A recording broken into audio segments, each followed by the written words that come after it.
Yo, what's up? My name's Petrowski, and would you believe me if I told you that some nerd out there is playing a niche, old, fan-made Pokemon MMO and is not allowing themselves to trade or use the GTL, but still trying to reach the endgame on that said game? And what if I said that thousands of people are watching him do it?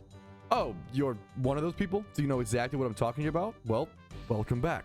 Welcome back to the PokeMMO Ironman account, an account that cannot trade nor use the GTL, but is still preparing for endgame raids this upcoming event season, and has already taken down all the regions in the game, gotten multiple shinies, played for 840 hours, has acquired a Gym Run team, multiple utility Pokemon, and everything a main account in PokeMMO might want or need. We do it all here self-sufficiently. We've had to discover and come up with our own strategies for things like Everstone farming, something a main account would never really want to aim for and do purposefully. We have to catch all of our own Pokemon and eventually breed all of them up into competitives if we ever want those things, just like this Alpha Leafeon right here.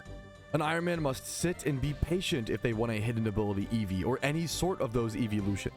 We have to wait until one of these spawns every month or so, and then make sure we're online at the time to actually go get it.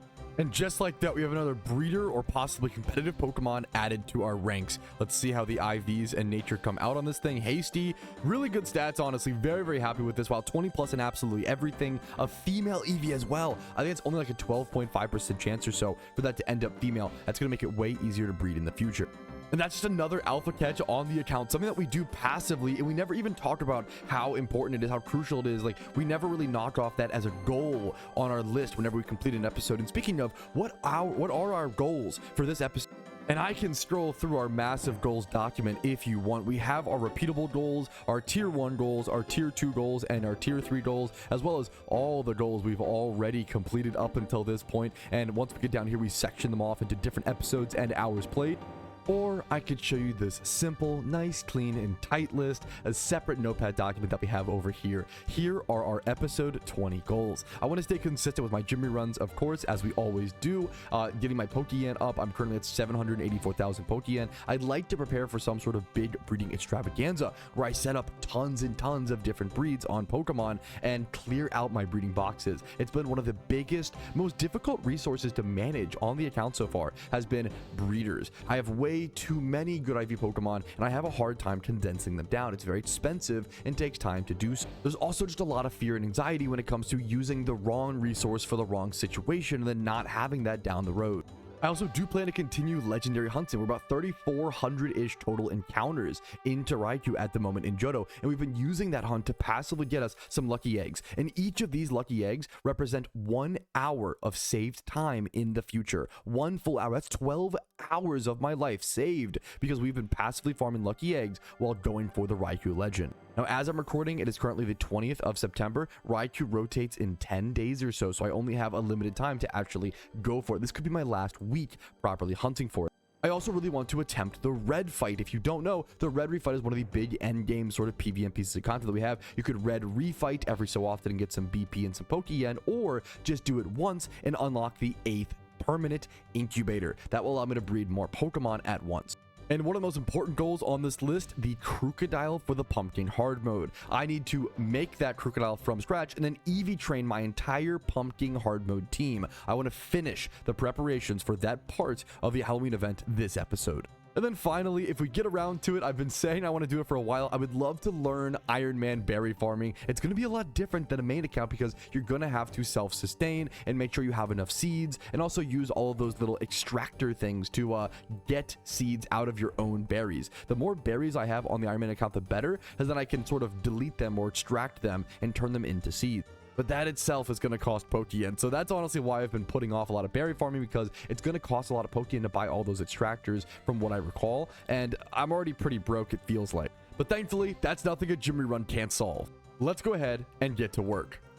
Now, you also might have noticed this is the first episode I'm doing with a brand new microphone. I'm hoping it sounds like an upgrade, but whenever there is technological change, there are a little bit of, problems to solve and things to figure out. So if anything sounds off or different, if you have any audio engineer experience, please, I'm always open to feedback like that in the comments. Just please present it as politely and respectfully as possible. Shout out to Team Sad, who's having some sort of secret meeting over here as I'm starting my gym rerun. I love seeing stuff like this in PokeMMO. It's what the game is all about, man. Teams and people organizing for fun little gags like this. All right, yo, what's up? Good morning. It is the next morning, bright and early, and I'm still very drowsy. We finally have some morning voice Petrowski on the new microphone. I'm going to go ahead and finally start my Jimmy run. I actually didn't end up doing my Jimmy run yesterday because the timing just didn't line up. I could have done my Jimmy run at like 12:48 a.m., like around 1 a.m., but then I wouldn't have been able to do it today until like 9 p.m. at that point. Like, it would have been like really off. I guess I could have maybe done that, but it was pushing it a bit too off schedule for me, and then getting it actually done on Monday would have been weird, if at all possible. So now I can finally do it. It's 10 a.m. I'm gonna pop my amulet coin. We're starting at 784,000 Pokeyen, and our Magmortar is what we're leveling today, starting level 69. I honestly am a big advocate that the best time to do your Jimmy run is when you're like first thing in the morning, like nice and drowsy. It's kind of like those people who wake up and immediately go on like a 5-mile run. Those absolute psychos. I respect it, dude. It's kind of like, you know, if you start your day with a 5-mile run, your day is only going to get better from there because the shitty part's out of the way. That's kind of how a Jimmy run in PokeMMO is. All right, that is the Jimmy run finished, up to 1,000,000 Pokeyen and up to level 84 on our Magmortar. A little bit over leveled, honestly, but that's totally okay.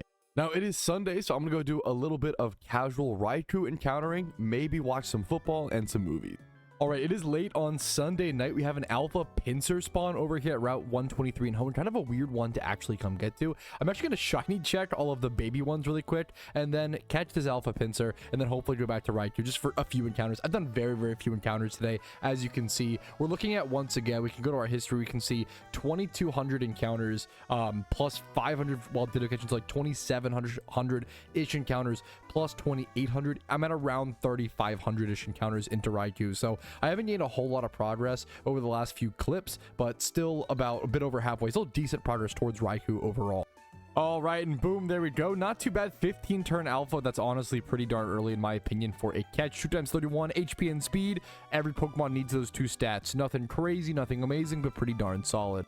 Now I'm gonna head back to Raikou. Things are feeling pretty darn monotonous at this point. I'm not gonna lie. I'm looking forward to Monday. Looking forward to starting stream and going for that Krookodile breed. Maybe try to learn berry farming, shaking things up a little bit. But I do have to keep making progress towards that Raikou. I am gonna go grab some expert lures while we're here. I need to spend some Pokeyen, unfortunately. Buy up some expert lures. I have been draining through them way quicker than I expected. Now only down to 12 expert lures on the account. Pretty crazy. So let's go ahead and go buy a ton. I want to at least buy like probably 188. Yeah, oh my goodness, that's so much Pokeyen.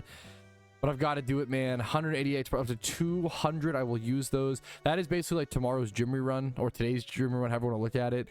Just poofed away. I need them, dude. You gotta get them. Gotta go for them. They're so good. Alrighty, fellas, welcome back to the Iron Man account. We're starting a Monday stream with an alpha Sudowoodo catch. Adamant, show me the 31 attack. Oh, I mean, why? I mean, not amazing, but adamant 31 attack in a mineral egg group Pokemon. I will take it. Not phenomenal, but sure. I'm gonna go start my Jimmy run, I believe, ASAP. Or you know what? I'm trying to think. You know what? Fuck the Jimmy run. I got something more interesting planned, fellas, and then we'll go do our boring Jimmy run afterwards, okay? All right, unfortunately, we can't even do the cool thing I was gonna do. I wanted to try the red refight. The problem is it requires level 100 Pokemon. And not only that, someone in chat was saying level 50 and below Pokemon literally can't move. So I couldn't even like get off a Tailwind with a Prankster Cottony.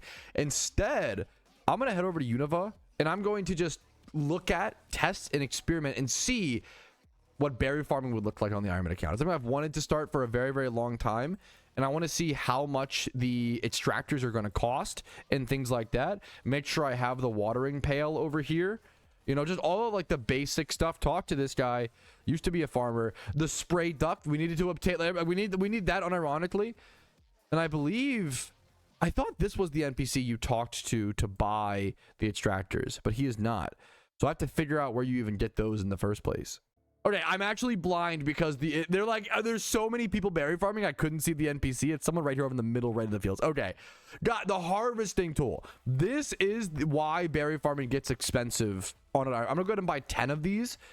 I'm just basically experimenting and seeing how this works. So you use these harvesting tools on a seed or on a berry, and that's going to give you certain seeds like these Oran berries. I don't need these. I'll never use these. I don't know if they'll give me super powerful seeds, but I want to test. It is one harvesting thing per berry. So we got 2 plain sour seeds. We got a few things. Some sour seeds, some sweet seeds. Let's see. Plain sour, plain bitter, plain dry. No sweet. Now, I basically want to look up here. What combination of seeds do I need for Leppas? And then also for the other berries to maintain Leppas. I can't just grow Leppas on an Iron Man account. I need to grow a different type of berry and then also like self-sustain. Yes. Brewski, I love you so much, but nothing has ever made me want to berry farm less in my entire life than this screenshot that you sent me. Bro said, I sent you a screenshot of all the berries I farmed. Or all the berries I farmed. What the fuck is this, dude? Oh, I've never wanted to berry farm less in my entire... This is the most type A Excel spreadsheet fucking data log. I love you and I'm glad people like you exist so I don't have to do this shit. This is my actual... I have nightmares about this imagery. I have actual nightmares about this. Holy fuck, dude. Me trying to learn berry farming on the Iron Man, the seed, needing like 1,400 seeds to do a full batch. We're gonna have to start off in very small batches, is what I'm learning here, fellas. Very small. Where are my seeds? Over here. Okay. Very, very small. Do you guys think this will be enough? Let me show you. Wait a minute. Like, what is this? 1,500 total seeds? Is this enough, guys? You think you think this is enough? Fucking jump scare price cost of how much it'll cost. Holy shit for all the seeds. Do you have to alternate between days? That feels omega fuck. If I'm understanding this correctly, it's like, oh yeah, day 1 you have to farm Pechas. Day 2 for self-sustain, yes. That is fucking horrible. Day 1 you have to farm Pechas. Day 2 you have to farm Ross. Day 3 cherries, and then on day 4 you get 1 batch of Leppas. Every 4 days I get a Leppa rotation. Holy shit. Okay, I think my plan is going to be to do like a certain, like less amounts of berries, but farm each berry at one time. I feel like that will be better for me, but maybe I'm incorrect. But yeah, the only thing that sucks is if you plant multiple different types at the same time, the watering and harvesting time varies. Okay, that is, never mind. Maybe I will do, dude, it's, yeah, okay. So you could do like 3 patches of Pecha berries, 3 patches of Rost, and then fly over to Abundant Shrine and do 3 patches of cherry, and then like the other 3 patches would be Leppa, right? So you would do like patches of cherry over here and Leppa. I think I'd rather just, I think the strat's gonna be, as much as it sucks, doing 1 rotation of cherry, 1 rotation of Pecha, 1 rotation, like doing 1 of each might be the best. I'm scared of how much Pokeon this is going to cost. Berry farming might even end up being like more expensive than I realized, Pokeon wise, like disgustingly so. I'm starting to, I knew this would be a big to do, but watching this video and it's like, this is so crazy. I'm starting to wonder if, I'm trying to think. I'm starting to wonder if Leppa shiny hunting just isn't worth it on an Iron Man account at all, or it's like one of the most hyper endgame things you can do. We'll have to see. Okay, let's just start step 1. Okay, I need to make Pecha berries, okay? And to make Pecha berries, I need a very sweet seed and a plain sweet, correct? Or just a sweet. I don't have either of those. I don't have any sweet seeds, okay? So then that's step 1. Step 2 to get to step 1 is to figure out what berries can you extract that will give you sweet seeds, and then buy the extractors and use those. Holy guac, dude. This is so base. Chat's being so Giga Chat. Yes, once we get over the initial hurdle, it'll all become a lot easier. Once we start this is a self-sustaining farming method, right? So once we get it going, it will be easier from there. Starting is the hardest part. Okay, so Pecha berries, thanks to chat, I know Pecha berries are what give me sweet or very sweet seeds, okay? So I need at least, I can't believe it's 1 harvesting tool per berry. That's actually crazy. So I have to buy 3 harvesting tools, use these on my 3 Pecha berries. The really scary thing is, I think that if I harvest seeds, 1 very sweet, 2 plain sweet. It's 1 seed per berry. Holy crap, dude. This is insane. And then, okay. This is so insanely hard. This is like one of the hardest things I've done on the, at least to start on the Ironman so far. So what I have to do, where are my sweet seeds? Plain sweet. I can make one plant. That's it. I have enough for one plant. One very sweet, one plate. I can grow one Pecha plant, dude. That's it. That's all I can do right now. So crazy. This is one of the craziest things I've done on the Ironman so far. And if I let this die, it is so fucked. If I let this die, it's so Jover. Plant seeds. Water. Yes. I'm gonna set a timer. I'm gonna come back to this in like later tonight or some shit. Set an alert on my phone to water berries before bed. Holy crap. Okay. This is all I can do. All right, guys, we started berry farming. Woo! Time to go gym rerun. This one plant, I think, took 40 minutes. That's crazy.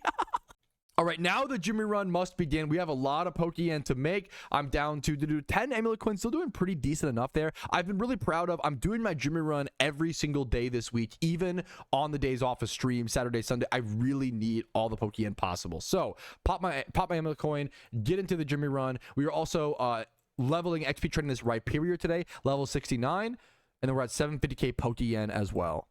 Also, this is Gym Run number 51 on the account. 50 was yesterday on Football Sunday. So we have completed a massive, I think it was a tier 3 goal or a tier 2 goal. 50 Gym Runs in total on the account. And we're still broke, dude. Yeah, the interesting thing to put about like the Pumpkin hard mode strat. It's why I'm trying to build the team now. And like I still need to do that Krookodile. I'll work on that Krookodile today after my Gym Run. It's the next big thing to do.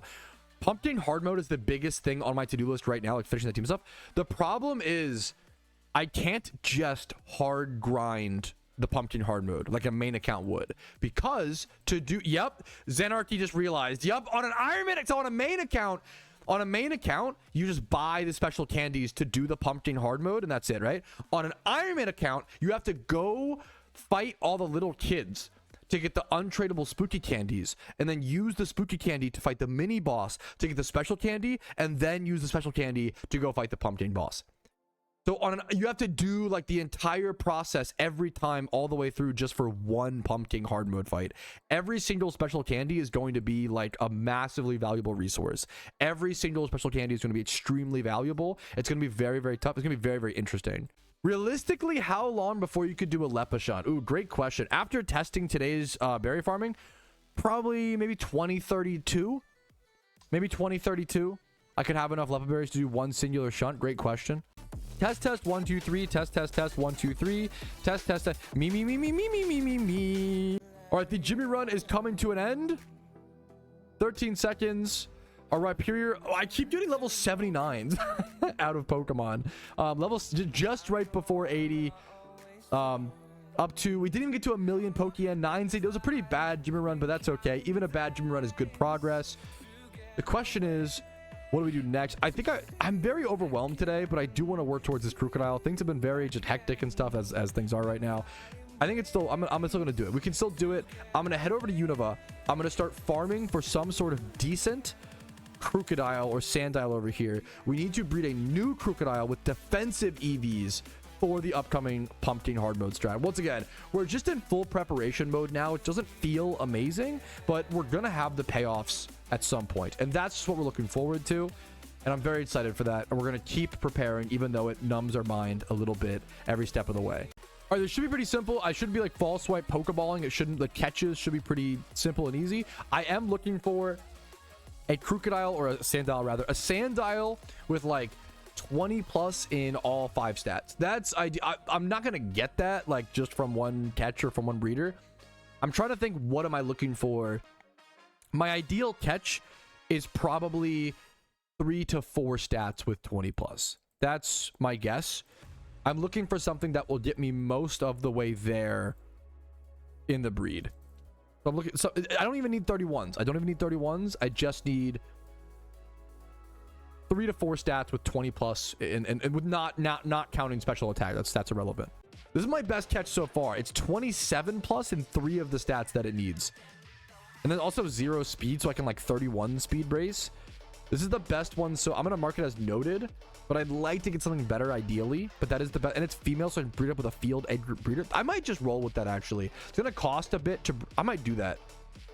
I might just go, that might be our base. That's our base Sandile. We can build it up from there.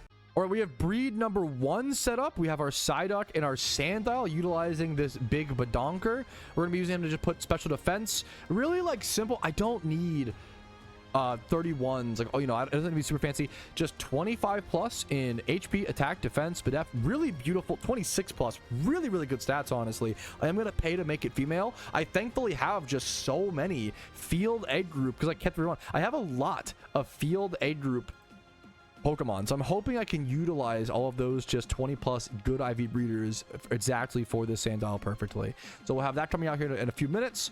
Might work on another breed passively while that's happening. I think I actually have a Magikarp breed here as well. It's just a breed that I prepped after the Magikarp catching event. I think it is just a 2x31. Yep. In defenses, maybe 20 plus HP. We'll hope for that. That could come out either gender. We don't need to pay for that. We'll be breeding it up usually probably either way in the future. I might do a few more Magikarp setup breeds as well, just waiting for these eggs to hatch. Do some work passively. If you're gonna sit there and wait, you know, waiting for the egg to hatch takes time. You might as well do some progress in the meantime. All right, next up, just another quick, simple 2x31 cart breed. Want it hatching as soon as possible. All right, we have another Magikarp breed to do. Just a simple 2x31 breed. Don't care about the gender. It can roll however. And we have our 2 hatches. We have 1 2x31 carp, and then of course our Sandile that hatched. There shouldn't be anything interesting unless like the nature roll, but I think I already checked it and it did. I think it's lax. It did not roll. Yes, it did not roll anything super favorable. I also forget if it needs to. It needs to either be adamant or jolly, and I forget which one exactly. And this might be where we add the nature as well. We'll have to see. But I need the speed IV, so I'm gonna go double check what nature I need on this build. And then I'm also going to see what breeders I can pair up with it. Okay, I think my main 2 options are coming down to, do I want to use this Ditto as a breeder? That's modest 31 speed and then 20 plus in these stats, or this Meowth. And I know it's weird. I'm wasting the 31 attack. I could high roll it, I guess, but I'm wasting the 31 attack, but I think it's better to use the Meowth. The Ditto value is just so high. I know it's way less good stats, like way less good stats. But I really do value it being a Ditto, being able to breed with multiple things. Whereas recreating this Meowth, just a 2x31, 20 plus, this is very easy to do. Recreating a male breeder like this is very doable. So I think that's the strat. So I'm going to go ahead. First things first, I breed it with this Meowth and I brace the speed on the Meowth. Okay? That's first, and then I brace the, I don't even have to brace anything on the Sandile, which is nice. I could brace, I probably will brace the HP to keep that nice and high. That's probably the strat.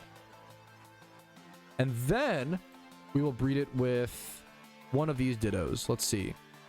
Probably this one. Probably this Ditto.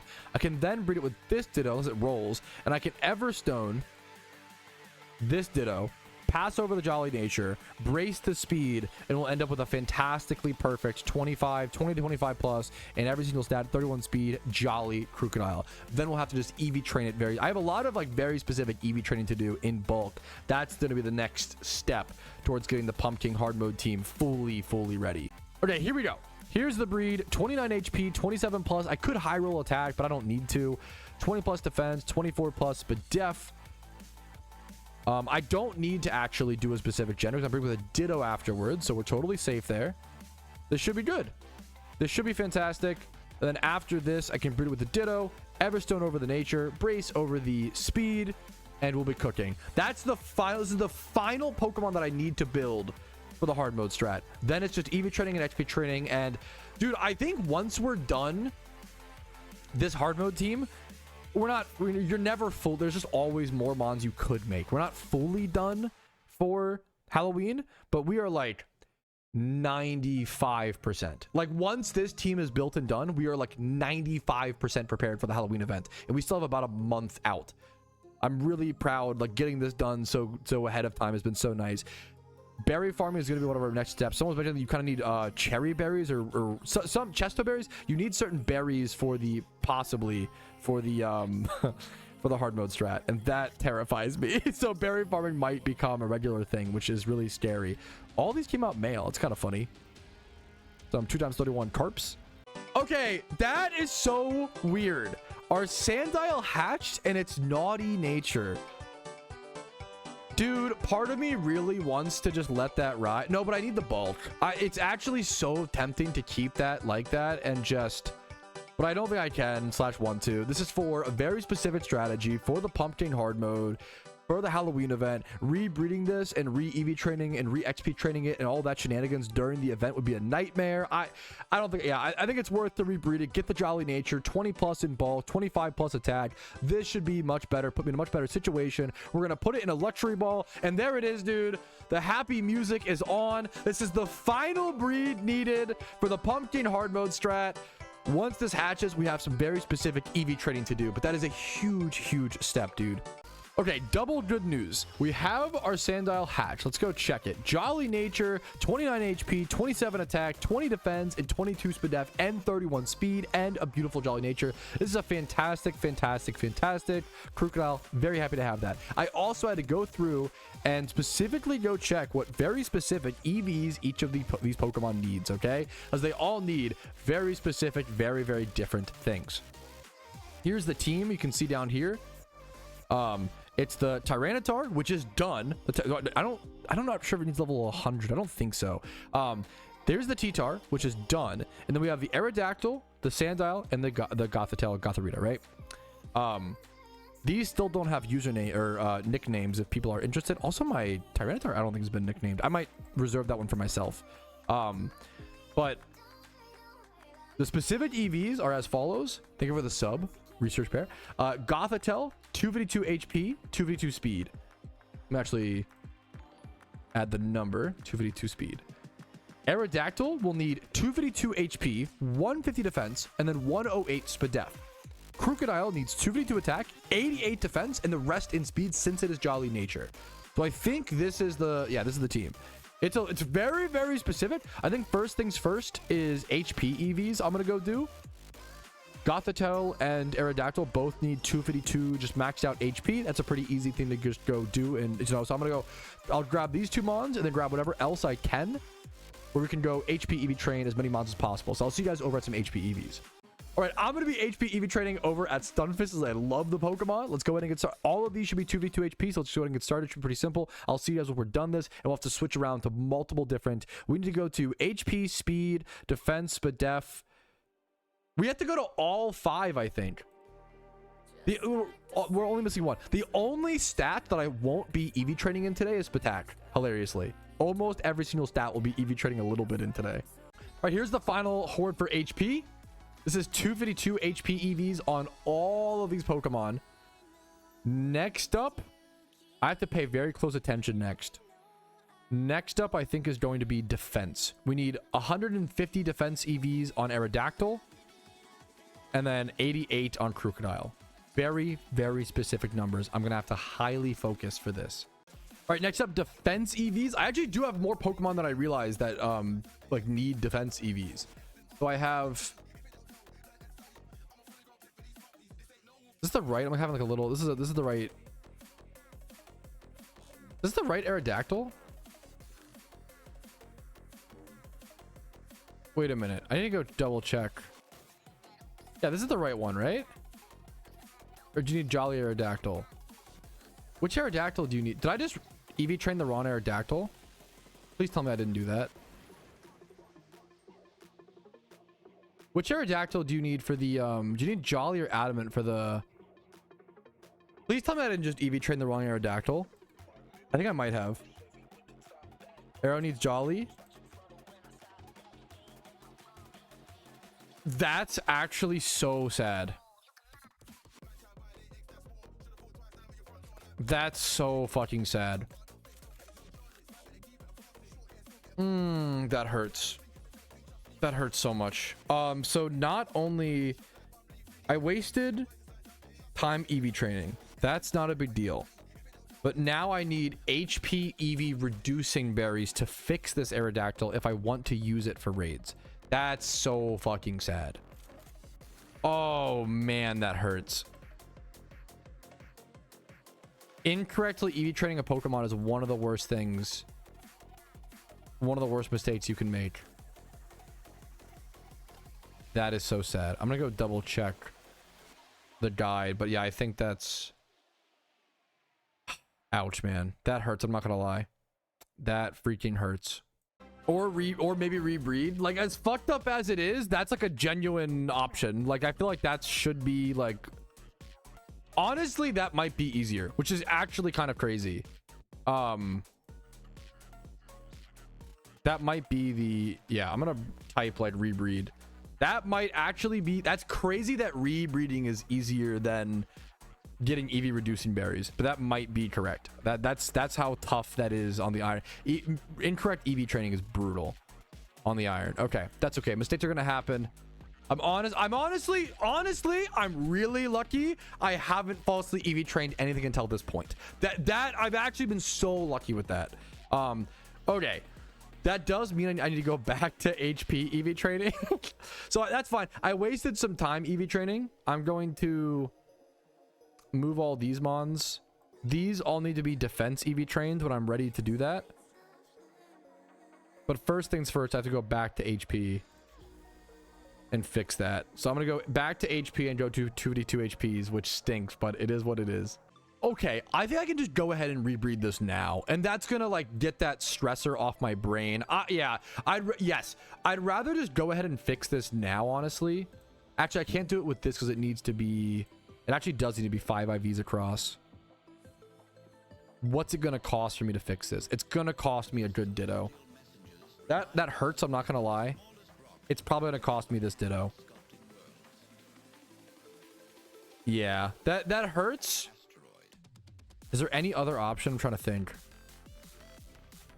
Anything else? I can't brace a stat on this. I could breed up a breeder for it. I think this is going to be... Yeah. And if I do this, I can raise the attack. That's the silver lining, dude. There's always a silver lining. I'm going to Everstone the Aerodactyl. I'm going to go get an attack. I'm just going to get this breed going so I can get it off my mind.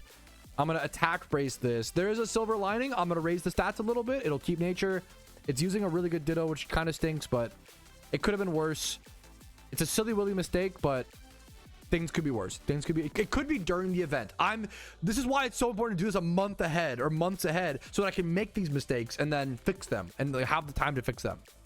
Mistakes are going to happen in PokeMMO. You got to calculate time for things like that. Yeah, I think this will turn out pretty good. Luxury Ball, Adamant Nature, Wide Guard still there. A silly willy mistake, but I'd rather do the rebreed than trying to get the berries. The berries would actually be harder, which is crazy. All right, my new reworked Aerodactyl did hatch, the Adamant one, 31 attack. So the benefit is that it is a bit better this time, and hopefully we won't miss Eevee train it again. This will end up being just 2v2 attack, 2v2 speed. We're going to throw that in our box here in a quick sec, but our Jolly one is coming up nicely. This is the actual Pumpkin hard mode one that needs to be 2v2 HP. Yeah, 2v2 HP and then 150 defense. All right, and here is the final horde to fix this Aerodactyl, and then we can go back to defense Eevee train. This was a pain in the butt to make this mistake and have to Eevee train all over again, but we got it done, dude. Okay, next up is defense Eevee training, and I seriously have to pay attention to this. I think I'm just gonna leave like my Aerodactyl up on the screen so I like don't get distracted. I need to do 88 defense EVs on my Krook. And so yeah, basically what I'm gonna do is I'm going to get up to 80 defense EVs on all of these Pokemon, and then put a bunch of them in the PC, and then do a few single encounter kills into the I guess I could do 90 maybe. I'm trying to think if those two EVs wasted would matter. I don't think so. I think I could do 90 because you have a few EVs to play with. 4 EVs equal 1 stat, so everything needs to be divisible by 4. You actually have 2 EVs you can waste per Pokemon because it's out of 510. Yeah, because that's it works out like perfectly. Because it's out of 510, 510 is not divisible by 4. 508 is divisible by 4. So you actually do have 2 Pokemon or 2 EVs you can play with. So I think I'm just going to do 9 defense hordes, and then I'll put the Aerodactyl away. And then I need to do like 6 more defense hordes to get my Aerodactyl to 150, and then I'm done. It's very, once again, it's very specific.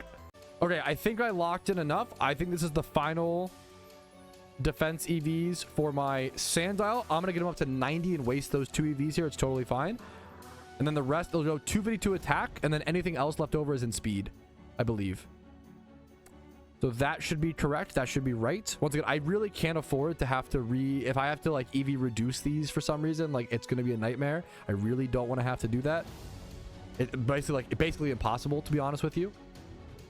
I'm going to go ahead and go put the Sandile back in my box, and I will finish the EVs on that later. That needs, once again, attack and speed. And then I will continue the Aerodactyl up until 150 defense EVs. 150, but that's it. So only like 6 more hordes. We can just heal up and do the final inventory. We're almost done Aerodactyl as well. Then we'll go over and do 108 Spadef into Aerodactyl. We're even trading like every single stat able to get except for Spatak. All right, we are off stream now, but we are still EV training, and this is the final defense horde needed for the Aerodactyl. Watch its tail pop on and off. That's a bug that's existed for many, many years. But there it is, 150 defense EVs. I'm also kind of knocking off, as you can maybe tell on the notepad document. If I've already done it, I'm just deleting it, getting it cleared out of this so I can actually focus on what I have left to do. So like, for example, now I need to do 108 Spadef on the Aerodactyl, so I probably just leave these mons. I could split the defenses on these mons if I want to. It's honestly, I think it's what I might end up doing, honestly. I think I'm totally fine. It kind of works on these mons, weirdly enough. I'm gonna go check the PC to see if there's any other mons that I need to Spadef EV train, but yeah, next up is gonna be 108. I guess it's the rest of it as well, so I don't have to track this one as much now that I'm doing Spadef, which feels very comfy. All right, yeah, no other mon needs Spadef, so I'm just gonna head over here and go over to Mantines. I could go Tentacruels or Mantines. Tentacruels have a bit better XP. It's pretty comparable though. Mantines have a slightly better shiny. They're pretty similar. I'm gonna stay here because it's comfy. I'm next to location still and just stay over here at Mantines, just discharging through these guys just like before, just like this. Getting Spadef EVs up to maxing out the Aerodactyl. Then we're done with Aerodactyl, and then we'll have to go do 2v2 attack on Krook and then 2v2 speed on Gothitelle. These might wait for future days, though. It's crazy. EV training is very fast in PokeMMO in 2025, but if you have to EV train in 5 different stats, it's that slows things down quite tremendously. Right, and here is the final horde to give 108 Spadef EVs on the Aerodactyl. That's going to complete our Aerodactyl. We can actually go ahead and just change our Aerodactyl to Done, the same as our T-Tar, which feels pretty cool. That's our second Pokemon. We need to XP train him in the future, though, for sure. But for now, I feel pretty good about that. Very specific EV spread. All right, some good work done, but we're not finished yet. Next up is some attack EV training. I am, of course, going to be EV training that Krookodile in 2v2 attack. That's the main thing. But then also at the same time, I'm now EV training correctly the other Aerodactyl, the PV. I have a Raid Aerodactyl and a Pumpking Aerodactyl. This is the Raid Aerodactyl. That'll get 2v2 attack, 2v2 speed at some point. The Larvitar will also get 2v2 attack, 2v2 speed. Really good stats on this thing. I think this was Adamant Nature. And then I also have an Adamant Cranidos. I have some cool Pokemon here, honestly. I'm pretty excited to EV train. And then we have our Dratini. I think I just go ahead and go 2v2 attack, 2v2 speed on this. I can go mixed on it if I want to, but I think for my first Dratini, I want to just go full attack and full speed. And if I want to slot in a special attacking move, hopefully we just do enough damage. So I'm going to jump into this simple attack EV training. I'll probably just see you guys when I'm done moving over to speed with the Gothitelle and many other Pokemon. All right, and that was the last horde. Now we're up to 252 attack EVs on all of these Pokemon, which is quite a few different little fellows. That's a lot of things partially EV trained. The Aerodactyl is not this Aerodactyl. Sorry, the Krookodile, not even the Aerodactyl. This Krookodile is one step closer to being Pumpkin hard mode ready. I think I just need to put the rest into speed. So we're down to the last EV, dude. We're down to the last EV training. I just need to put the rest of these EVs on my Krookodile into speed, and then I need to 2v2 attack speed, or 2v2 speed EV train, excuse me, Gothitelle. So just some speed EV training and we are done the Pumpkin team, and then I can go pop some lucky eggs and do a little bit of XP training, make some really good progress, really efficient progress. But for now, you might have noticed there is an alpha over there, an alpha Raichu. I'm gonna head over to that really quickly and go catch that, get myself a nice, I believe Pikachu fairy egg group breeder, which is fantastic. So Pikachu is in the fairy egg group. I assume Raichu is as well, or Raichu. I'm saying all the wrong things today. Field and fairy egg group. Yeah, we're gonna get ourselves a fairy. Fairy is very, very good egg group to go for, and I can transition between field if I need to. Field's way more common. I'd probably prefer to use it as a fairy egg group breeder if possible, but let's go catch it first. Okay, I'm a little bummed. I'm an idiot. I missed it.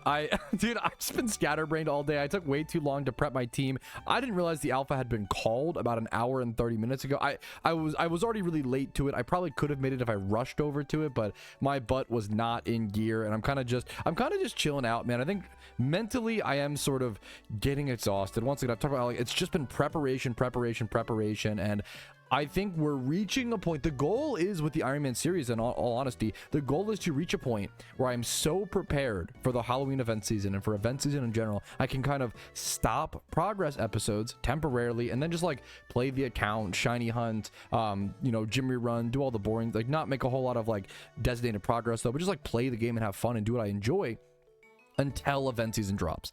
That's really the goal. I'm like the goal position I'm trying to get to, and if we can get to it this episode, that would be amazing. I don't think I'll be able to, but the goal is at some point for the episodes to at least pause for the time being until event season rolls around. But anyways, that's just mentally where I'm at. Let's go do our speed EV training to finish up these Pokemon, and then maybe some casual XP training afterwards.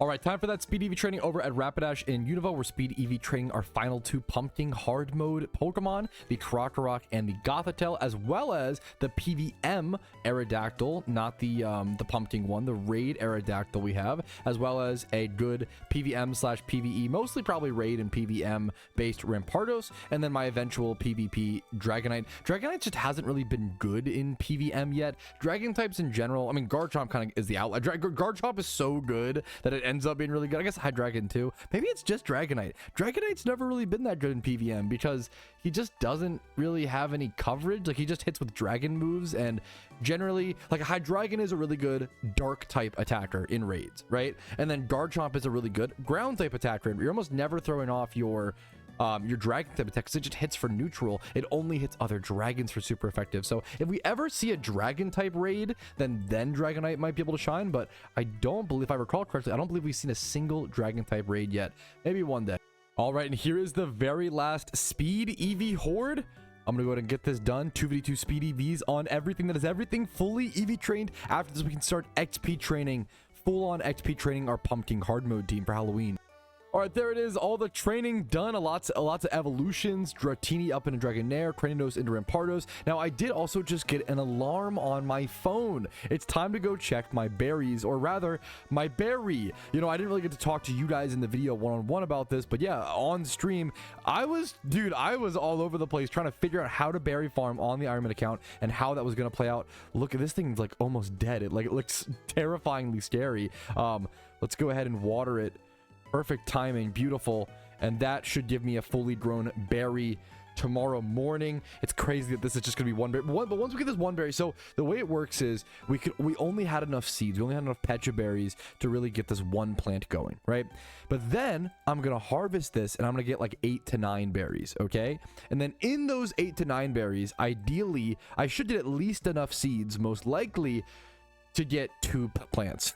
It's not that great, but it's gonna really exponentially snowball, right? We're starting with 1 berry plant, and then hopefully tomorrow we're doing 2, and then hopefully 4, and then 8, and then 12, or 16. Yeah, once we start like doubling and doubling, that's when we really start to get in business. Maybe even more than that, right? Like every berry bush should be about 8 berries, I believe. So if tomorrow, if we're getting like, and then it takes 2 seeds, but you have to have like the right seeds, we might really exponentially start going crazy. It's just this opening part, this beginning part, easily the hardest part of the Ironman, and it's really scary as well because you just don't want to let it die. Like if I let this die, it's a big climb to get out of this hole, you know? But hopefully once this gets going, it gets going. Once I get more consistent in it, it's all about learning, just figuring things out. I'm used to berry farming for profit. I've done that on a main account for about a month's time back during a challenge where I was making Pokemon from scratch. I have not like known the ins and outs of how to berry farm each specific berry. Each berry is different seed variants, you know, combinations. It's a lot to keep track of, even for someone with like 10,000 hours in the game like myself. I went ahead and I renamed both my Aerodactyls. I keep confusing them for whatever reason. So I named the PvM one, of course, the Raid one, PvM King, and this one, the Pumpking, to hopefully remind myself which one's which. And you know what? I think it's time we go ahead and do some serious XP training. I am talking popping a lucky egg, having my XP amplifier on, using my special attack in Rampardos, and going to town, leveling up my Gothitelle, my Aerodactyl, my Tyranitar, and a ton of other Pokemon along the way.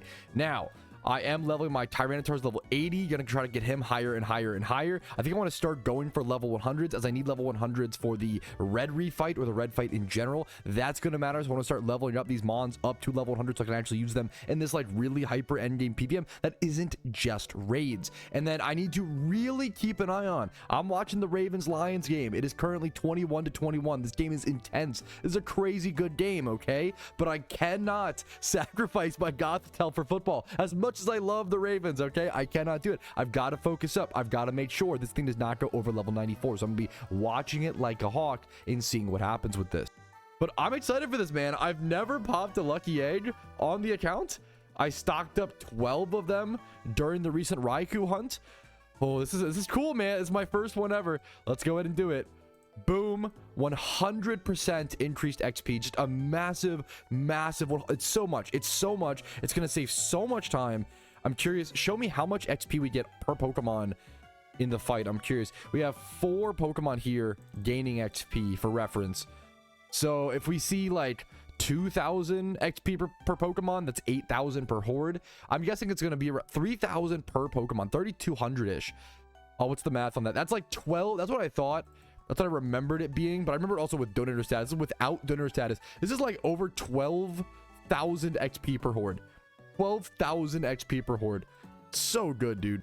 All right, the lucky egg just ended. We made some good progress, but honestly, I'm really shocked. Like, it's just a good reminder, I guess, a good awakening of just how much XP you need on a Pokemon thing. I was expecting to see you guys like, okay, the Tyranitar's level 100, and I also moved on to some other Pokemon. No, dude, like my Gothitelle's not even level 8. Nothing's level 80 yet, except for the T-Tar. Dude, this thing needs this is a full 1 hour of XP training with the lucky egg, dude. Wow, still need a lot of XP training, but thankfully it'll be like 2 hours or so of total work, and we'll get there. And also only matters to the football nerds out there, but GG's to the Lions. I feel like they just played better. That's how it goes sometimes. I'm a big Ravens fan. Obviously, it hurts to see them lose, but at least they lost to a better team, and I think they played better, so I can respect that. Didn't have me as pissed as the Bills lost, but hey, GG's Lions. You guys have a great squad. Excited for you guys. Hopefully see you guys at the Super Bowl this year. All right, it is 10 a.m. the next morning. I'm just waking up. You can probably still hear it in my voice. I just wake up. I just get on the game. I have one thing on my mind. I need to go check my berries. All right, I watered the one bush, last night successfully. I'm hoping it's okay this morning. Someone was telling me it's like a 16-hour berry that it would be done at like 4 a.m. So I'm just hoping that, yes, I think this looks successfully done, dude. Oh, that's on the low end. No, wait, that's actually bad. Only 5 berries. That's actually really bad, because that means, oh man. Okay, I might be able to still get 2 bushes, but I also might not be able to. That's actually crazy. Let me go buy 5 harvesting tools really quick. Use those on the 5 berries. And then I have to hope to get the right increments of spicy, or like, is it sweet and super sweets? There's some amount, right? Let's see. Let's use them all. I need like 1 of each, or two of each. No, you are fucking kidding me. 5 plain sweet, dude. That's evil. That's genuinely, that is downright evil. I need very sweets now. Do I have any very sweets? I don't think so, but I'm gonna double check. That is so messed up. That's actually, I'm literally just in shock. Wow. That's so messed up.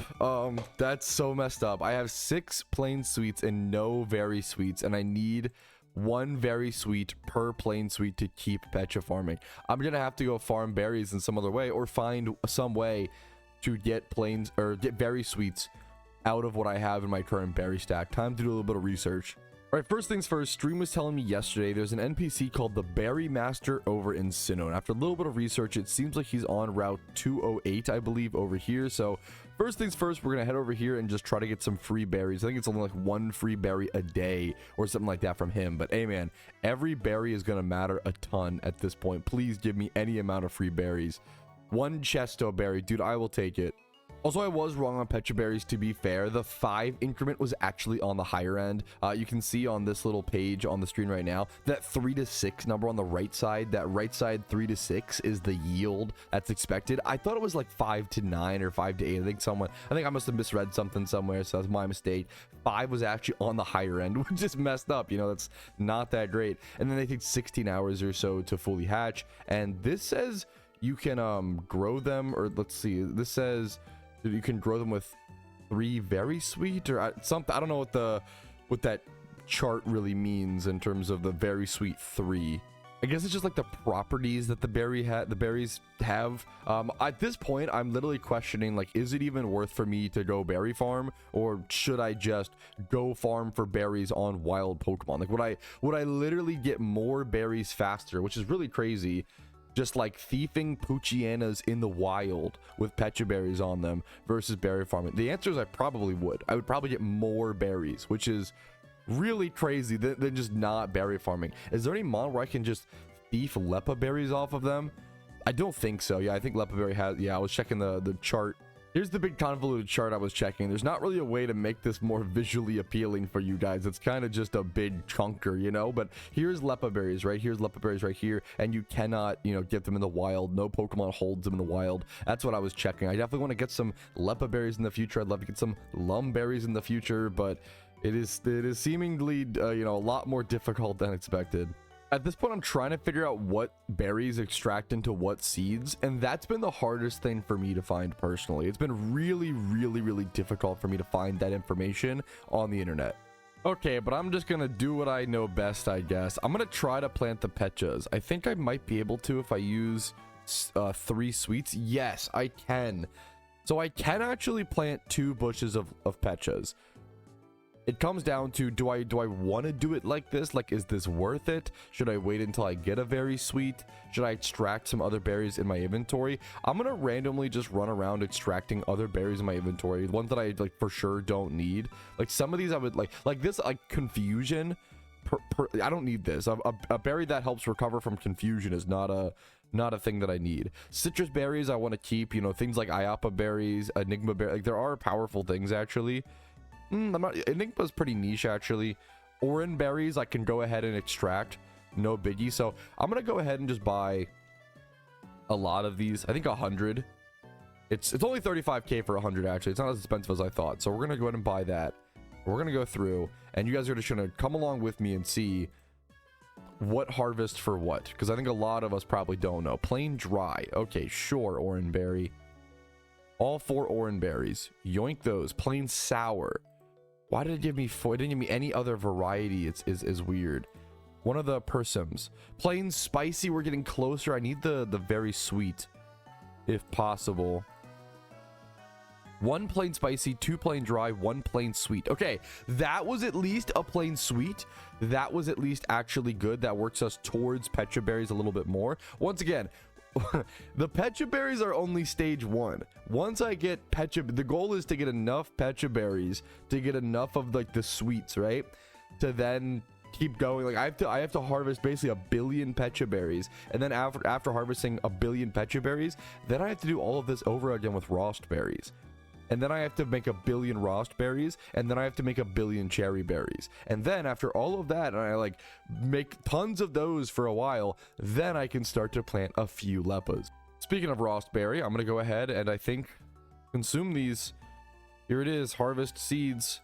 I think I need them. Very bitter and plain bitter. I'm assuming that I'll need those to plant some of my own Rost berries here in the future. I'm going to do the same with this Aspir berry and just go ahead and get that. Plain sour. Not exactly what I was looking for, but something, I guess. And then I'm not sure there's any other berries, to be fair, that I want to go ahead and get rid of. I think I want to keep everything else for now. So we got a few more seeds, but it's nothing amazing. The dries. We got more dries. I don't know if these are needed for anything. I'm going to double check the charts. Once again, some bitters. These might be used for Rosts. Plain bitter. Do I have plain bitter? Untradeable plain bitter is funny. Very bitter. I think the way, okay, I think I'm learning a little bit. I think the way it works is that if something is very, it just counts as essentially 2 of that seed. I think I am. It sounds dumb, but I didn't know that. I didn't know that. I haven't played this game for 10 hours now. I never heard anybody explain it like that. I always just heard the combinations. But I think, like, really, you know, having to just trial and error test it all, I think that's what I'm coming to understand, is that like 1 very bitter seed is basically just 2 plain bitter. And I'll explain to you my reasoning. Because over on PokeMMO Hub, they have this other tool called the Berry Helper, right? And you can basically like plant your berries and it'll tell you when you need to water them, yada, yada, yada, right? But what you see here, I was looking at Pecha berries. You can see it actually right here. Pecha berries, where it says it requires 3 sweet seeds. However, I only planted them with 1 sweet and 1 very sweet. That's how I knew that I could even plant them with the 3 sweets like I tried 2 seconds ago. I didn't know that was an option. So it requires like 3 elements of those seeds. And we also go to the Rost berries. Let's go back to these. And this says 3 bitter. Okay. So I'm going to go try to plant a Rost berry. What I'm going to do is I'm going to go ahead and go plant. Let's do it in game really quick.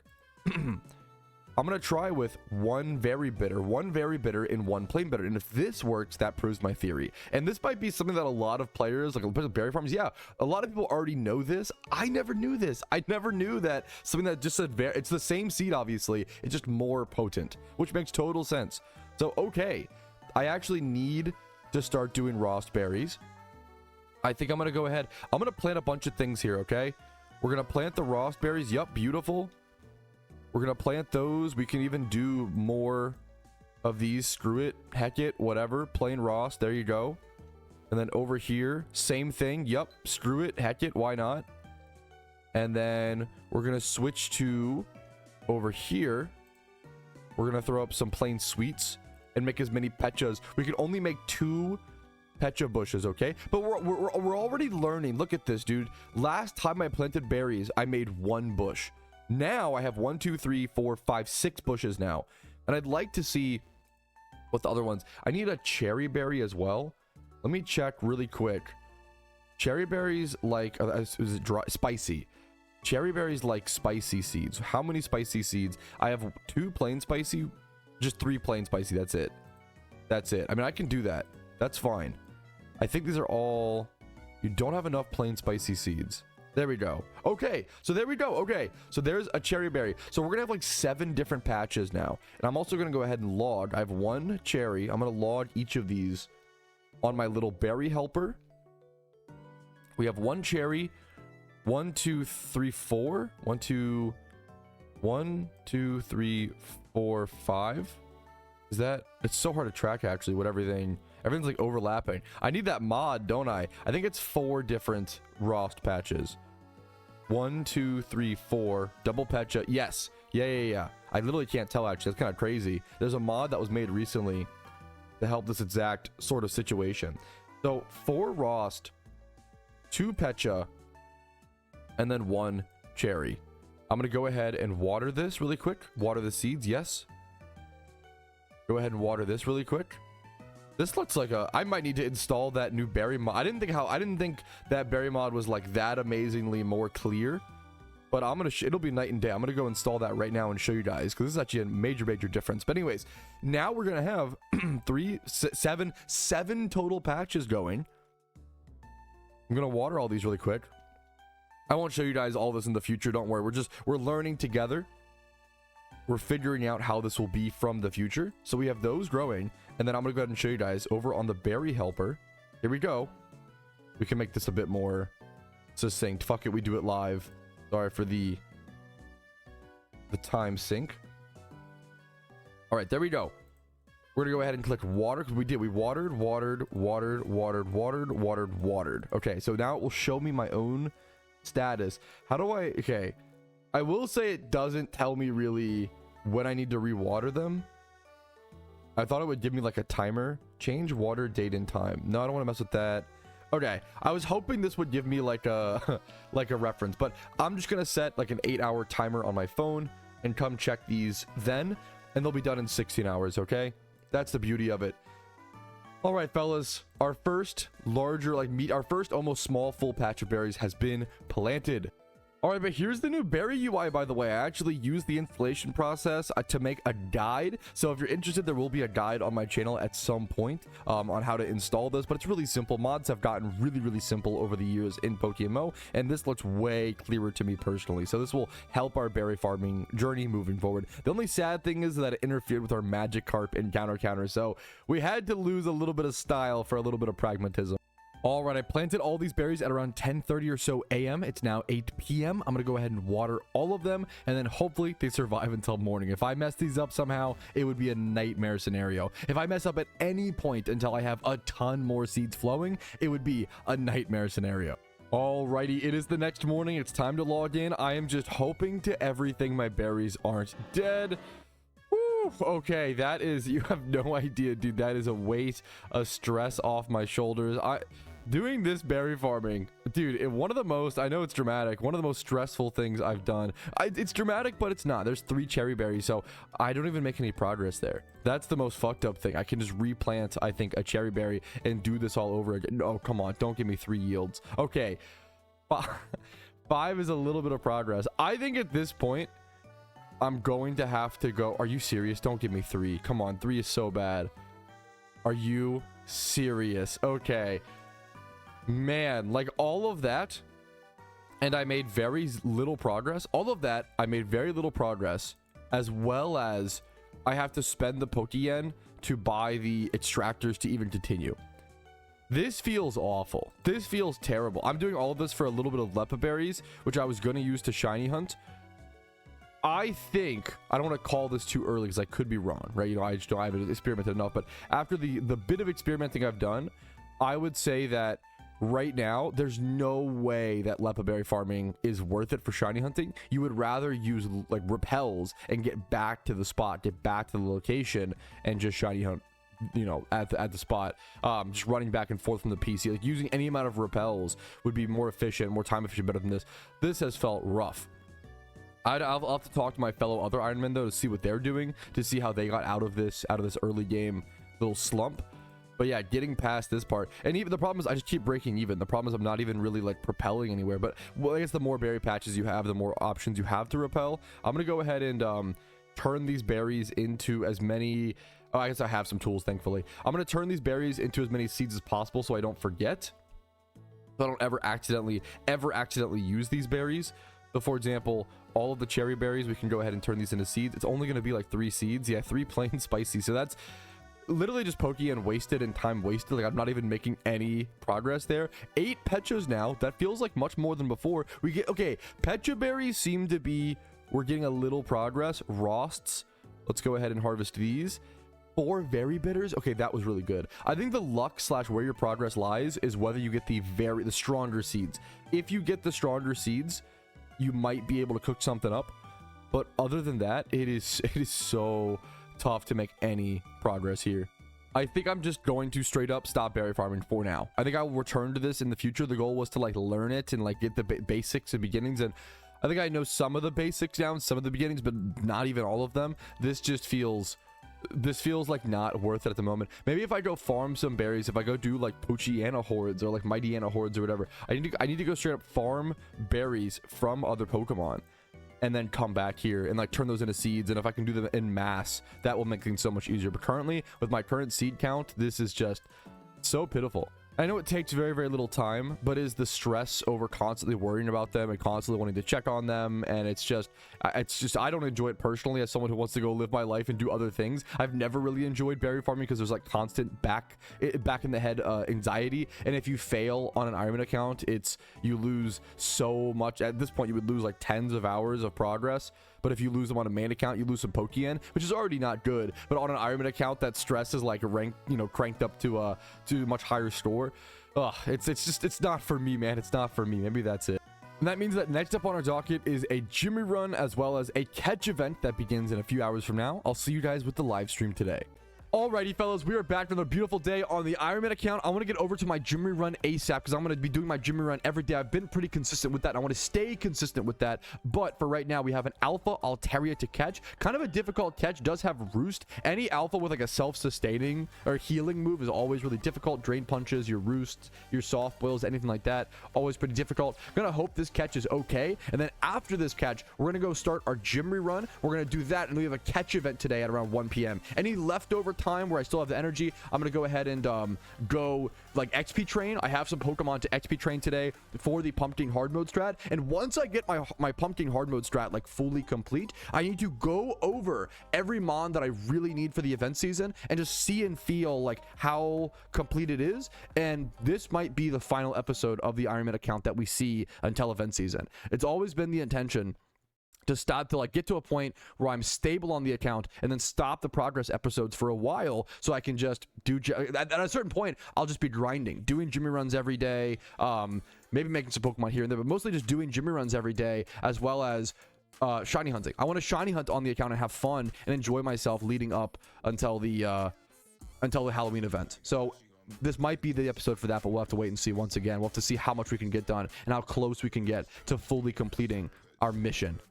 We got that Alpha Altaria catch. Adamant Nature could be interesting as a breeder. 31 attack, 31 speed def, 25. Dude, this is actually a sick breeder. This is a sick Dragonade root breeder. Adamant Nature. It's just missing defense. We can roll that up. We can Everson the Nature. It's female. It's kind of fine. We can actually breed it up to be a better breeder and then breed it up into a male and then use that to breed as a male. Or just have a physical Altaria, but I kind of doubt that. It's still pretty solid though. Let's go set up for our... I can't fly out of here. Let's go north and set up for our Jimmy Run, fellas.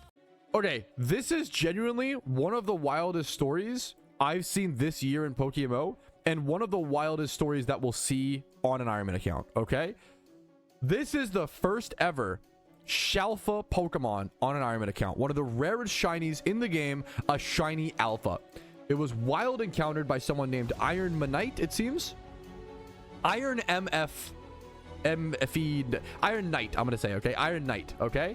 A Shalpha Sharpedo. He wild encountered it. He master balled it, understandably. The first ever Shalpha on an Ironman account. However, you might notice he sold it. He's an Ironman, yet he sold it. Well, that's not right. What happened? And to be honest, I actually respect his explanation. Because he could have just lied, but he didn't. He chose to be honest. And I actually respect that. Even though I'm a little bummed, the first ever Shalpha Ironman sold it.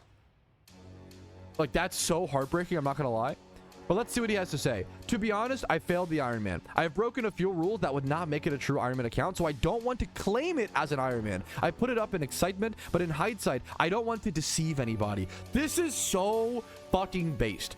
Like, nobody twisted his arm. Nobody, like, this is so Giga Chad to tell people. I respect him so much for this. He could have just lied and like pretended he had the first Ironman Shalpha for like for Cloud or whatever.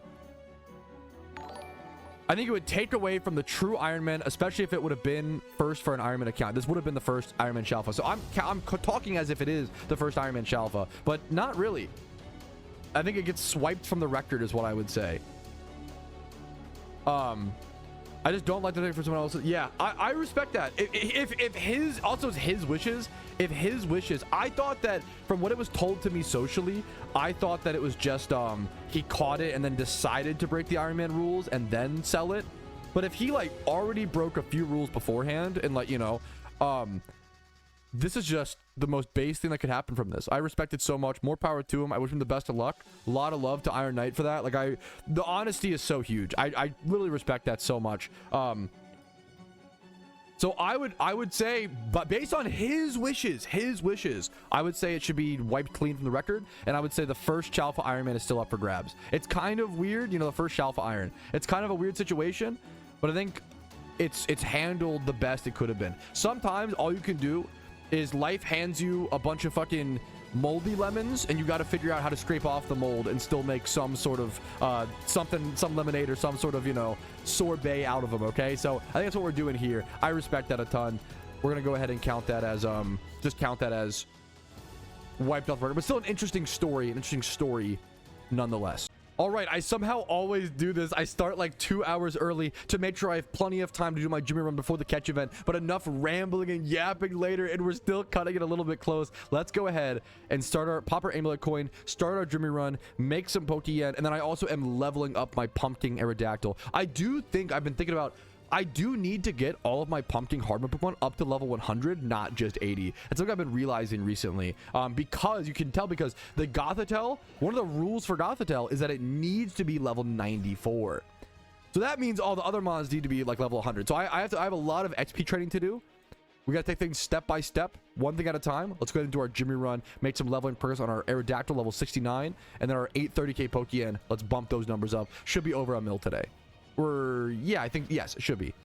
Alrighty, fellas, we are done the Jimmy run. Over a million Pokeyen and 72,000, and our Aerodactyl up to level 80. That's a good, you know, point, but we still have to get up to level 100. We have all of our Pumpkin mons. We gotta get up to level 100. That's a task for a later day. We now have our Jimmy run, or not what the fuck, not our Jimmy run. We now have the catch event that begins in 4 minutes. I'm gonna rush over to Unova, rush over to location, get my synchronized Pokemon, get fully set up, and hopefully see you guys over there.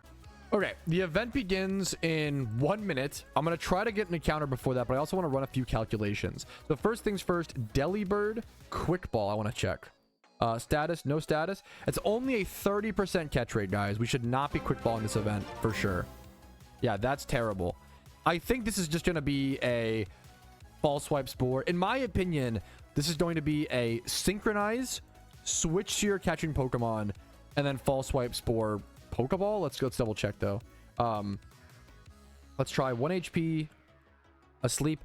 Pokeball, False Swipe Spore Pokeball is still only 35% catch rate. That's terrible. What if we up this to Great Ball, 50%, Ultra Ball, 70%, Dust Ball?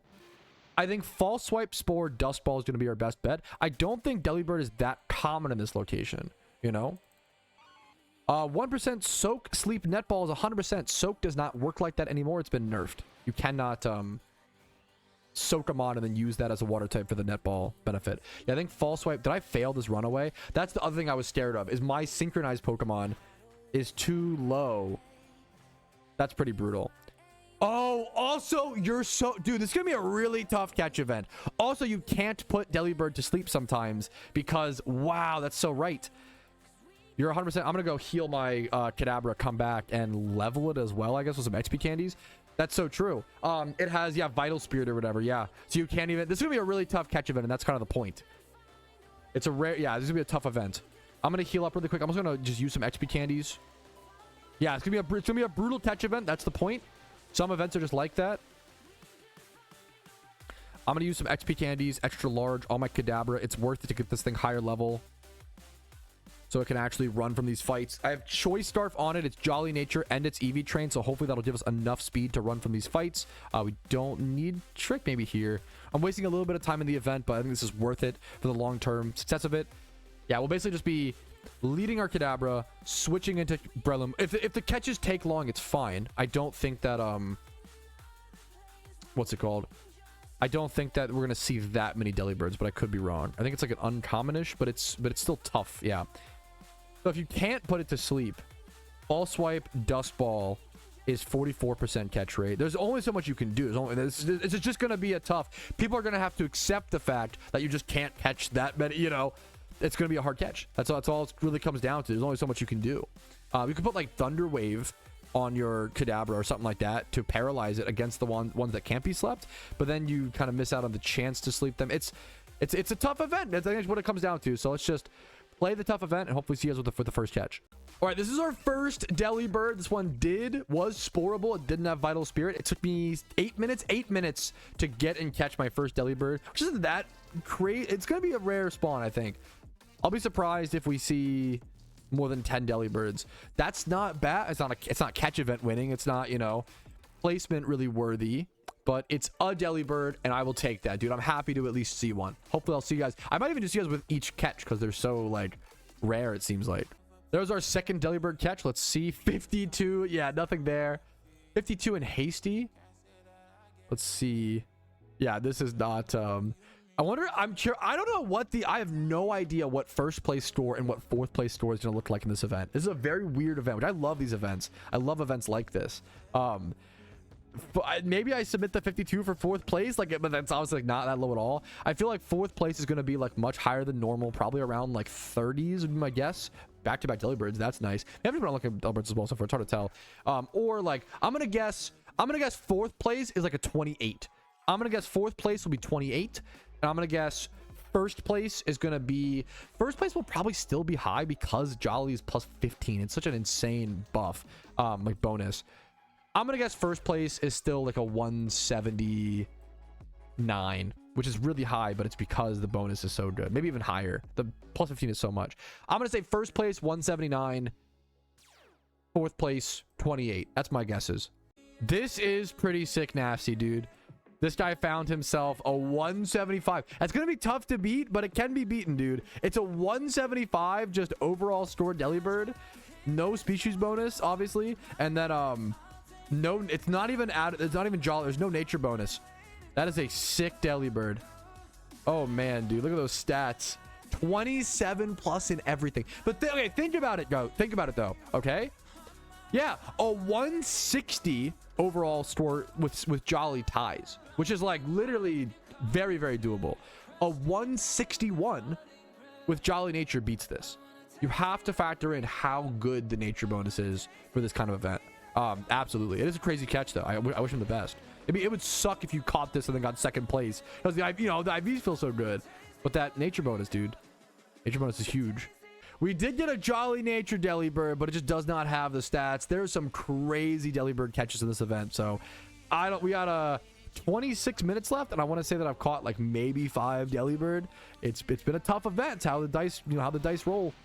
All right, this is going to be my final Delibird catch event, and there was a Twitch Gamba. That was a good Gamba by mods, by the way. There was a Twitch Gamba on will I get a 140 plus Delibird or not, and I have not gotten one so far. This is definitely the last catch. So there's about 1 minute left in the event. Oh no, please don't wake up and outstall the time. I should be fine. Spore into Dust Ball.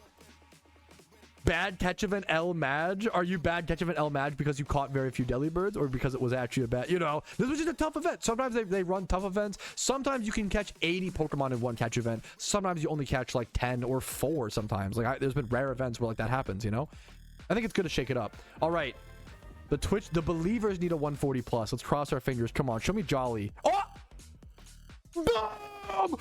Wait, that's good. Wait, that's that could be 3rd. That could be 3rd place. That could be 3rd place. Maybe. Probably not, but maybe. 151 Jolly. That's pretty good, dude. That could be maybe 3rd place. That's a 166. It's pretty good, dude.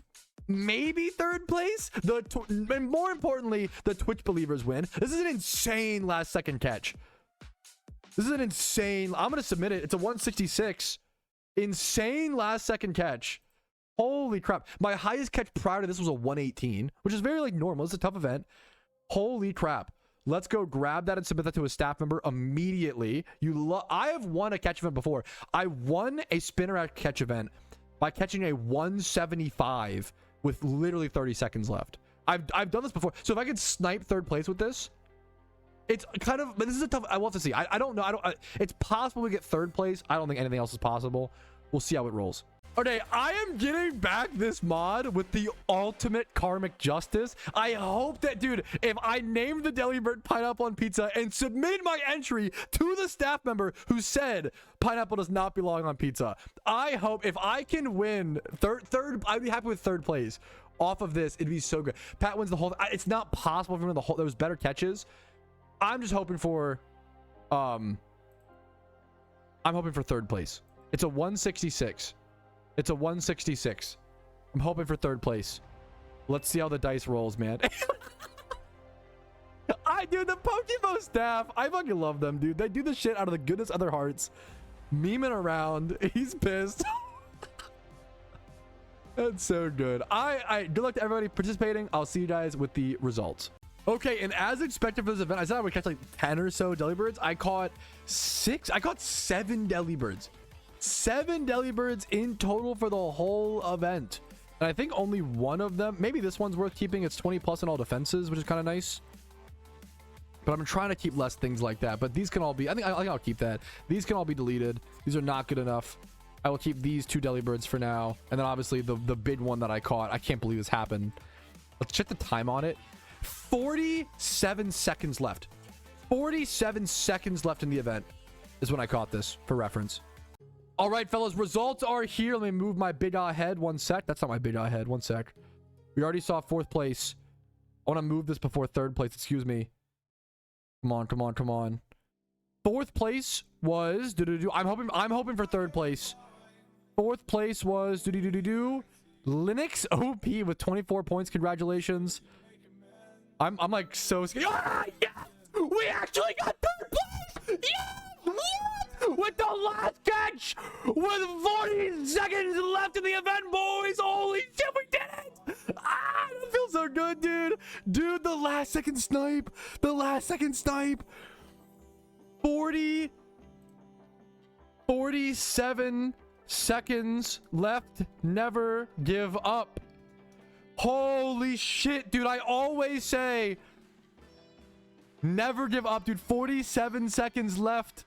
Holy shit, dude. Like, it's so dumb, but like that matters. Oh, also congratulations, Bear Choi. I love this name, Bear Choi Boy with 170. Congratulations, man.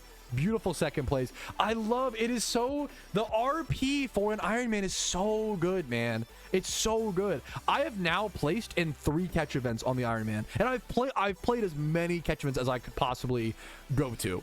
Also, I named the pineapple pizza, dude. It was the perfect karmic justice.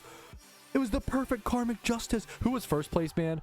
2nd place being was it the 175? Was it the 175? GG's, everyone. Oh man. In 1st place we have Greg ZN. What, your catch was crazy, dude. Congratulations, man. Congratulations. Are you gonna buy shiny charms with that? No, definitely not. So I could do a few things. Wow. Wow. GG's, Greg. GG's all. Okay. All insane catch, Greg. Okay, I can't type. Whatever. Anyways, the point is, that's a crazy catch, man. That's so sick. That's so sick to see. That's so cool. So, yeah, how do I spend my 250 RP? I think Sweet Sun Ocarina becomes one of the biggest considerations. Sweet Sun Ocarina is up there. I don't have enough for a P. I also might just save it. It's only 250 RP, which is like very relevant. Also, if I buy an Ocarina, I'll have 50 extra RP. I'll have 100 RP afterwards, which is kind of interesting. I could buy a Sweet Sun Ocarina. It's really tempting. I might just save it for now. And I think what I think I might save it. I don't know yet for sure, but I think I'm gonna end up saving it and hope that I can make more RP for one of the event seasons. I think the goal is gonna be, I would really like to buy one of the limited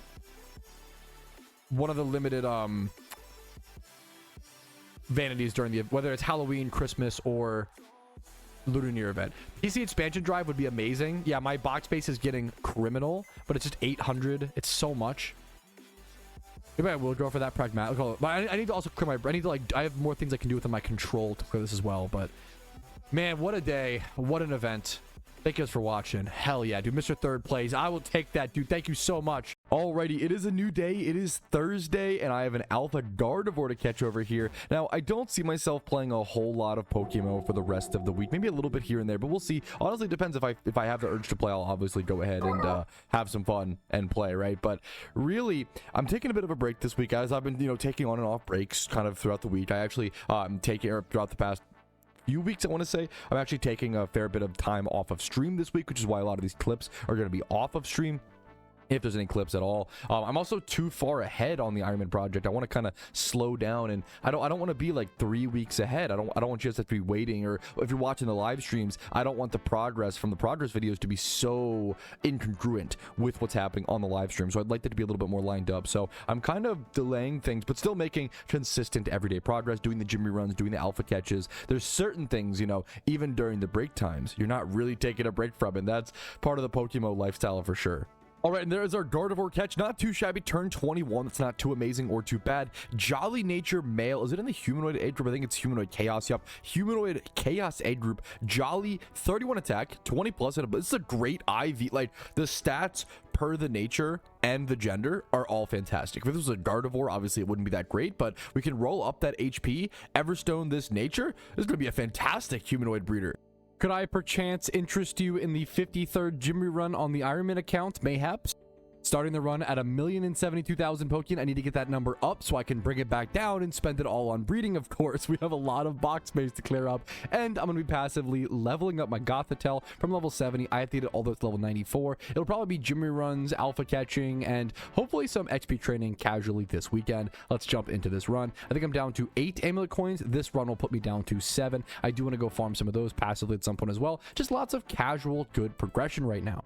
All right, I think that was actually the best Jimmy run I've ever done on the account, or like really up there. Once again, we started with 74, I think it was 72,000 Pokemon on top of the 1 mil, obviously. We can just do 352k minus 72, leaving us with a total profit. Yeah, we gained 280,000 Pokemon in that one Jimmy run. I want to say on average we make about 250k per Jimmy run, and obviously this Jimmy run could be improved. I actually ended up over in Hearthome City in Sinnoh because I had extra time to go do an extra gym, and I kind of just ran over to this one hoping it would work, and it did, thankfully. Our Gothitelle also got all the way up to level 84, so we're 10 levels away from the 94 where we need to kind of leave it there. It's a very weird specific strategy that's used for the Pumpking where we need to keep this level 94, and for that, I'm going to go ahead and do some XP training. I'm going to head over to Johto and get all set up. All right, and for this XP training, I will be XP training my entire Pumpkin team. That includes my Gothitelle, my Aerodactyl, my Tyranitar, and my Krokorok. My Gothitelle is starting at level 84. I need to get up to level 94 and stop there. I'll have to pay close attention to that. I really don't want to mess this thing up. My Aerodactyl is starting at level 80. I want to get that all the way up to level 100, I believe. I'll have to double check really quick here in a sec, but I'm pretty sure they're all level 100 aside from the Gothitelle. Tyranitar from level 91 up to level 100, and then Krokorok from level 38 all the way up to 100. I am going to go ahead and pop a lucky egg here and just do a bit of you know, casual lucky egg XP training, hopefully getting some good rates. I'm going to be doing this over on my laptop and hang out in the living room with my wife and just kind of watch some TV while also getting some good gains in progress. Make sure to do that when you can. I'm mostly just letting you guys know that in case I get a shiny, I might not get the clip fully on camera, but I will see you with kind of a live reaction. So if an awkward shiny clip happens next, you know what happened. I'm going to pop a lucky egg and see you guys hopefully in the next clip of just tons of good XP progress. Maybe a shiny, but it would be really unlikely at this encounter number. Oh my goodness! What? I took one step. This is 2 seconds after the last clip. I can't even... Are you serious? I took one step. I misstepped. Are you serious? What? What the fuck? I was going to XP train. I haven't done a single sweet scent yet, a single horde. I took one step of grass into the... Are you serious? I don't know if I can catch this. I don't have any spore. Oh, which is fine. That is just so crazy. I legitimately took one step, one encounter, and it's Raikou. Holy fuck. What? That's so weird. That's so weird. I think oh man, I might do something really weird here. Oh, that's so weird. I might just kill it and just like re-encounter it on stream next Monday, I guess. I need to try re-encounter this though. It'll lower the encounter rate to 1 in 500. That's Raikou in about, I want to say it took about 4,000 or so encounters, single encountering or so in Johto, around 4,000 encounters this time. Oh, that's so sick. That's a huge unlock for the account. Well, now this makes me want to go, should I actually go XP train, or should I just go like, you know, kill this and then single encounter until I can re-encounter it? I'm gonna try to catch this. I'm not gonna show you guys this whole encounter because it's gonna be super long. It's very possible I just the problem is I don't think it's worth it. The problem is I think I'm gonna waste so many timer balls. I don't know if there's a chance I'll ever catch it. I'd rather just re-encounter it. It's gonna take about an hour to an hour and a half to re-encounter this. It won't actually take that long. So I think this like literally hurts. I can Iron Head, I guess, and see if I don't kill it, but I think I'd kill it. I do 69%. I don't think this thing is worth catching, man. I think I just need to kill it. Yeah, I'm just gonna kill it. Sorry, buddy. I will re-encounter this before the end of the month. Don't worry. That is so weird. I swear it was one encounter. Like one. Can I see like my encounters of the day? I don't think I can. There's no way. Yeah, that I literally misstepped. I'm so glad I didn't go to my laptop yet. I was about to head to my laptop. That's crazy. Holy shit. Wow. Okay. Well, instead of XP trading, that totally changes things. I'm gonna go single encounter over at the Johto spot and just hope to re-encounter the Raikou, or I could save it till on stream. My only fear is it's currently the 25th. I could save it for my stream on Monday the 29th. There is a fear of me not re-encountering it for some reason, or I have to remember as well. Ooh, but now I feel like I need a dog. I'm caught between two a rock and a hard place. Two different good rocks, I guess, positive rocks. Okay, I think that I'm just gonna go single encounter for Raikou because I don't think I'll be able to focus on anything else until I go do that now. It should be lowered to a rate of 1 in 500, so it should be much more common. All right, I'm just going to head over to the spot, the single encounter spot with the Chanseys. I'm going to pop some lures. I'm going to use my Swarm Pokemon, and then I'll still frisk check any Chanseys, gain a few more lucky eggs. But hopefully, the next clip you guys see is with a nice little yellow cat beast, whatever you want to call it, Raikou on screen. And all right, there it is. About an hour and a half later, there is the Raikou encounter re-achieved. Now I want to go ahead and hop on over to my Breloom, or really any catching mon here, and just catch this very carefully. It's probably going to take a very, very long time. I always tell people the number one thing when catching a legendary Pokemon is you just want to spore it constantly, because the main way you lose a legendary in Pokemon most of the time is by it running out of PP and actually struggling to death. So the best way to avoid that is constantly sporing, and then I can go ahead and fall swipe it down to 1 HP, and then eventually spam timer balls once we're deeper into the fight. And I'll just see you guys with the catch. This is going to take a while. This is a tough catch. It takes a very long time. It's going to be a long fight. No need to just sit here and watch me respore this thing over and over and over again. I will just see you guys hopefully with the catch. All right, there it is, the Raikou catch coming in hot. I'm looking for nature here. That's not good. That's okay. That is okay. It does hurt a little bit, I'm not gonna lie, after hunting for Raikou a fair bit. So let me explain what this means. This means, in my personal opinion, that I don't think this Raikou will really be usable until the Lunar New Year event. Jolly Nature is no good. It's minusing its damage. That's going to make it a liability in raids. It is 4 times 31, which is nice. I think it's 3 times 31 guaranteed, so you do get some guaranteed stats, if I recall. So, you know, these can be fixed. I actually do have the Rainbow Quills to fix these. And you know what? Part of me wants to go ahead and... I have 80 Rainbow Quills. I have so many Rainbow Quills stored up. I'm trying to think, is there any reason I shouldn't just go ahead and use 46 of them to finish this up and make it perfect? I probably don't. I don't really need to do this. I could save these for my potential Entei, which I do have an Entei encounter coming up in October. But you know what? Happy to get the Raikou. It is a achievement on the account. It's a massive goal. I want to get one of every single legendary in the game, because once you get one of each of them, you never really need any more in the future, and that's fantastic. I can honestly go for Articuno a little bit passively now for the rest of the month. There's only like 4 days left, but Articuno is the very last legendary I need in Kanto. That would complete the legendary bird trio. But there it is, man. Raikou caught. Unfortunately, not usable for this upcoming event season, at least until the Lunar New Year event comes around, and then I can pick up some of the what are they called, Deciduous. These are from the oh no, sorry, excuse me, just the nature herbs in general. I believe you plant the Deciduous. Yep, it can also be planted to grow more Deciduous, and sometimes grow nature herbs. This will be my berry farming, essentially. I will be planting the Deciduous and hoping to get nature herbs some of the time, and that's the only way an Iron Man can get nature herbs, is just by planting and growing Deciduous, basically berry farming in the future. So one day I'll be able to use that Raikou, but that'll be for kind of next event season, or even just like next summer PvP events, things like that. We'll not be able to use that Raikou for the most part until the Lunar New Year event comes around, but still very glad I got it. All right, it is early morning. We do have ourselves an Alpha Sharpedo encounter. This actually despawns in like 5 minutes, so I want to go ahead and jump into the counter ASAP. I even misled and did lead my Spinda. I could actually kill this maybe and relodge, but ooh, this is going to be, maybe I just sacrifice something. Once again, this despawns very, very, very soon. So I think I'm actually going to head over to my Dragonite instead. But it's going to speed boost, isn't it? Ooh, this actually becomes an extremely... This fight might be ruined because I made that one simple mistake. Yup.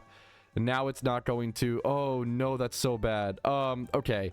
I'm going to try to kill this thing maybe and try to like redo this fight because I kind of butchered this. But that's okay. Hopefully I'll see you guys with a catch. And if not, I'll see you guys with a sad clip of how I missed it. Okay, I think a large part of this fight is going to come down to, does my Quick Claw proc here? No, it does not. That's probably GG. I can't even run from it, because if I run from it, it's going to what's it called? If I run from it, it's gonna take 2 minutes to respawn. And I think if I do that, unironically, I won't be able to catch it anymore. Like, that's how I really need to kill this thing or restart this fight ASAP. It spawned at 9:47 a.m. It's currently 10:58 a.m. I'm running very, very low on time for this thing. It might have even already despawned by the time this fight is over. Let's see. This is my only shot. I'm walking back in to see if it's still there. Ooh, oh, it's still there, but I'm an idiot. I just jumped back into the fight because I'm so panicked for time, and I didn't even go heal my Spinda.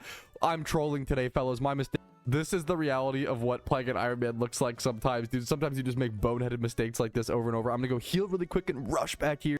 Okay, I actually can't believe I made this. I'm not gonna lie. I cannot believe this thing has not despawned. Once again, I think it's been active for about an hour and 13 minutes. So I literally, I think they usually last like an hour 15. I'm minutes, like I made it by minutes. That was so incredibly close. There's the skill swap. This fight should be under control now. The funny thing is that Sharpedo isn't even in like that good of an egg group. Like, this alpha isn't that important. It's probably one of the alphas that I've caught the most on the account, and it's because Sharpedo's just in the water B egg group, unfortunately. I love Sharpedo, man. I love Speed Boost. What a cool Pokemon, right? But he only is in the water B egg group, and water B is probably one of the least, I think it might be the single least relevant egg group in all of PokeMMO, personally.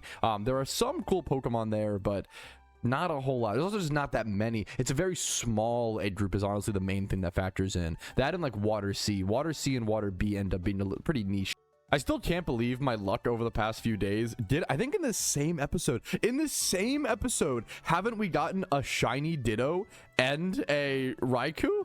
Are those all in episode? My memory might be off. The Ditto might have been in episode 19, to be fair. I might be conflating those. Everything, as I record, the episodes are mushing together, and everything does all feel so recent. I actually do feel like this was episode 19, to be fair, but getting that Raikou in episode 20 feels pretty, just accidentally the way I did, feels pretty darn amazing. My number one worry right now is just box space, to be honest with you. The fact that I have this many breeders, these are all breeders that can't fit in my other breeder boxes, right? PC space is becoming a serious concern, and I need to like hyper clear out PC space before events happen. So one of my number one things right now is I want to make enough Poke-N, just do my gym runs every day, of course, maybe even do trainer runs. My main problem right now is making enough Poke-N to do enough breeds to clear up PC space. That is like my number one, I think my number one goal on the account right now. And I really need to start doing like chain breeds. I often like do, okay, let's make a bunch of 2x31s, or let's make a bunch of, X31s. I need to take an egg group and take it up from like 1x to 2x to 3x to 4 and make 5x. I need to make 5x31 breeders. I think it's the main way I can clear out proper space. All right, I'd like to go do my Gym Run, and while I do some desk work, some thumbnails, some editing, some timestamps, etc., etc. However, before I go do that, I wanted to go check, do I have any Pokemon in my Daycare in Unova? I don't think I do. That's a damn shame, because I do gain a lot of XP over in Unova when I do my Gym Runs. My Gym Runs every day. I think, I could be wrong, I believe the XP gained from Gym Runs does add into the XP you get for the Daycare. I could be wrong. I don't think it needs to be wild Pokemon. I think it can be XP from anywhere, but I honestly could be wrong. The Daycares in Pokemon are a little bit of an enigma, like a little bit. They're very strange. They're very weird. So you do have to factor some of those things. The question is, what Pokemon do I want to put in here? So I want to put in something that I won't, like, I don't need super immediately, that I can afford to throw in there for a while, like just get free, like the Crobat. Like, I don't think I'll need a high level Crobat anytime soon, or a Crobat, at all anytime soon. Rampardos I will need for raids, but it's not absolutely crucial. I think these are two good mons. Crobat level 60, which is nice. It won't overlearn the moves. My only fear for Rampardos is that it's level 31, so it might not get the moveset that I want it to have. But I need to think about that for a quick sec. Am I really okay with that, or should I put in something that's a bit higher level? I might throw in something a bit higher level. You know what I just thought of? This is fucking genius in my opinion. I can throw my Raikou in there. That's actually, I love the idea of that, because, let me move this. I think the moves that are down at the top or bottom, I forget which is affected first, but I'm going to move these just in case. This, I could hide this. I could hide Raikou from my stream and not let them know I have it. And I also don't need it for raids. Like, it's not usable. So I think that'll be perfect. I love the idea of throwing my Raikou in there and keeping it a little bit of a secret for now. I wasn't even sure if she could raise it. It's like a legendary, but yes, she can. That's really cool. Okay, so we'll throw the Crobat and Raikou in there, and then I'll go get set up for gym runs. This will not be the most efficient gym run by any means, because I am mostly going to be like doing desk work on the side. It's just a way for me to do some progress on the account while doing that. And I could do XP train, I guess, but I don't want to waste a lucky egg either. I'd rather kind of do an inefficient-ish gym run, in my opinion. I think that's fine. So let's go get ready for this. We're starting at 1,332,000 Pokeon, and we're leveling a Krokorok, starting level 38. This is our Pumpkin Krokorok. We need to catch him up to the other Pokemon that are higher levels for our Pumpkin team. The rest of our Pumpkin team is like level 80s, so I'd like to get him, you know, closer in range. I'm gonna go ahead and start this though. I'll see you guys afterwards. I'm a big fat stinky dumb idiot. I popped my amulet coin. I totally forgot. I tried to remember this. I did my gym run last night at like 10 p.m, which means I can't do it again today until like 4 p.m. I have to wait 6 hours. Oh no, it's currently 11:34 a.m. Okay, what I can do is I can log out of the game and then log back in at like 4:35 p.m and do my gym run. That is so fantastically awkward, but hey man, whoops. I'm honestly amazed that hasn't happened yet. I kind of expected it to happen eventually at some point. That kind of stinks, but honestly, it could be worse. I have other things I can do today and still be productive, so, you know, it could be a lot worse. That honestly is going to work out fine. All right, and about 4 to 5 hours later, I finally was able to do my gym run after popping that amulet coin early. It all worked out. That's okay. We're up to almost 1.6 million Pokemon. This is the most we've had in a little bit, man. We hadn't really been able to stack up our yen like this in quite a while, so that feels really nice. And then our Krokorok now turned Krookodile up to level 67. Now from here I have two options. I could go hunt Articuno in Kanto and go for the final legendary bird there, as well as getting myself some extra elemental orbs for the Moltres and Zapdos that I have, or I could go XP train and get guaranteed progress. And honestly, it's kind of tough to figure out which one I really want to aim for. But after a little bit more deliberation, I'm kind of feeling Articuno. I can always do the XP training at a different time. I'm in no real rush to do that. I have plenty of time, honestly, until the Halloween event really comes around to really nail that down. But Articuno goes away in 4 days or so, and once that rotates, I won't be able to finish the Kanto legendary, you know, situation in a very, very, very, very long time. Now I'm going to go ahead and start a new trip to sort of track, like, how, you know, how many encounters am I into the Articuno hunt. So that's what this number is going to represent, at least for the time being. The problem is, if I, you know, you can't really like have multiple trips, I don't think, right now. I've seen suggestions on like how to, you know, update things and have multiple trips active, because that would really help track things. Because right now the problem is, if I start the Articuno hunt and then I go do anything else, anything else is still going to track towards the quote-unquote Articuno hunt, which is not accurate. So you have to kind of track things in your head manually still, even though we have the trip indicator. But I'm just gonna grab my typical stuff, go grab my Swarm Beedrill, head over to Pattern Bush up here north of 6 Island, and then just go run back and forth and hope for an Articuno. I'm not gonna pop lures just because they're expensive and I don't really need to. It does increase my encounters a little bit, you know, that 10% increase, but I'd like to save my Pokeyen. I don't really know if it really matters. I don't really need to get Articuno, right? That's the mental state I'm at. I don't need to get it. It'd be nice, it'd be cool, it would complete a big, like, it would be a tier 3 goal actually, to complete all of the legendaries in Kanto, right? But that's a cherry on top sort of thing, not the cake itself. So let's go ahead and just start our little Articuno hunt and keep track of our our trip. That one encounter does kind of counts, kind of doesn't, because it's on the water. We're gonna go ahead and just start now. I'll hopefully see you guys with an Articuno encounter or something else. Well, quick and pretty immediate interruption to the Articuno hunt, but an interesting one. We have an alpha Mamoswine spawn. I don't know if I've seen this. It's a pretty interesting Pokemon. I don't think I've had one of these. I think this is the very first one on the account, and like the hidden ability, I don't know if it's better. I'm not sure actually. Let's go check what Mamoswines are running. But it's thick fat hidden ability, and I genuinely don't know if that's better or worse than the other options. It seems tremendously better. Wow, 92% of, I was thinking Oblivious, like, you know, campy, taunted and can't be intimidated, like that's pretty good. You know, it can set up stealth rocks through taunt. You know, it can ignore intimidates. It's a physical attacker. That seems really good. No, thick fat and focus sash, that seems unintuitive. That seems so strange. Why would you run both of those? Be bulkier, but yet you want to be one. It's so, I don't know. It's weird. I don't know. It's strange. Weird. But yeah, so apparently thick fat is really good. So it's cool to get my first ever hidden ability access Mamoswine on the account, dude. Cool. Hell yeah, man. All right, there is the Mamoswine catch. That's the first time it's ever been registered. Yeah, Alpha Mamoswine registered to the Dex, and it came out adamant. Are you serious? This, okay, I'm not even going to check the stats yet. Female Mamoswine, that's really good. I can breed it up. Adamant. If this thing is literally just 20 plus attack and speed, it's probably competitive ready. If it is 31 speed, that actually really matters in Mamoswine's speed tier at 80. Let's check what it is. Not okay. It's gonna have to get, we're not okay.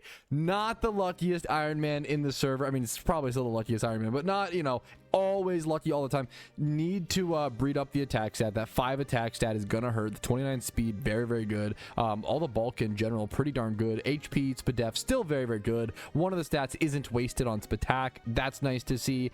This is one breed away. This is a beautiful, beautiful, beautiful Mamoswine. Literally one breed away from being competitive, and I love Mamoswine. I love Mamoswine as a comp. It's such a fucking cool Pokemon. It hits so hard. It's really, really cool. It's like a hyper offense Pokemon. It's got really cool typing. It can be super aggressive with the ice type attacks, hitting Dragonites with, you know, priority ice shards. It can throw off one of the strongest attacks in all of Pokemon PvP. In Earthquake, being Stab Earthquake with 130 base attack. This Pokemon is a fucking beast, dude. Its bulk is like pretty good with the 110 HP. That 60 Spadef is actually like more than you would think, especially with thick fat, and then like 80 base defense. Like, it's kind of frail to a lot of attacks, unfortunately. It's one of the main problems, but and it's not quite like fast enough for a lot of things, but it's a really cool Pokemon. It can set up stealth rocks. I love Mamoswine, dude. Just a very, very, very, very cool Pokemon in my personal opinion. So that's really cool to catch a really good one.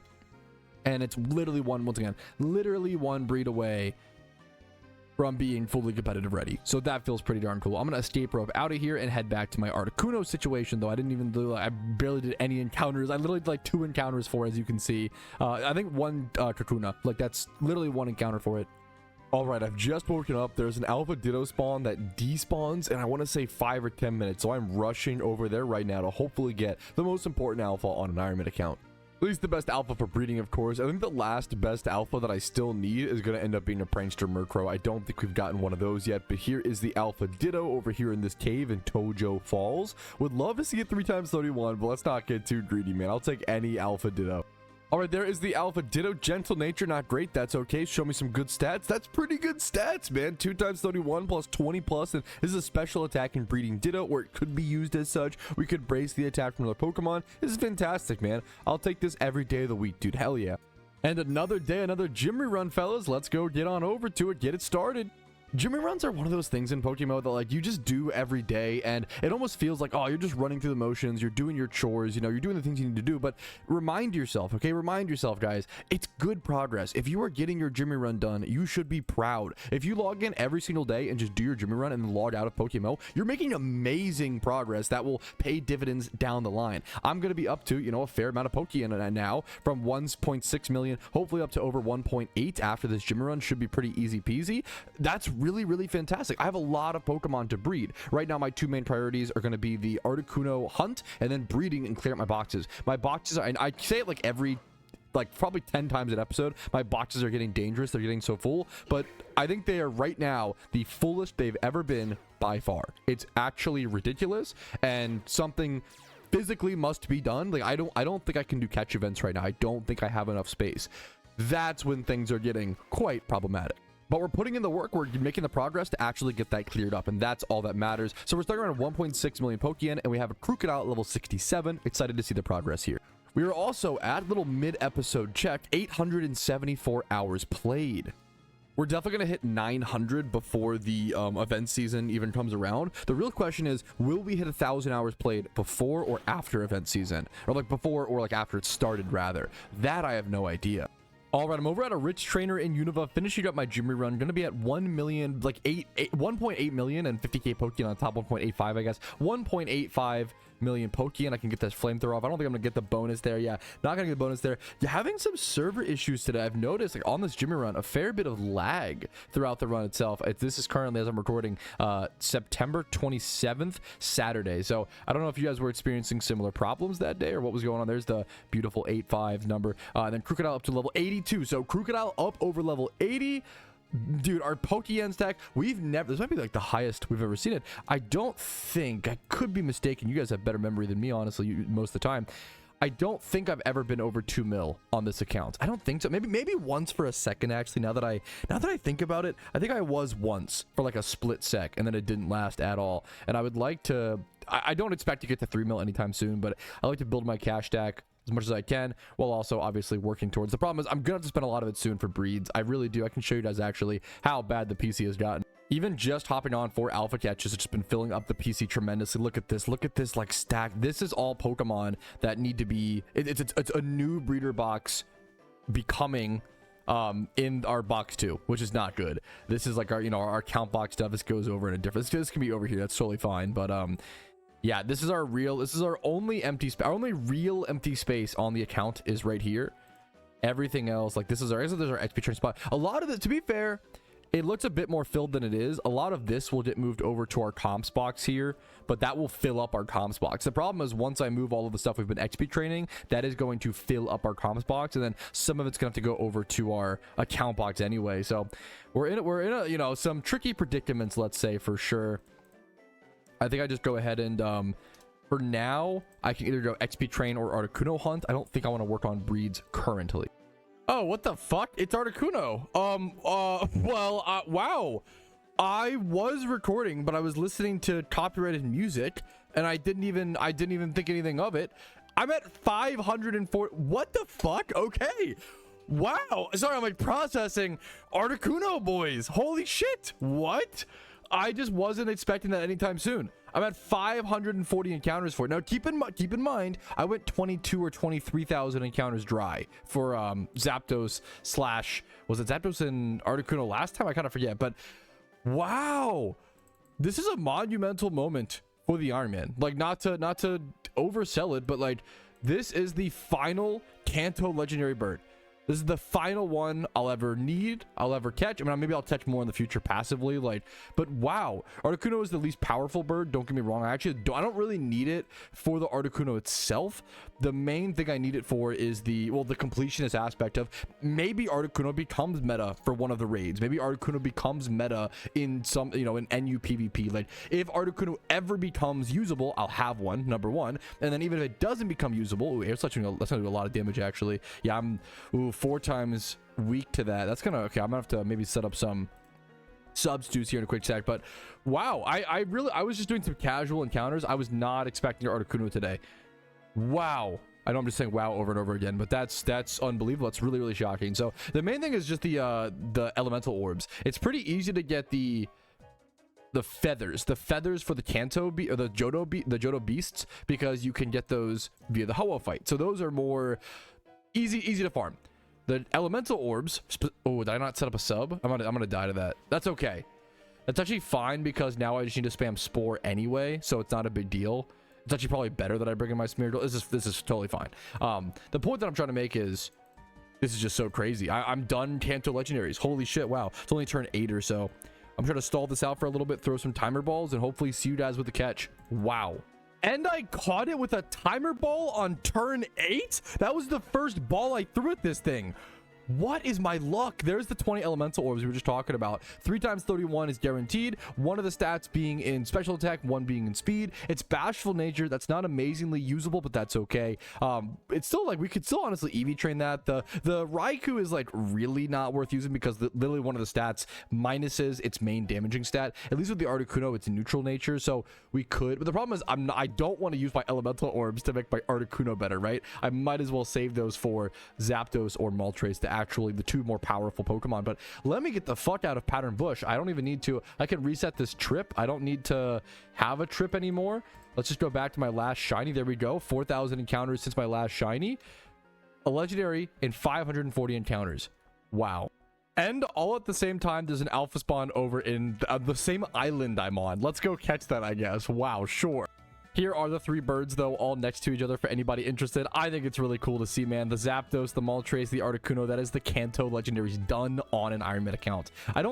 I doubt that I'm the first person to do that. I feel like someone else might have finished the rotation since this is not the first time we're seeing the Articuno rotation, but I can't imagine more than maybe 5 to 10 Iron Men have this in the entire game. Also, it is a Xatu spawn, not just like, you know, some random alpha, actually an alpha with a good hidden ability. All right, there's the catch. Calm Nature actually could be good as well. Minus attack plus Spadef could give me a nice bulky magic bound Xatu. Ooh, it's pretty good. 31 defense, 31 Spadef, female. This could be bred up into a good Xatu. I forget if we already have a good magic bound Xatu or not. I feel like we don't. I feel like we caught one and then either ended up using it as a breeder or it just wasn't good enough or didn't have the right stats. I could be wrong. We could go double check really quick, actually. We have so many things in our boxes, in my boxes, that even I'm forgetting like what's, you know, what we have access to.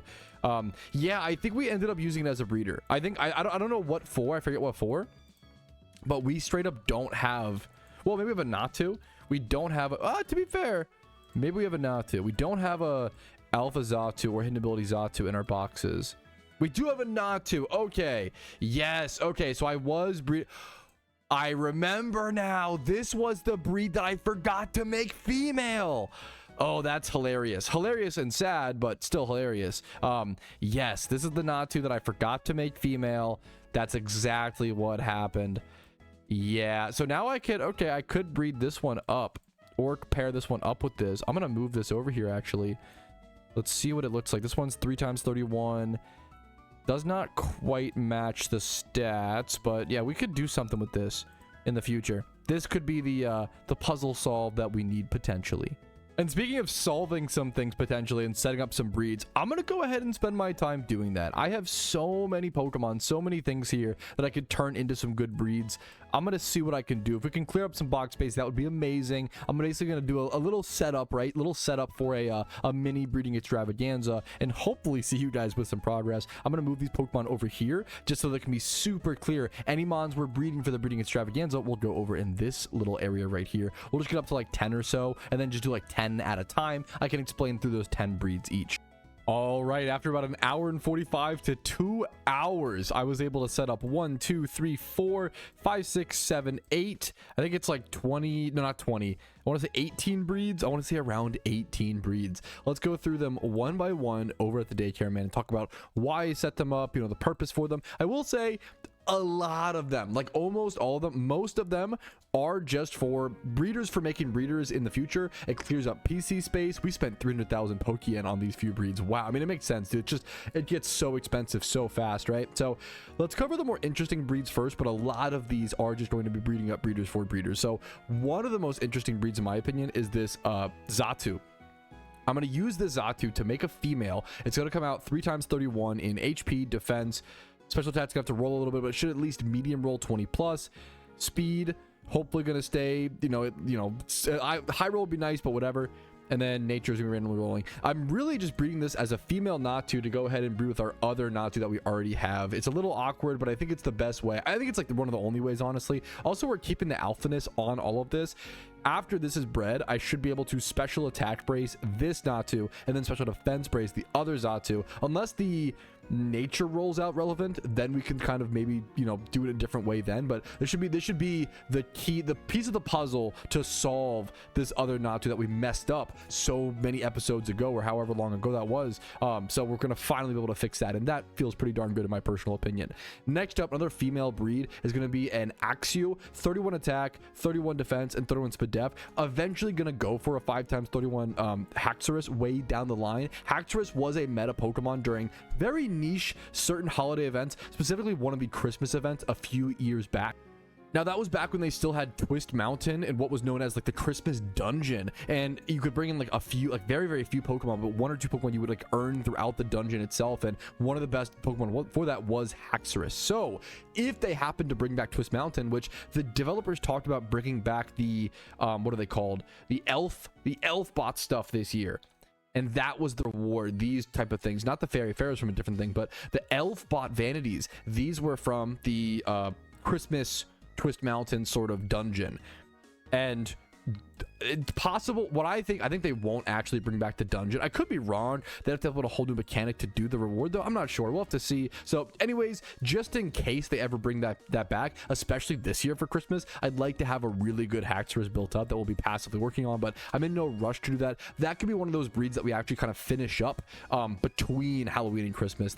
I'm in no absolute rush for that, but it'll be good to have something cooking in the meantime.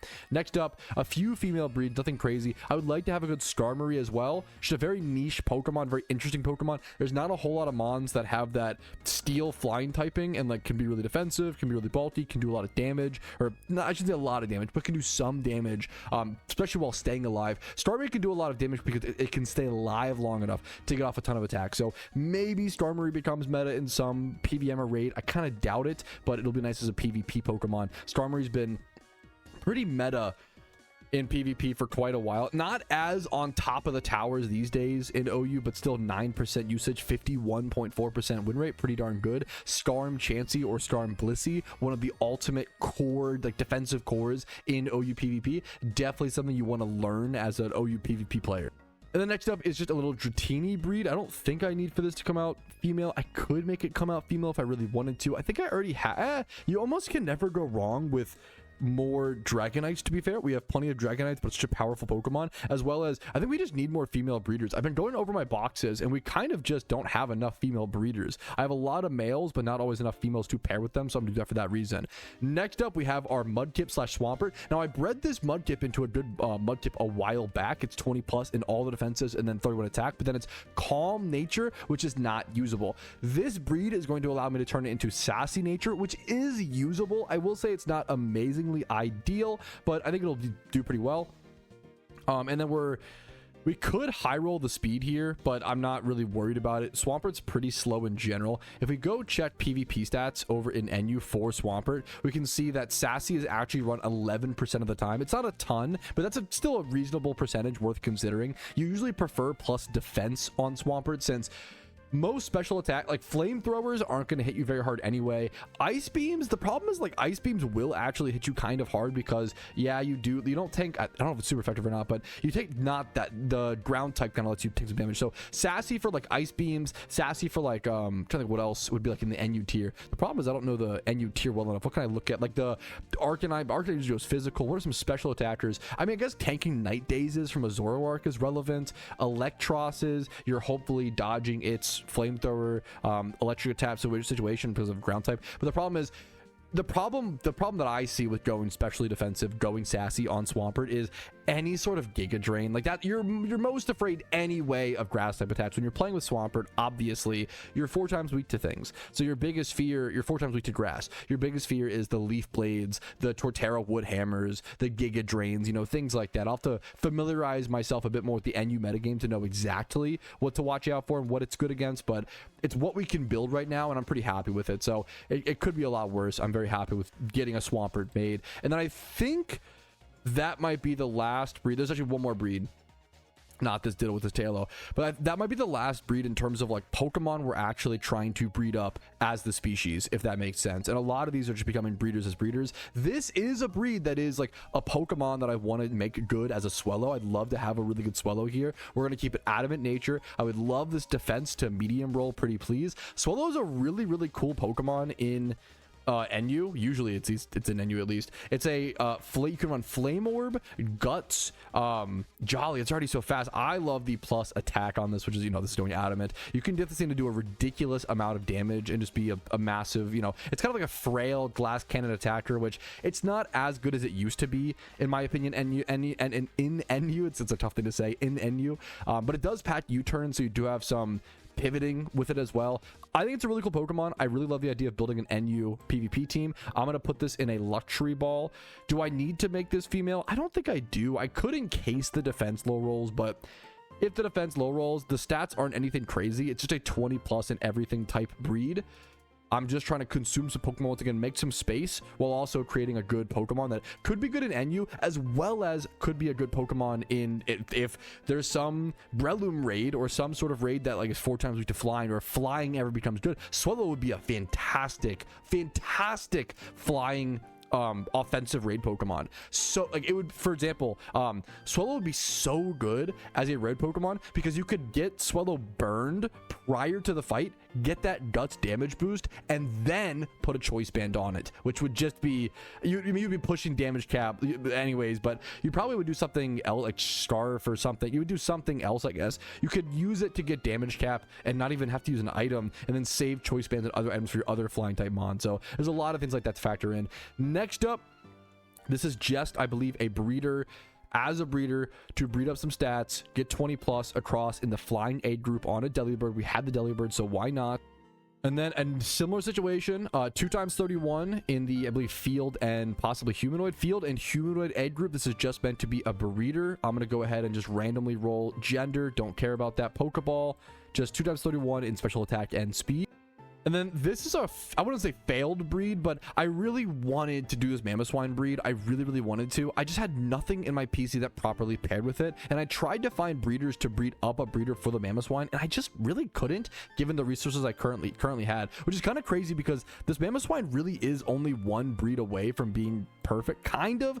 The problem is you really do want 31 speed on Mamoswine. The fact that it is 80 speed tier, like that is a very competitive speed tier. Having 31 speed is pretty darn crucial in my opinion, but you also do get Ice Shard as a priority move, so who's to say I don't know, we can make it work in some way.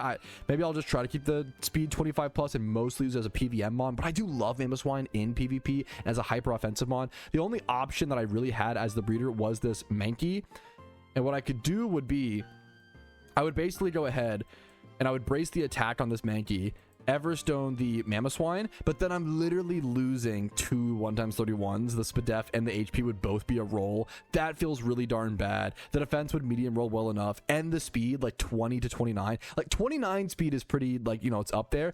20 speed, the difference of that lowering that much is pretty brutal. So there's a lot of problems there. So unfortunately, I ended up deciding to not go through with this breed, but I heavily considered it and looked for many options. Next up, 3x31 flying egg group breed. Not a whole lot to say there. All right, next up, field egg group breed, 2x31. Once again, not a whole lot to yap about, just a nice 2x31 breed. I will take it. We're getting rid of an alpha for this, but I think it's worth it. No, I'm sorry, I said 2x31, 3x31. Excuse my French, okay? 31 HP, 31 attack, 31 speed, 3x31 field egg group breeder. That's awesome. I almost want to make this female. I think it's worth it. We just because we have so many male. Once again, I have so many male breeders in my boxes for some reason. I think it's that I make them male sometimes to be able to breed it onto other mons, but I'm running out of female pairings. So where I can, I'm gonna go ahead and do that. Next up, field and flying. I'm sorry, I keep thinking Delibird's in the flying A group. It's not. I see it as a penguin. I think it's flying, but it's not in the flying A group. It's in water A and field. This is just a random Delibird from the catch event recently. I'm going to make this 2x31 and then hopefully like high roll some of the other stats 20 plus and use as a breeder in the future.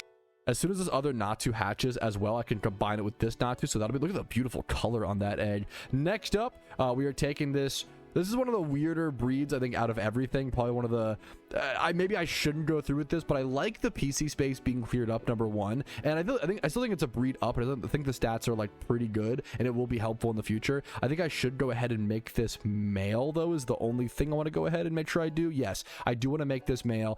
20 plus HP. I believe it's Field and Water A. Field and Water A, same egg group as Water A shares with Dragonite and some other powerful mons like Magikarp. I can breed into the Dragonite group if I needed to. Or, sorry, I don't think Magikarp is in the sorry, I've been once again setting up breeds for 2 hours, so if I say anything incorrect off the fly, yeah, Gyarados is Water B Dragon, not Water A, so let's use that. Spheal, 20 plus HP, 25 plus attack, 31 defense, Spadef 24 to 31, and then 31 speed. Pretty happy with this. Gonna make it male and make it a breeder in the future. We are losing an alpha Walrein for it, but I think it's worth it personally. Next up, Eradicate and Meowth breed, 3x31 across the defenses. You can always use that. I don't think I want to make this any sort of gender. I'd rather let it roll. I think because we would need nature on it still. Yeah, I'm gonna let this one roll personally. Go ahead and go through with it. Next up, a bug egg group breed with Pinsir and a Dwebble, 3x31 in Spatak, Spadef, and speed. Very relevant stats, and technically the HP and defense both could high roll, but that would be extremely lucky. Next up, just 20 plus in a bunch of stats. We have another Magikarp coming out, 20 plus HP, attack, defense, everything except for this attack, basically. 24 plus depth and 30 speed. If this randomly rolls a good nature, that'd be pretty cool. We could use it as a... Well, we have plenty of good Gyarados, though, is the problem. I really just need the perfect Gyarados at this point. That'll probably just be a breeder, really. And here's just a 2x31 Dragon Water B egg group Pokemon, 31 HP and 31 speed. I really do just need one perfect Gyarados. I kind of don't have any. I have a bunch of different Gyarados that are all really good, but I don't have one that's just 31 attack, 31 speed, and like Jolly Nature, or even I don't have like 31 speed. Almost every good Gyarados I have is missing the 31 speed, and it's in that exact same speed tier as Mamoswine, where I think it's 81 speed. It really needs, yeah, it having 31 speed is really, really, really important. 2x31 Bug Aid Group Breeder in attack, in speed def, weird stats. I know, just clearing some nice space. That's very, very, very relevant. And then our final breed for now, at least until that one Xatu hatches, 20 plus and adamant. I'm gonna make this male for sure, actually. 20 plus and adamant in every stat for a field egg group breeder for attack stats, obviously minus special attack. We're gonna make this adamant. This will be a perfect final breeder for some sort of field egg group physical attacker. This will be a fantastic, we're gonna make this male, fantastic male breeder to finish off some sort of field egg group Pokemon. All right, that's our little mini breeding extravaganza. I hope you guys enjoyed that, and I'll see you guys when these eggs hatch to breed this Xatu through, and then after that, we'll probably take a nice break for the night, most likely. It is crazy how much energy, how much mental energy, and even physical energy, like, just gets burned through setting up all these breeds. It takes so much longer to set up stuff like this on an Ironman account, but it is well worth it. Let's go check our PC space as well before all this stuff hatches. We're gonna have to throw a lot of these like over into our breeder boxes, so it's not, we're not actually, you know, we didn't actually clear as much space as this shows right now. We have to still move over, I mean, 7 plus 11. We still have to move over like 18 more Pokemon back over to these boxes, but at least we'll, also we have to move these over. Ideally, best case scenario, okay, I think we achieved it. Best case scenario, we achieved it, boys. We are back in our breeder boxes. That's something. It's not amazing, but dude, it's progress, okay? It is progress, and we really, really desperately needed some progress. We gotta move these. I even had to move these Pokemon, some of my my rare species. I had to straight up move them to have enough space to prep all the breeds. I made too many on accident, and I had to clear up the space here. I'm gonna move these Mamoswine and stuff back over here as well. It might even be, we're gonna have like, it might be exactly full after the Xatu and stuff. So our 7 eggs hatch. Let's actually go grab those really quick, remove all, and then fill all. I mean, the dream world is we either attach a shiny really quick, you know, casual, little fun shiny. Bold is actually a really good nature roll. Wow, we should actually check through some of these to see how some of these rolled. Quirky, adamant, that doesn't matter at that point in the breed, but it's still a nice roll. The Mudkip we can move over to the comps box, that is relevant. The Delibird, okay, nothing crazy. This also, okay, we have a few things we can move over. This low roll defense, no, that's annoying. The Tailo did low roll defense, bummer, whatever. It's a frail Pokemon anyway, who cares? We did what we could. Let's grab this Xatu. But that, yeah, we have a few more Pokemon being made as comps now, though. Well, I also moved, I found this Tropius while setting up breeds. I found this Tropius over my boxes. It's mild nature, so it's plus attack minus defense, 20 plus in every special attack stat. I'm just gonna Eevee train this. I'm gonna Eevee train this. There was actually something where Harvest, I believe, Tropius was meta, but not the solar power version, so I'd have to get hidden ability access, I believe, if I really wanted to do this. But I don't know, maybe at some point we can see this be active. I think it'd be really, really cool. I could see Tropius weirdly becoming meta at some point if the right situation occurs. But let's go ahead and set up this this Xatu breed really quick. That bold nature might actually change things, by the way. I think it does actually change things. That's going to make things really interesting. Okay, I think I'm going to special attack brace the male Xatu. Let's see which one that one is, the top one. And then I think we just Everstone. Yeah, I think this is the strat. I'll show you guys this final breed here in one sec. All right, so here's the breed. Here it is, fellas. I'm going to make this female, I guess, because why not? And throw in the luxury ball. Bold nature. I think this is worth to keep. We could go check, though. What is Xatu? I think Xatu actually just got moved up, I believe, if I'm not mistaken. Yeah, bold is literally the #1 most used nature. Okay. Wow, most ideal nature we could possibly have. 21, hopefully we medium roll speed, plus speed, 31 HP, 31 defense, 31 attack, and then def. We're not going to carry over that 31 most likely, but we will at least hopefully low roll or medium roll. Either way, we keep 20 plus. I am so happy with this. It's a phenomenal Pokemon. I'm going to make it female just so if I need to breed it up in the future, I can. This best case scenario, this comes out like a random 4x31 roll, but that's going to be a Xatu comp done as well. So we made like at least 3 competitive Pokemon today, but I think there are some actually more coming. It's going to be like 3 or 4 would be my guess. Also, if you count the Tropius, maybe even up to 5. Gonna start slowly moving these over to the more breeder box as well as they come out of the eggs. We can see this thing slowly filling up. I'm once again, I'm hoping that this box, everything can be withstained in this box. That's what I'm hoping for. If that's the case, I'd honestly be happy. At least we can get, we cleared up at least the junk out of here. That was getting really, really messy, man. I also did go ahead and identify this random Eevee over here that it just doesn't really have enough stats to really be worth keeping, as well as this Gengar right here. I'm gonna go ahead and just release these fellas, unfortunately. Rest in peace to these guys. I do want to start looking for more Pokemon like that to just release if I just can't manage it for whatever reason. I do just want to go ahead and cut my losses and get rid of it. Like, this Spiritomb thing I'm keeping as like it's one Spiritomb, and to have that is nice. I do want to try to start breeding up some different evolutions, since evolutions just at times can be good in certain metagames for certain raids or PvP or whatever it may be. Everybody loves evolutions, we did actually clear up some more space. I'm gonna move things over really quick, and I'll see you guys when these eggs hatch, maybe.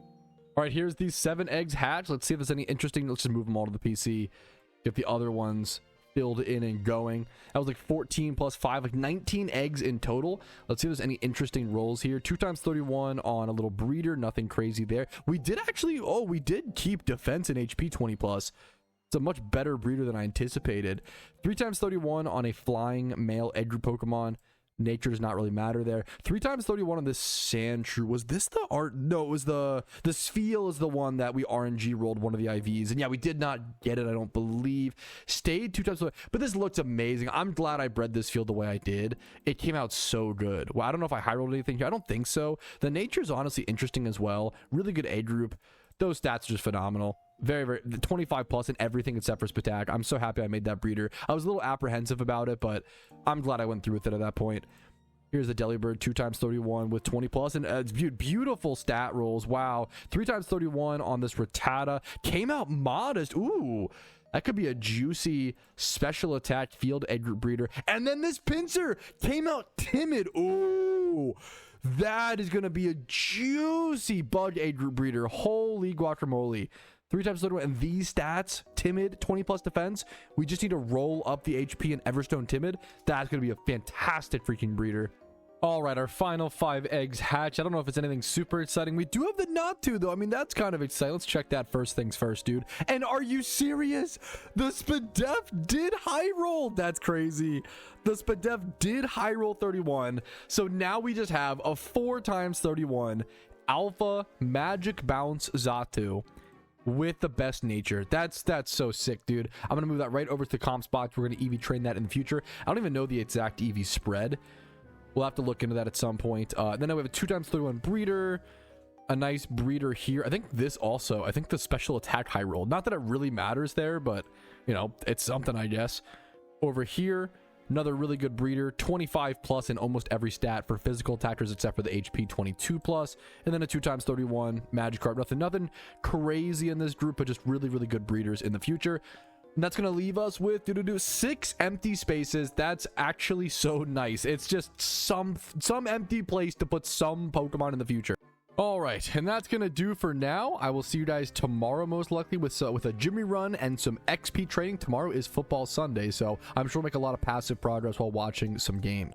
All right, we are back on the Ironman account on football Sunday, so it's a perfect day to just go do some XP training, kick back, and make some good progress. And I mean, genuinely, this is some of the last progress we'll have to make for quite a while, I think. I do want to double check my raid want list and what I do actually have, but once I get this Pumpking hard mode team together, I think I might be like almost fully set, if not fully set up for the upcoming Halloween events. Now, we are XP training our Gothitelle today, our beautiful 6x31, my favorite Pokemon on the account, the Tyranitar, as well as our Pumpking Krookodile, as well as our Pumpking Aerodactyl. These were all very specific, very difficult Pokemon to create and to make. I'm gonna go ahead and XP train them. The biggest thing is I'm gonna pop a lucky egg first things first, use one of those bad boys that I've been stocking up beautifully on the account, up to 12 of them at the moment. But I do want to make sure, I want to pay really close attention. I want to pay really close attention and make sure that I don't over level this Gothitelle to over level 94. I'll be really sad if I do. That's going to be a huge bummer. And you might have also noticed in the top left hand corner, unread mail. My RP did get credited to my account, the plus 250 RP from that recent catch event. I still can't believe I sniped third place in that with literal what's it called, literal seconds left, like under a minute, like 40 something seconds left in the event, which is so crazy. We can see I now have 300 RP over in the gift shop. Now I could use this. Ooh, it's actually kind of tempting. I didn't really think about it, but I could use this to go ahead and pick up a Sweet Scent Ocarina, and that would make it so I could XP train 5 Pokemon at once, but I don't think it's super worth it yet. I want to see, maybe in the future I'll do it, but I would like to try to see if I can save up some RP either during or before event season and be able to buy some limited vanity, like some sort of Halloween vanity, Christmas, whatever. Maybe I would love to get a limited holiday vanity, so I'm gonna shoot for that, even though it's a bit up in the sky, bit up in the stars. But you know what, whoever said shooting for the stars was a bad thing. But I'm gonna go and get started on this XP training. Wish me luck and wish the Baltimore Ravens luck. They need it this week versus the Chiefs, man. It's a little bit rough going to the second half, but definitely still a winnable game. I'm gonna pop my lucky egg. We're starting at, once again, mostly Gothitelle level 84 is the most important thing, but I'm gonna keep an eye on. I'm gonna pop lucky egg, and I'll see you guys either in an hour or when this gets level 94. Okay, wait a minute. I didn't expect to see you guys with a clip during the XP training, but oh, I just got disconnected. I have a really weird visual glitch. As you can see, I'm actually like super zoomed in. I was trying to do this horde, and then I ended up like running over to the PC. I bet you if I relog, it's gonna fix it, which is kind of a bummer, but I was in this really weird glitch where I was in a battle, but I wasn't in a battle, and I didn't know. I was trying to go back to the PC to heal. It just fucked it. I'm like, as you can see, this guy is like, I'm not even on the setting. Look how big the PC door is. I was like way more zoomed in than you should ever normally be able to get in PokeMMO. And yeah, look, you can tell I just had to relog. I just logged out and logged back in. Look at how much like it unzoomed me. That's so I was so zoomed in. You can see the PC door on the top left of my screen up here. That was so strange. I've never seen a visual bug like that in my 12 years of playing PokeMMO. Not like that zoomed in. That was so wild. Yes, this PC door. Are you serious? It was so zoomed in that this was taking up the whole, like, and I tried to like enable this and disable this. You can't even zoom in enough. I was zoomed in like 4 times or something. That was really strange. All right, I'm gonna go ahead and make a quick change. My Gothitelle is up to level 91, so I'm gonna go ahead and just remove, you know what, I'm gonna move the other Pokemon in my party over to the PC so I can just focus on the Gothitelle, get it up to 94, and then that will allow me to actually focus on just finishing it, putting away the boxes, and then I can't possibly mess it up in the future if it's done.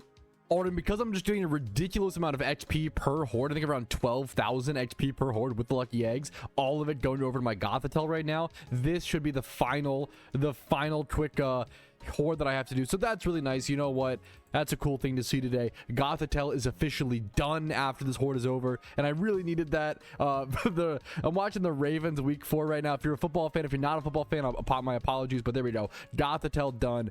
Basically, the Baltimore Ravens season is over by week 4 in the NFL, so as a big Ravens fan, it fucking sucks, man. It hurts. It sucks. We have so many injuries. So many injuries happened this game. We got blown the fuck out by the Chiefs. Not blown out, but you know what? It's a unfortunate circumstance. It is what it is. Hopefully next season is better. That's kind of the mental state I'm at right now. But anyways, Gothitelle's done. That's the cool thing. That's the important thing, the positive thing. Okay, PokeMMO can reground us. That is one of the biggest like PVM Pokemon that we've needed to get done now, and that is phenomenal. I'm gonna keep it at the nickname being keep level 94 for a little bit. I'd love to rename it to like Heal Block Queen in the future. I liked that name I had for it. And even honestly, move Heal Block up to the top slots, since it's the most important move on this Pokemon. But next up, we don't have to stop. Now we can just go actually XP train willy-nilly. We don't have to like focus on specific things. We can just XP train everything here up to level 100. No stopping from this point. Tyranitar level 96, Krook up to 89, Aerodactyl at 87, and then our Sableye, I'm going to go ahead and start XP training as well. Currently level 37. All right, I finally just wrapped up that lucky egg. We are ending that with Tyranitar level 99. That's ridiculous. I'm probably going to go ahead and actually put the other mons away and just finish him out here in a quick sec. Krookodile up to 93, Aerodactyl up to level 90, and then Sableye up to 53. Once again, once these three Pokemon, the T-Tar, the Krook, and the Arrow get to level 100, our Halloween prep is almost certainly almost done, if that makes sense. All right, and with this next horde, we'll have level 100 on my favorite Pokemon on the account, dude. The level 100 6x31 Naughty Alpha T-Tar. And here it is. Here comes the Surf. The XP will be inbound here in just 1 second. Only 1,500 left. This should be around, I think, 5,000 or 6,000 or so. Boom, there it is. Level 100 on Boomer. One of my Twitch chatters chose to give it the name Boomer. I don't know why. I didn't inquire, but boom, there it is. Boomer is done.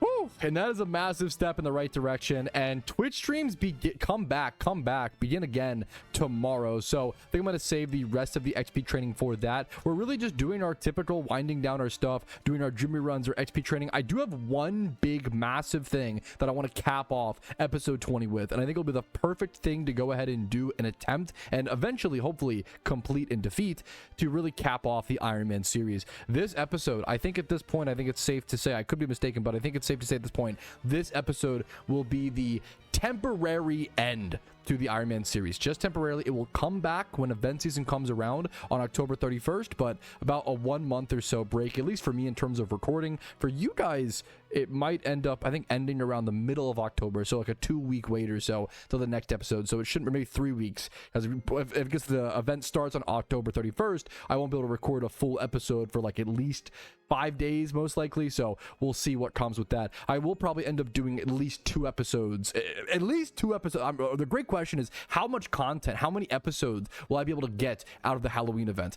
I think it'll be at least 2 episodes. It might end up being straight up like 3 episodes of content. So I'll be playing 16 hours a day. I'll be playing, maybe not that much, but like a lot of hours, right? At 883 hours right now, that feels pretty darn good, but I'll be playing a ton of hours, and I will be playing on the account even from, middle of October to October 31st. I'll still be playing on the account, but I'll just be shiny hunting, XP, doing passive stuff, slow stuff, XP training, maybe a few breeds here and there. Any big things I might record for some sort of recap, but yeah, I don't want to be showing you guys every single little thing step along the way. The Iron Man Progress series is about big progress in big steps on the account, so it's only natural that's got to come to a close at some point. It's been an honor, though. It's been an amazing time, and I hope you guys have enjoyed. We still have a lot more to do in this episode. Let's not get ahead of ourselves too much, but I'll see you guys tomorrow for a beautiful stream. Alrighty, fellas, we're starting a beautiful day on the Iron Man account. I'm very excited for today. Which is funny, we're not doing like a whole lot of crazy exciting stuff, but it's really good progress, and it's some of the most finalized progress we'll see on the account. First things first, I'm going to try to catch this Alpha Victreebell. It's turned 13. This thing is well despawned as well, so if I don't catch it within this encounter, if it kills me or itself, it's cooked. We're going to hopefully catch it. Today, we're mostly just catching an Alpha Victreebell, doing our Jimmy run, building our PokeMMO up, and then XP training. I want to XP train. I want to XP train as many raid Pokemon, as many Halloween Pokemon, as many Pumpkin Pokemon as I possibly can. I can spoil this because I soaked it earlier, so it's actually a water type right now for those wondering. So yeah, that's our plan for the catch Alpha, Jimmy run, XP train. We should make some really good progress. So once again, some of the final progress for the Halloween event. So I'm getting a little like jittery, a little excited. We're almost fucking like done. It's just a crazy feeling to start an account from scratch a few months ago and to be, I'm like at endgame. I'm like at endgame, and it just feels, crazy. It feels crazy, man. Thank you guys for joining me all this way. Let's catch this dumb little plant, fellas. All right, here's our Victreebell catch. Quirky nature, just a simple 2x31 alpha. Cannot be mad about that. Just a fantastic breeder. Will definitely be used productively in the future. Let's go get set up for our Jimmy run. We'll have to XP train a Pokemon, of course. How many amulet coins? I've downloaded probably like 5 or so. I'll be down to 4 after this. I've been on top of my Jimmy runs, which I'm pretty proud of, but it is depleting our amulet coins a bit faster than we're used to. All right, it is Jimmy run time. We're at about 1.5 million Pokemon. We're leveling a Aerodactyl starting at level 90. This is also, I just realized I have not tracked at least our last 2 Jimmy runs, I think. I'm going to lowball it because I'd rather underestimate than overestimate. I think this is Jimmy run 57, I believe. I'd rather underestimate than overestimate. I'm going to assume that's 57. But yeah, Jimmy run number 57 on our account. We're going to go ahead and pop our amulet coin. get this fella started. Boom, down to 4 amulet coins. We're gonna reach a point once again where we're just like self-sustaining, preparing for the Halloween event. We're gonna reach a point where we're just amulet coin farming, gym running, and then maybe XP training. I love to Everstone farm and get some breeds, a ton of breeds done as well, but that'll be a bit further down the line. I need to clear a box space. I need to clear a box space for the Halloween event. There is a part of the event called like to get the mysterious balls. To get the mysterious balls, you need to catch a bunch of swarm Pokemon, and that takes a fair bit of box space. So you want to stock up as many Pokemon usually in your boxes as possible. There's our amulet coin ticking down up to 1.75 million Pokeon. Pretty happy to see that. And Aerodactyl up to level 98. Almost done there. Let's go get to the most exciting, fun thing about Pokemon. Pog. XP training time, boys. Woo! I mean, I do get to XP train with lucky eggs, so it will go a bit faster and feel pretty good. I have 11 lucky eggs still. I have more lucky eggs than amulet coins right now. That's actually really weird. That's really strange. Anyways, let's head over there to Joe to double check. Let's see. We're gonna head over to the spot, the best spot in the game, boys. Alrighty, fellas, it is XP training time. Okay, we're gonna lock in a little bit. We're gonna train with lucky eggs. I gotta focus up a little bit, try to get the best XP per hour. Okay, we're training our Aerodactyl, now level 98, our Krookodile, now level 93. Once these are both 100, our Pumpking hard mode team is done. That's gonna feel freaking amazing. We're also XP training our Zapdos up to 100, and then our Sableye at least up to 80, if not up to 100. I want to start getting Mons, as many Mons up to level 100 as possible. We're reaching that point where I have a bunch of level 80s. I need a few more level 100s for the higher tier raids, and eventually this at the end of this episode, I really want to try the red fight. I want to beat the red fight at least once. That's going to unlock the final permanent incubator, and then also just unlock a huge, you know, kind of like a perfect waving the flag of success and a perfect final battle, a final testament of my skill and a final testament of my ability to build PvM Pokemon. I think it's going to line up absolutely perfectly. This is one of the driest Iron Man shunts that I've seen so far. 113,000 encounters for a Psyduck, dude. Amazing shiny, congratulations. But that's, I think that might be like, I don't know if we have a record keeping track of that, but technically maybe temporary world record for the driest Iron Man shunt so far. Another Iron Veggie. Iron Veggie's been gaming. Iron Veggie, how many hours played do you have? Do you mind if I asked you that? Iron Veggie has some of the most achievements on an Iron Man I've seen. I think he has more than me, like more stuff done, like more. He has some of the most achievements in the game, in my opinion, for Iron Man. I'm curious of his hours played. Xerix had one that went 150k dry. Thank you for your honesty. And for so a fellow Iron Man Xerix went 150k dry for a shiny. It's a cool title to hold. DM it to me on Discord, Tom, if you don't mind. Veggie has 839 hours. Okay, so we're pretty similar, actually. Wow. Veggie has 839 hours played.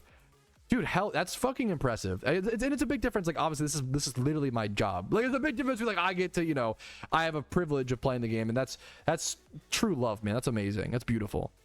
All right, well, that was strange. My internet just crashed in a way that I've never seen before. It was actually down for 30 minutes, so that's why I actually lost some time on this lucky egg, because I was still logged in, but I wasn't logged in, if that makes sense. Like, sometimes that kind of situation happens, but this is actually my second lucky egg. Anyways, the stream ended in a weird way. That's okay. Regardless, this is actually my second lucky egg I've popped for XP training. We lost a little bit of time on it, which is once again unfortunate, but that's okay. Could be a lot worse. I do want to quickly show you guys the progress that I've made so far, so I can head back to the XP training and keep going at it. But I'm now XP training. Well, firstly, I've XP trained the entire Pumpking team, the entire hard mode Pumpking team up to level 100. The Krug is level 100, the Aerodactyl, the Tyranitar, the Gothitelle 94, purposely stopped at 94. Then I even leveled this this Cloyster that I use for my trainery runs and other PvM up to level 100. It was like level 92 or so. Now I'm leveling my Zapdos, which started level 82 up to 100, is level 98. My Sableye is now up to level 80. I'd love to keep going on that for a little bit. And then Honchkrow, I'm now trying to, actually the Sableye I probably can put away at level 80, honestly. I might go ahead and do that. I'm trying to create a few Pokemon that I might want to use specifically for the red refight. That's kind of where my brain is at right now currently. So that's why I'm training with this Honchkrow, Sucker Punch Honchkrow with just plus attack nature. This thing does absolute work. If it had Moxie, that would be ideal, but I do not have Moxie on this thing. I think it's hidden ability, actually. Yes, it is hidden ability, so I don't have that, unfortunately. That would be really cool. I still don't have a single hidden ability Murkrow, so that's my main thing I'm waiting for on the Ironman account. Maybe one day it will come, but we have had some good XP. The point is, we've had some really good XP training progress, and I still plan to make some more. I'm also XP training this, the PVM, the rating and just damage-orientated Aerodactyl. That's getting up there. I'm going to move this down here. What do I want to level up for the possible red refight is kind of, or not red refight, the red fight, I guess, in entirety. I'm down to go for like a level 100 Darmanitan. That thing just does so much freaking damage. Let's pop that in the party. But I am kind of like, don't want to get my level 80s. I want to get my level 80s though first. I'm kind of back and forth. I can't really, having a hard time, what's the word, committing to what I want to do right now. So I'm gonna level this up to 80. We'll throw that back in the PC. We'll just kind of get some 80s done. I have a few things level 78, 79. I think moving them from the top side to the bottom side will help me organize a lot better, but I'm gonna continue my XP training a little bit from here on, at least until this lucky egg is finished. Or there's the second lucky egg finish. It took a lot longer than I expected. I've had in and out internet issues today, actually.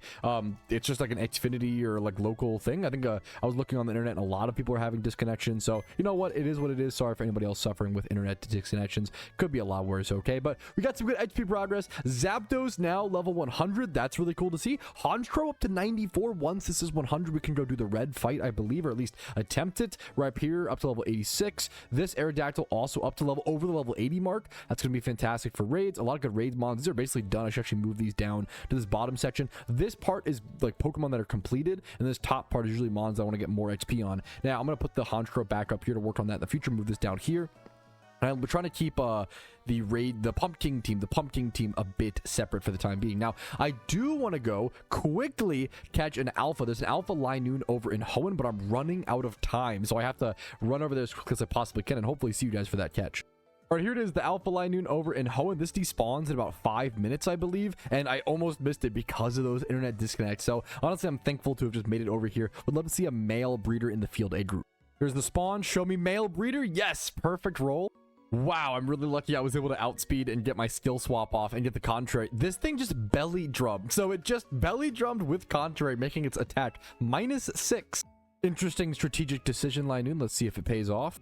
And boom, there it is. First Dream Ball. I used one Time Ball, one Dream Ball, so very, very little resources used to capture this Linoone. Show me three. I was gonna say just like a whatever 2 times 31, but I will take a 3 times 31 HP attack and speed on a field male. 3 times 31 with those stats being like the IV placements. We love an alpha catch. Like that's like an ideal alpha breeder, dude. Nice. Part of me wishes I kept track of like how many alphas I've caught, because dude, up until this, I've caught so many alphas now on this account. Like I feel like one of the #1 times I go to record on the Ironman is just, hey guys, catching an alpha and then showing you guys the stats. It's really crazy. We can go see our boxes actually and just see, I mean, how many Pokemon in our boxes. It's crazy how many Pokemon in our boxes are alphas. I wonder how many alphas we have in comparison to non-alphas. Like this box is the one full of like so many alphas. It's pretty wild, man. I've been advocating for a nerf to alphas for a long time for the economy health, but we might even need one just for, like, also for Iron Man. Like, it's too strong. It's too insane, man. Wow. All right, well, I'm just hanging out in the afternoon anyway. I might as well breed up a 5 times 31 Eevee, or at least get it up there as much as I can, because why not? We got some Pokeyen to burn. We did our gym run today. I'm feeling pretty good. Let's go ahead and put the what brace is going on this. The Spadef brace right here. So I got the first breed. I have Eradicate that I think I caught pretty recently. Maybe I'm mistaken. Yeah, no, this was 5 days ago. Caught this Alpha Eradicate 5 days ago. Field A group breeder. It's going to help me get this Eevee up to a 3 times 31 defense, Spadef, and speed. I would love to eventually have a 5 times 31 in special attack stats, so everything but the attack essentially on an Eevee. Want to pay to make it female. It's gonna be kind of expensive, but it's worth it. There's just so many different evolutions that want 5 times 31 except for in the attack. Pretty much the only physical, I guess there's 2, I think there's like 2 physical evolutions. There's Leafeon. Let's go check them really quick. There's Leafeon, who is one of the few physical evolutions, which has 110 base attack, like pretty relevant. And then there is Flareon, which like kind of goes mixed, kind of goes physical. It's in a weird spot because it doesn't really have access to a whole lot of good moves. I think it might actually have Flare. I'm trying to, does that have Flare Blitz? Yeah, I was gonna say, does Flareon have Flare Blitz nowadays? Flareon used to be a like something you would consider in the NU tier, but even back in 2013, it just wasn't really that great. Unfortunately, it's not quite slow enough for Trick Room, and it's not definitely not fast enough to operate outside of that Trick Room. Poor mons that are in that like 65 speed tier just end up being so unbelievably cursed. And you see the 110 Spadef, you know, it might be like kind of tanky actually, but the 65 base HP doesn't help out with that. Flareon's just an unfortunately very, very cursed Pokemon. Very cool Pokemon, but very cursed. And I think I might already have a breeder to go ahead and go along with this Eevee. I can equip it with this Lucario, and I think it's gonna match. I'm gonna have to double check exactly, but I think this might pair up pretty well. All right, I don't know what possessed the urge in me to do this, but I went ahead and I did it, boys. I went through every single Pokemon, every single breeder that I had in my boxes, and I found a few that I could release. Honestly, it's kind of insane that it's only this few. I found, what is this, like 14 different Pokemon that I feel comfortable releasing. And then even like these, like, look at this breeder, dude. Like, this is a humanoid, like 20 plus in 3 stats. But it's not really, like, it doesn't have defense, doesn't have speed. Like, it's missing too much. There's this Kabutops that I kept that was just adamant. The speed boost, hidden ability Carvana with no other stats. I've gotten so many Sharpedos at this point. It took me a long time. I want to say 40 minutes to find all these mons, as well as find some mons that are high priority breeds. I'll talk about what that means in a minute. I'm not going to go through every single one of these. They're just so, they're close to being worth keeping, but I didn't quite meet the bar for me. These Magikarps are tough. I just have so many good Carps. I don't think it's worth keeping these around. So yeah, 5 high IV mons, you know, a good hidden ability one. None of them are 1x31. Oh, so that's something. But bam, there is some empty space cleared up. I'm really trying to clear some space. That's one of the biggest things I have to do prior to the Halloween event, prior to event season, is clear up as much empty PC space as I can. Trying to clear space during the event would be an actual nightmare. I did also find that's a lot of Dittos actually. 1 2 3 4 5 6 7 Dittos that can all be rebred with other Pokemon to save space. Some of these Dittos were like pretty good, but I just don't think they're worth keeping personally. Like, it's, you know, it's got some good stats, but it's mixed in Spatak and attack. It's lonely nature, which honestly tempts me, I guess, but you know, it's a good mixed attack nature. But I don't think it's worth keeping stuff like that around. I think I kept around some of those mixed attackers for a while. This one, it's 30 attack and then like 20 plus. It's mixed attacks, like 20 plus in every stat except for defense and Spadef. It's just not quite, I don't know, I just can't warrant it. I need the PC space. And then these mons over here, I did go ahead and these are something else. These are high priority Pokemon is what I pegged them as. And what I mean by that is these are Pokemon that I want to breed up as soon as possible. I think that's the main goal with these guys. I want to go ahead and I want to make Pokemon out of these as soon as possible, and that will free up some space as well as just point them towards a better direction. Like this Ferroseed, I would love to have a good Ferrothorn, but I can't justify like this Ferroseed sitting around in my boxes looking like this. I need to roll up the Spadef. I need to like maybe roll up the speed, but or just like put a good nature on it. Like it's pretty close to actually being usable. It really only needs like one more breed, so let's just do that one breed. It's a female Ferroseed. It's perfect. This Shuppet is pretty good. Maybe I just leave this one actually. Now that I'm looking at it, you know what? It's a male. It'll be a good breeder. I don't need to roll up the stats. This Magikarp, like really good stats, missing HP, and it's female, so it needs to kind of be bred up anyway to be a breeder and then turn into a male.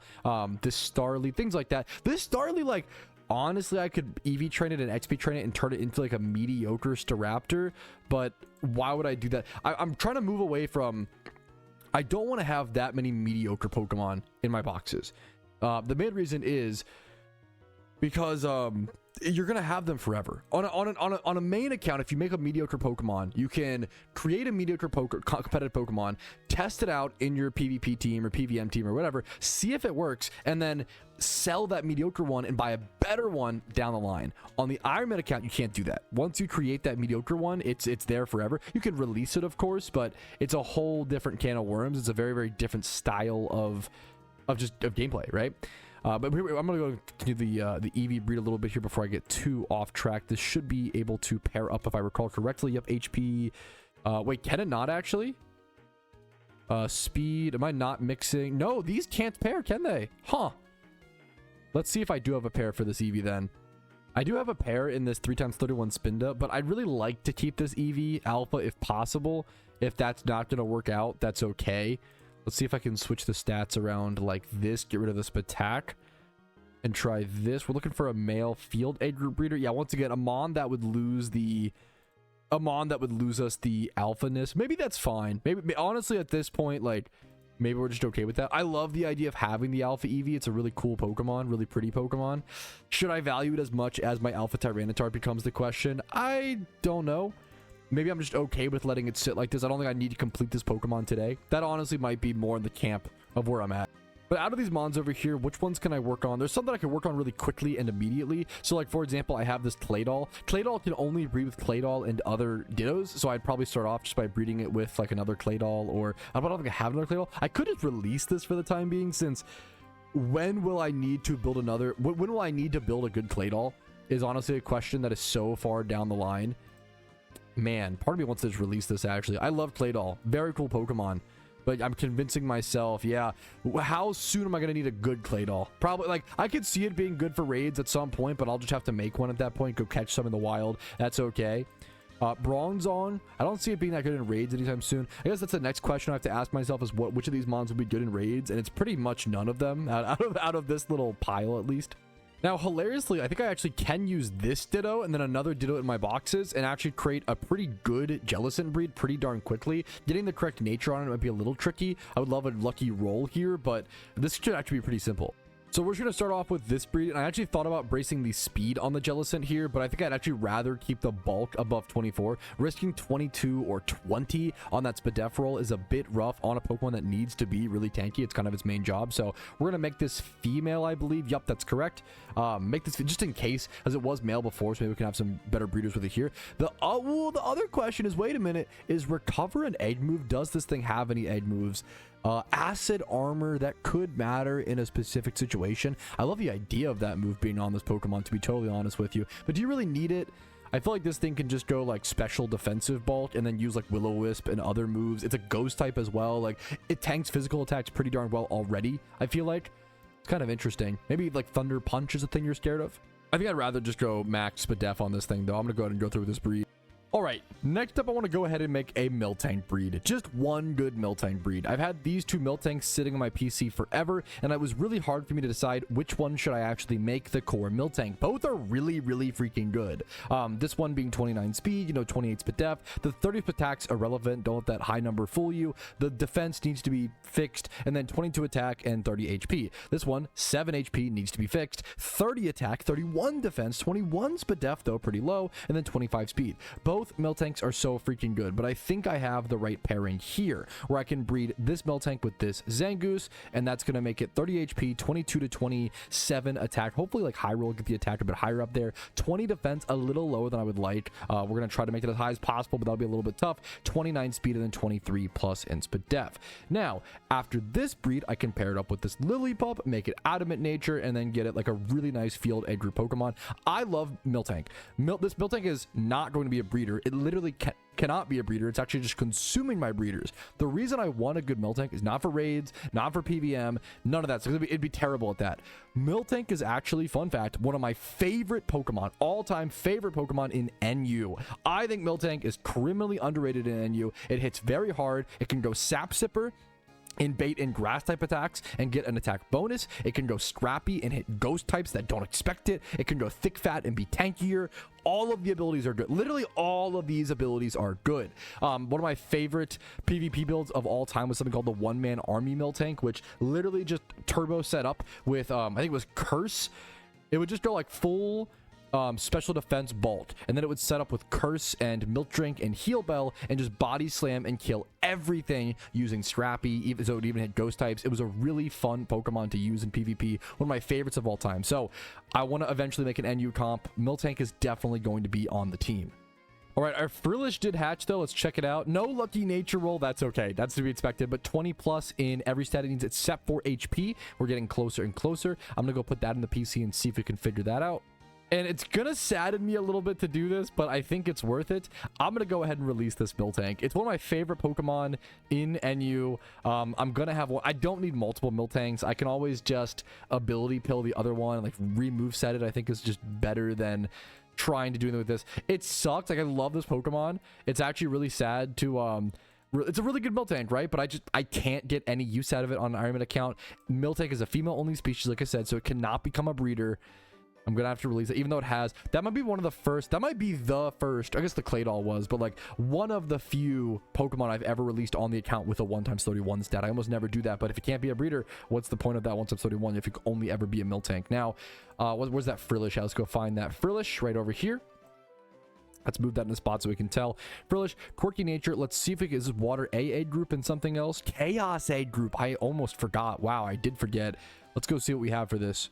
All right, here we have the Frillish breed setup. I'm actually going to be able to get this, like, looking pretty darn good in my opinion. Ideally, I end up doing, like, a bold or, like, a tanky Jellicent, but I'm going to be so honest. Wait, did I get the wrong brace? I totally did get the wrong brace. Wait a minute. I do need to put an HP brace on the Ditto. Whoopsie. All right, but here's what the breed looks like. 26 HP, 26 plus defense, 20 plus Spatak, 24 Spadef, and then 23 plus speed. Now, obviously, we is not of nature yet. So the big thing here is going to be getting correct nature on it. We already checked the egg moves. Yeah, it doesn't need any egg moves. Gonna make this female. I think I'm just gonna go ahead and pair this with this Tynamo, which is a little funny because I'm basically going to be Everstoning modest nature, I believe, on this one. Normally, you wouldn't go modest on a Jellicent. You would end up going like bold or some sort of defensive nature. But if you know me, you know that I love going like damage and surprise factor. So if I can catch like some big ice beams or shadow balls or even, you know, scalds, whatever, and just catch people off guard with the Jellicent, especially under in a water team in OU, like that's kind of what this Pokemon is meant to do. So for me personally, I love the idea of doing that, just packing Will-O-Wisp on the team and, you know, doing some cool things like that. So I'm gonna make the Jellicent because I want a cool one to do that with, but maybe I could even probably go bulky or like Eevee into bulk with it, which that might be what I end up doing, is kind of having it be this neutral thing, because I don't really know if I need more bulk on my rain team. Honestly, the thing I need the most is a way to break through stall, but I've kind of done, I don't know. I'm not totally sure what the point of the Jellicent is, to be honest with you, yet. It could do a lot of different things. It's versatile. Honestly, that might be the reason I'm making it, if I'm, you know, talking things out loud a little bit. Then we have our Miltank hatched over here. It did come out brave nature. Oh man, I mean, that is tempting to just go ahead and keep, but I already have the Lillipup. It can clear up space. It's a totally fine breeder to use for this.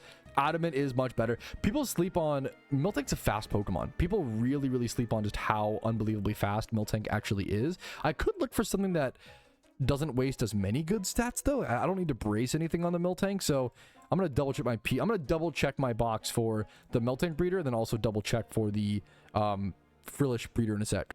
Yeah, I'm actually really glad I checked my boxes. I still want to keep the stats high. There were actually other options that I could have gone if I like wanted to low roll stuff, but I do want the Miltank to be quite good. I want it to be 20 plus, or 25 plus rather, in most of the stats if possible, instead of just being 20 plus. There was a bunch of mons like a Sandshrew I could have equipped for like some 21 and 23 rolls, but I didn't want things to get that desperate. But I can put the Everstone on this Rattata, which is Adamant nature, and then put the Spadef brace, I believe, over on my Miltank, keep that 25 Spadef, and this is going to make a really fantastic NU competitive Miltank in my opinion, which will be a lot of fun to use. I think Miltank is powerful enough in NU to actually do well. At least it was like 3 years ago. Hopefully it's not super power crept out, but I'm excited for this. I love the Pokemon. I think it could still be powerful enough if surrounded by a good actual like other Pokemon on the team that are also very powerful, surrounded by some other like meta Pokemon. We could make Miltank work pretty well in my opinion. And then if we search for a similar thing where we look for a Chaos Egg Group Bold Male with 20 plus and at least 4 of these stats, we do not have anything for the Jellicent. So we do still have the Tynamo breeder. I want to keep that in mind. We could also go Timid, but we're not 31 speed anyway. We could go Calm if we have any of those, if we want to like switch to a special defense route, which I've already kind of considered. We do seem to have one breeder over here that would pair like somewhat well. It is a Gallade. That's very weird. But we could also high roll. I'm going to pull it out just to see our options, but I think going modest is going to be the best result in my personal opinion. Let's just see how this Frillish looks though. All right, and our Frillish did hatch. We did not get the super lucky nature roll of just getting it done on the spot. That's okay. That makes total sense. It did come out gentle nature, which is very not usable. Really good stats though. And yeah, I don't think it's worth to use the Gallade here personally. I'd rather just hold on to that for other Chaos aid group breeders. Like, it's a really good aid group for Mons with those stats, the 31 speed and Spatak, and we'd just be wasting them here. I would much rather go for the Mon. Now, it is weird. I'm gonna be, ooh, did our Spatak low roll? I just realized. That's a little unfortunate. We're gonna be bracing 20 Spatak, which is a bit lower than I would like, unfortunately. And then Everstoning this on the Dynamo. Let's see what this looks like. It's gonna be modest 20 Spatak, which is a little awkward. I'm not gonna fib to you guys, but hopefully we just do enough damage. Hopefully the stats are good enough. I think it'll be very good bulk. I think this will still be a fantastic Pokemon. I'm pretty happy with this. A fantastic niche Oumon that really sits in a weird spot in the metagame that's just perfect for certain teams, and I'm gonna be happy to have it. I'm gonna go through with it. We can randomly roll the gender, I believe. Could make it female, maybe, to make it easier in the future. It's 5k. We'll do that. It's worth it. But that is effectively a competitive Jellicent coming our way. We'll have the EV train, of course, and then a competitive Miltank. So we did just breed 2 cool competitive Pokemon today, both of which are mostly for PvP. Like, neither of these are really good in PVM. Maybe Jellicent could be good at PVM. Like it's a really specific raid, maybe against like Suicune or something like that, similar to like Dryskin Jinx. I could see that being somewhat relevant. Now, since I'm going to be sitting here chilling anyway, I'm going to go ahead and breed some of these rare Mons. Consume these Dittos, since they're just sitting here anyway. That will help us hatch some things passively in the meantime and give us that rare shiny chance, as well as also clearing out our inventory space all at the same time. And then after that, I'm going to go ahead and like actually organize all my breeding boxes and see how much space we just cleared. All right, and here's our Miltank. It hatched. Let's go check those stats on this thing over in the PC really quick. Should be 20 plus and everything in adamant. I don't know if something defense is 20. I don't know if that low rolled or that was just the stat. 24 attack, I think it's a medium roll. 24 attack, 27 speed, some of the important ones. I think it's gonna be good enough, man. I think it'll be pretty solid. Adamant. It's not amazing. It's not like 5 times 31 or, you know, anything crazy, but I think it's a pretty darn solid Miltank, and I'm very happy with it. We'll have to EV train that here in the future. I forgot about how many like comps and stuff I've made recently, dude. What? There's kind of a lot of Pokemon over here that I need to EV train. That's good. I need to stack up more Pokemon to EV train, because that usually means I can be more efficient. The more Mons I have to EV train at once, the better, because then I can kind of combine them, right? Ideally, I'm EV training 5 Pokemon at once. So here we go. Here's all Mons that still need to be EV trained. They're not completely EV trained. Here are some Mons that are kind of just comps sitting over here done, even though a lot of my ones that are done, like comps, are kind of over here, but a lot of these need to be leveled. I might even move like this Hitmontop. This can go over here, honestly. Anything that needs to be leveled up, because it might be good in a certain specific thing. Like maybe this Chandelure, but I've kind of already have... How many level 100 Chandelures do I have? I'm just realizing. I have this one for the Ho-Oh fight. This one, do I need to level up these for the easy mode Pumpking? I'm not actually sure. I have this Krookodile, right? That could be used for both, I guess, to be fair. The Pumpking and the one thing. I might want to go ahead and level up. You know what? We're going to move this over as well. Level up the Chandelure to level 100. A good PVM Pokemon to have at 100. And there is our other comp, our Frillish. Let's go check it. Modest Nature. 20 Spatak wants to get a little bit low, but everything else looks really good. 26 HP, 24 defense, 27 Spadef, 27 speed. Very darn happy with that. Once again, moved over to the comps box. All these Mons to EV train now. And then I'm going to hatch these 7 little breeds that I'm doing, and now it's time to organize our boxes. All right, and for reference, prior to all this box organizing, I want to say my breeders went to about here. I think I had 1, 2, 3, 4, 5. I had 5 box spaces at the beginning of this. And now I have, after moving over these Pokemon, my immediate quote-unquote breeds, back over to the breeder box, I now have dun 36 spaces. I went from like 6 empty spaces to 36. We quite literally just cleared 30 spaces. I'm so happy with that. That is the most box space I've cleared in one big breeding session in quite a while. And some of it was just releasing Pokemon that I just couldn't justify anymore. Honestly, I think most of it was releasing Mons and breeding up those, using those Shidos to actually go for that rare shiny chance. If I can just do a little bit, if I can clear like 30 spaces a day, that's way too much every single day. But if I could clear, you know, even 10 spaces a day, that's still a lot. Honestly, it's probably still like an hour and a half of breeding, maybe 2 hours of breeding a day, which is probably way too much in my opinion. But if I could just aim for something like that, you know, we'd have some clear space in no time. You know, if I cleared 10 spaces a day, that's 6 days until I can, or if I can do 30 spaces like twice an episode, that's 60 clean spaces, you know, a week. That's pretty good. That, you know, if we can clear a box an episode, that would be amazing. Even though the episodes are coming to a close, but you get the point. We're gonna work on this. We are working on it, fellas. I promise. All right, we got ourselves an Alpha Arcanine encounter over here in Kanto Route 7. Gonna go ahead and start this catch and hopefully see you guys with the stats. Right here is the Alpha Arcanine catch. Calm nature could honestly be like something, but 31 HP, 31 attack. Most likely would just be a field egg group breeder down the road. We'll use it, breed something up, breed it into a male, and then breed onto the species we're interested. Or I guess we could technically breed that into its own Arcanine or just ditch in the nature. I'm not really a huge Arcanine fan. I know that's gonna, like, you know, stir up some ire. Not everybody's cup of tea. A lot of people love Arcanine, but I've never really been a huge fan of the Pokemon. Sorry, no disrespect. Sorry to the Arcanine super lovers out there. Just never been my, I don't know. I've always said I'm not a huge fan of Pokemon that just kind of take after features of things that exist in the real world. I really like original creations. Like, look at, like, I mean, Tropius is a pretty good example. Yeah, you could just call it a banana tree, I guess, but it's a banana tree, like, monster dragon. And Tropius, one of the most originally designed Pokemon of all time. Dragonite, very cool. I even like Stunfisk. I love, you know, things like Shuckle. Little rant about design of Pokemon, but that's kind of my cup of tea. Not that that's always the case. I also love Rampardos, which is literally just a dinosaur, you know? There's tons of different reasons to love different types of Pokemon.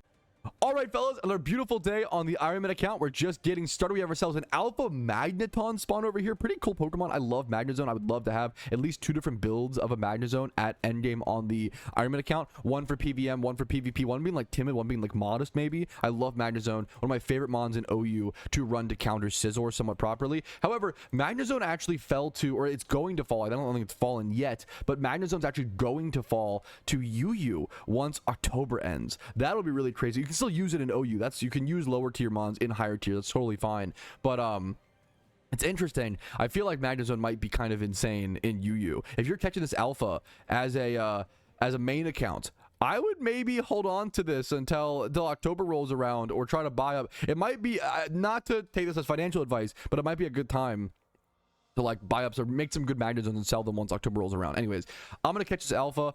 I don't know if I've ever caught this. This has analytic. Analytic, one of my favorite abilities in Pokemon. It's when the Pokemon moves second or like last or whatever I think is the correct wording.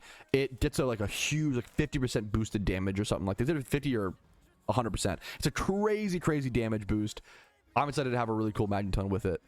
All right, I caught the Alpha Magneton, but I was getting distracted by one of the rarest shinies I've ever seen in game being showed off to me. This Shalpha Lucario at 2 encounters. I was kind of losing my mind over that, so I forgot to check the stats on the Magneton. Let's head back to our PC and see the stats.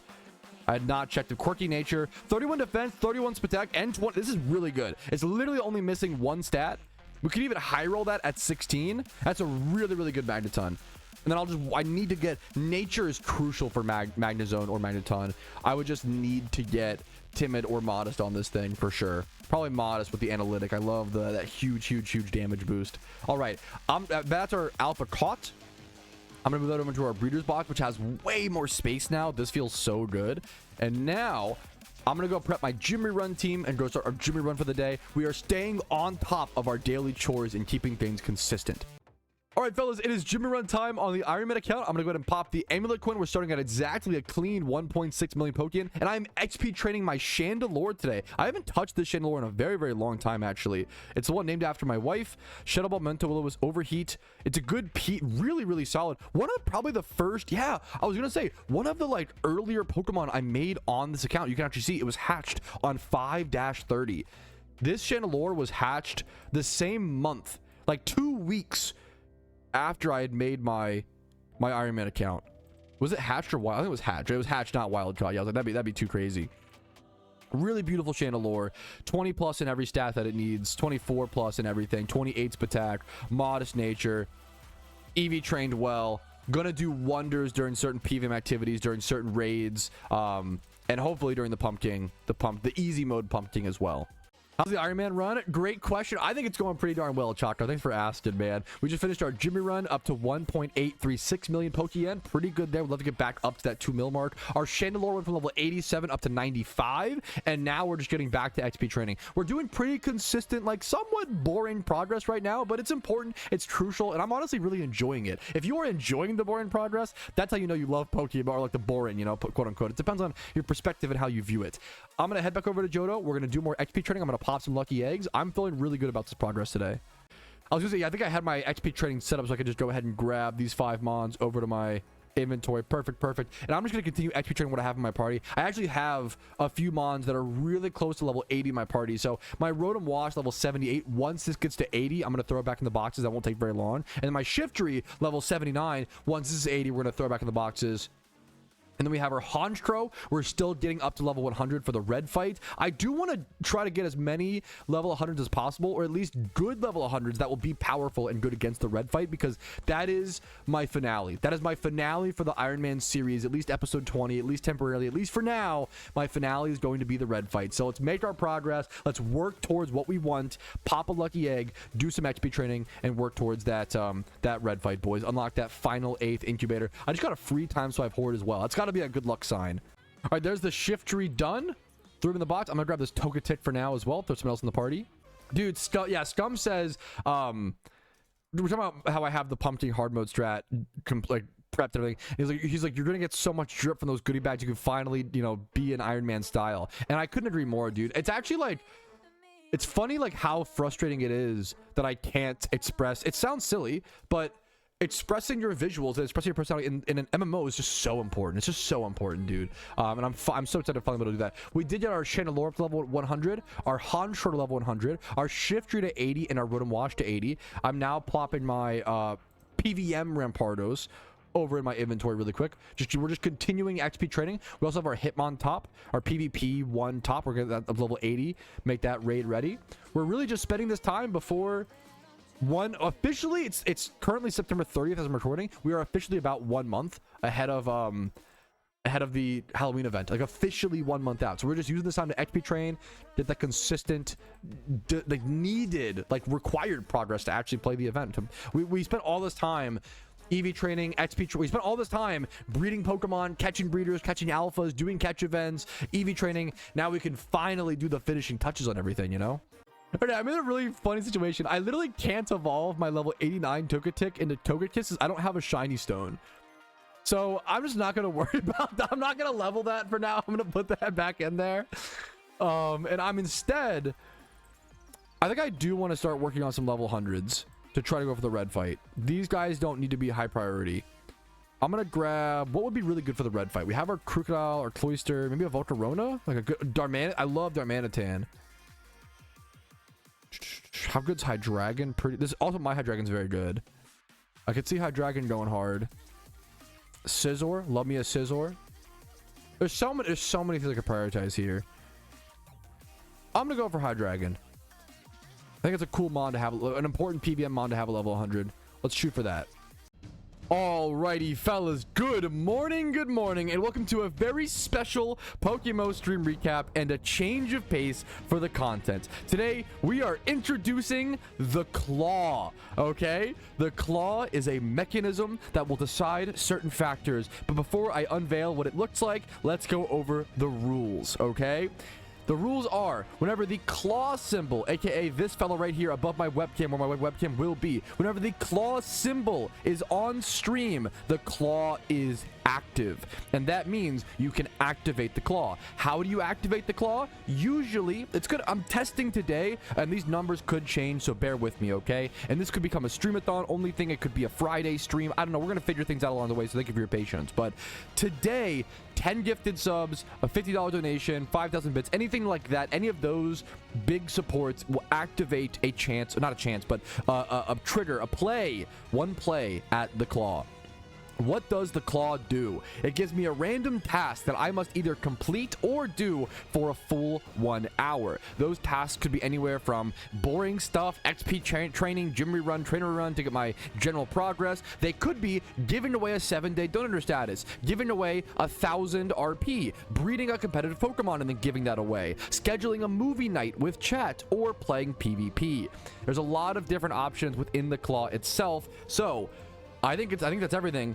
Let's go ahead and quit yapping and unveil the claw. This will also be incorporated in my Iron Man series because it's going to affect what content I do on my Iron Man account. Here is the claw, okay? I know it may not be as exciting as some people expected, but I'm very excited for it. I think it's a lot of fun. I spent all night, all week, clearing out, buying these little plastic capsules, clearing them out, and writing little notes, my own personal little notes inside of them, to have some fun play with chat. Okay, so let's go ahead. I'm gonna give you guys a free play without a donation, you know, to show you guys how it works, and we're gonna do this task today for an hour or until I complete it. Let's go ahead and get set up for one proper play at the claw.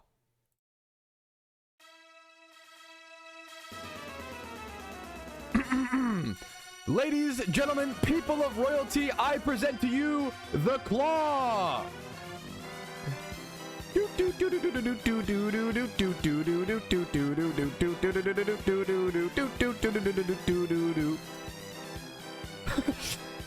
How embarrassing would it be if I can't get a single one?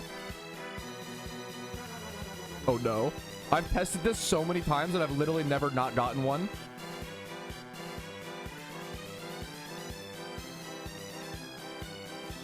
Oh, I knocked one. Okay. Okay. Woo! We did it! What is our task at hand? No, you can knock one in. That counts. That counts. Honey Tree Run! I think there's only one of these in there. Wow. You can see my terrible handwriting. Honey Tree Run. That is a perfect one to start. Let's go through that, fellas. Okay, well, you just gifted 10 subs because I put the claw icon on for 2 seconds. And then on top of that, there's a promotion right now on Twitch. And Valorant/Twitch added 26 gifted subs onto his 10.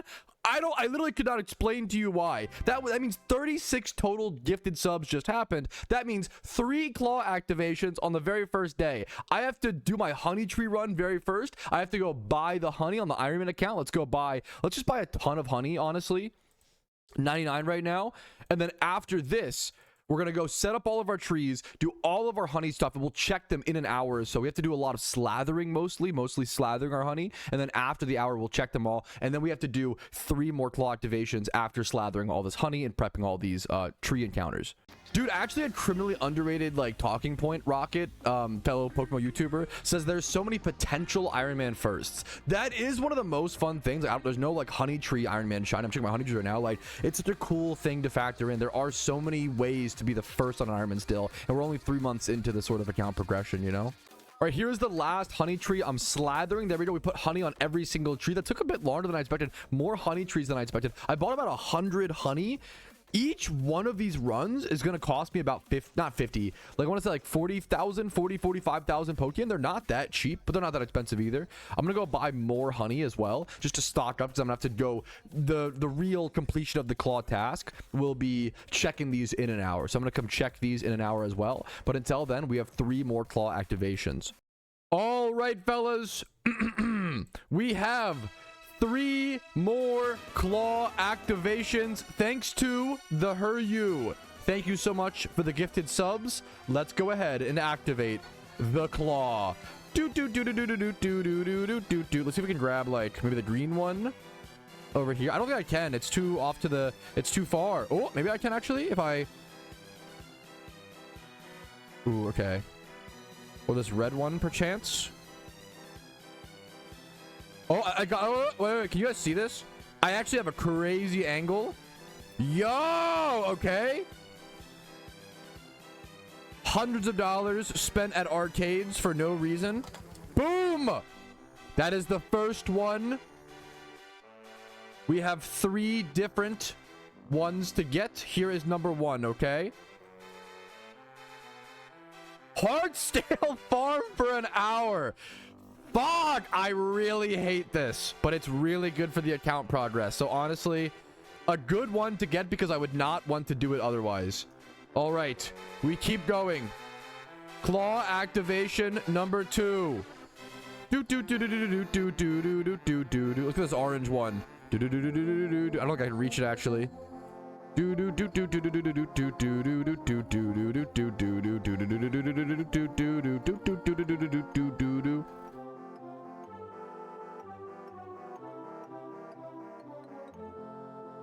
We can shake the machine if we need to. Oh goodness. Wait, the red one's gettable. Come on, come on, soft with it. Ah, okay.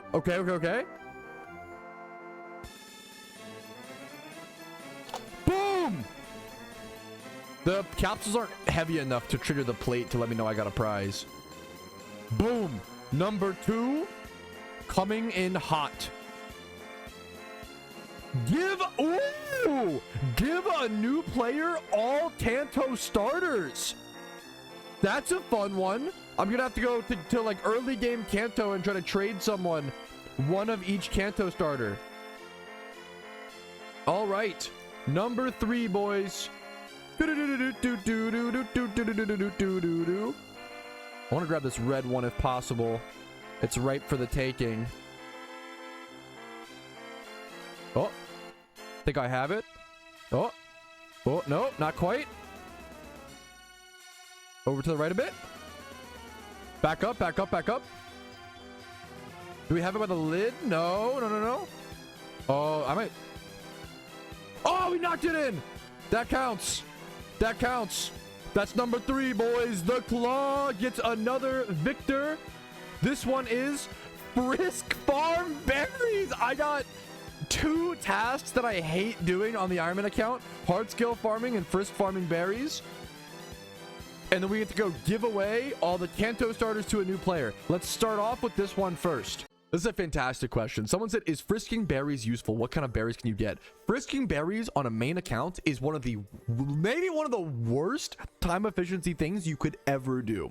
However, on an Ironman account, it's my main new strategy to get pecha berries and other types of berries to develop a starting berry count to really start getting seeds and start berry farming. I tried to start berry farming recently and it was so pitifully atrocious. I realized that it's actually just going to be better, I think, I could be wrong, to frisk berries first, get as many berries as possible. And I'm going to have to like learn, develop the strategy live on stream here in a sec.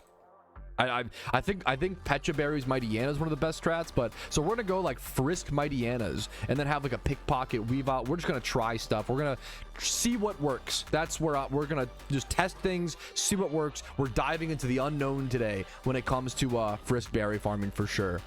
All right, we have 2 options now. We could go hard skill farm or we could frisk berries. And I think Chad and me both, I think we want to go frisk berries because I literally don't think anyone has ever frisked berries before, besides maybe a few people on an Ironman account like in PokeMMO. It's such why would you ever do it on a main account? It's a useless activity. So I'm going to go over to Hoenn. I'm going to get my frisk and pickpocket things and go try to hoard Mightyena and see how many Pecha berries I can encounter. I don't know if I'll get that many. We'll have to see. I don't know if it'll be that good. We're really just testing today. This is better than berry farming during the early part. And then once we get enough Pechas to get enough seeds, then we can really start berry farming.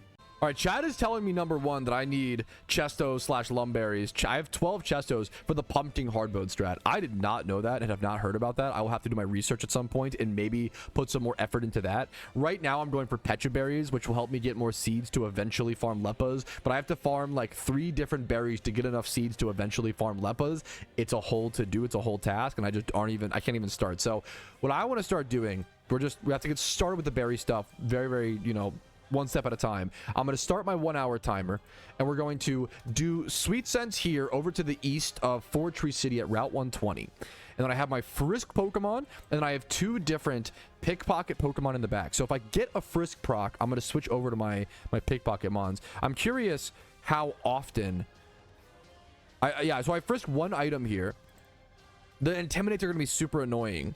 There might be better strats. This is going to be a lot of trial and error and testing. I just literally don't know what We don't know the best strats yet. Maybe I don't think we'll need to make a specific imprison Pokemon for this, hopefully, because we shouldn't need to be here like long term. In 1 year, I should not be frisked berry farming. This is only something you do to begin, to start.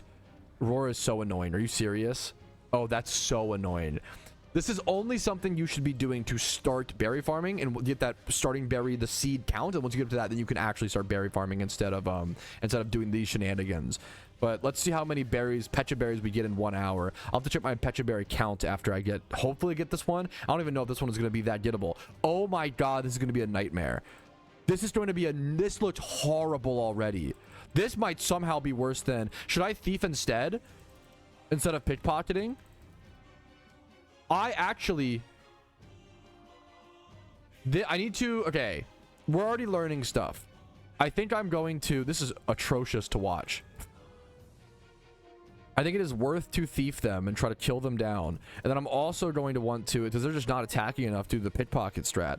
I'm also going to want to... Like, probably put away my Breloom and my Dragonite. And just have, like, as few Pokemon in my party as possible... to be able to get his maximum roar chance around to frisk and thiefers. All right, thanks to PokeMMO Hub and Danny in chat for letting me know this is an option. We can actually see all the wild Pokemon that can hold Pecha berries. So we can see Poochyena, Mightyena, Wurmple, Skitty, Delcatty, Baneri, Lopunny. I can link this. Lopunny, Stunky, Skuntank, Timple, Palpitoad, Seismitoad, Venipede, Whirlipede, and Scolipede. Out of these, Palpitoad has a ×5 horde, I believe. I don't think what else. What was like a ×5 horde is what you really want access to. Stunky's ×3, I believe. I think Palpitoad. That was Danny who shouted. I think Palpitoad's going to be one of our best options. We'll have to check in-game locations for the horde. After this one, it's funny. One Mightyena horde was enough for us to realize this is not it. This is not it at all. Also, there we go. In typical Petrowski fashion, on the very final turn, we thiefed that Pecha berry. So with all that work, that took 7 minutes. That was a 7-minute horde. We got one Pecha berry. Let's go over to Unova and test ourselves some Palpitoad encounters. Okay, here's the spot. It's actually like really close to a PC. If this works out well, that would be amazing. This might be one of the strats where it's better to just thief through everything and not even try to go for the pickpocket. I don't know if pickpocket's going to be ideal against this. We might just need to take the slow strat of just thieving through everything. Even if we get like... It's going to be super slow, but even if we get like 5 Pechas an hour, it's still going to be faster than no Frisk procs. That's a little concern. Maybe we got lucky on the Mightyena though. This thing should have Pecha berry. It's 100%. Okay, the benefits are that it's 100% Palpitoad spawn. That's really good. We also have a chance for Persim berry, which is another good berry for seed access. There we go. Beautiful. The question is, I think they only have one contact move, said someone in chat. Is it worth to switch to the pickpocket mon? I don't know what to do. We're testing. We'll have to figure it out. I do like that there is 2 different types of berries that give me 2 different types of seeds that I need. I love the shiny chance. Shiny Palpitoad is amazing. Really underrated. Beautiful, beautiful. The whole line. Oh my goodness. Gorgeous, gorgeous. Love the shiny chance here. I'm gonna thief through this. We're gonna see how long this takes and how many berries we could get potentially per hour. All right, there's the first thief proc. There's our first berry. What did we get? 1 Pecha berry. That took us about also 3 minutes to get to the location and get a berry. That was not that long at all. 3 minutes for 1 berry. If we could get 1 berry every 5 minutes, 60 divided by 5, 12. That's 12 berries an hour. That's not bad. That's not bad. And also, we're not spending any berries to like grow things you would when you're berry farming. 12 berries an hour. It's not a... Oh, that stinks a little bit. There is no... Wow. It's not a... I thought it was 100% spawn. It's not 100%. There is Stunfisk here, and I love Stunfisk chances for a shiny, but that does severely slow down. Or is it a time-based thing? No, no, no. There's Palpitoad. That's weird. That's weird that there's also a Stunfisk here. I don't know if this will be the best strat. And I want to try... If I get a Frisk here, I'm going to try switching to the pickpocket mons here and see if this goes a little bit faster. All right, we did just get a new berry. Now... Spidget said, and a great question, why are you even farming Petchas to begin with? The reason I'm farming Petchas is because I need Pecha berries, Rosts, and cherries to even begin farming Leppas. So I need to first get enough Pecha berries. There's only one frisk here, I believe there was. I need to first get enough Pecha berries to start farming Pecha berries. And what I'll basically do is I'll farm Pecha berries for 1 full day, and then farm Rost berries for 1 full day, and then farm cherry berries for 1 full day. And every 4 days, I should have enough seeds. I don't even know if that'll be true. We'll have to see. Every 4 days or so, I should have enough berries for 1 Leppa batch. That's the Iron Man way. At least that's what I'm planning for, the Iron Man way. We'll have to see.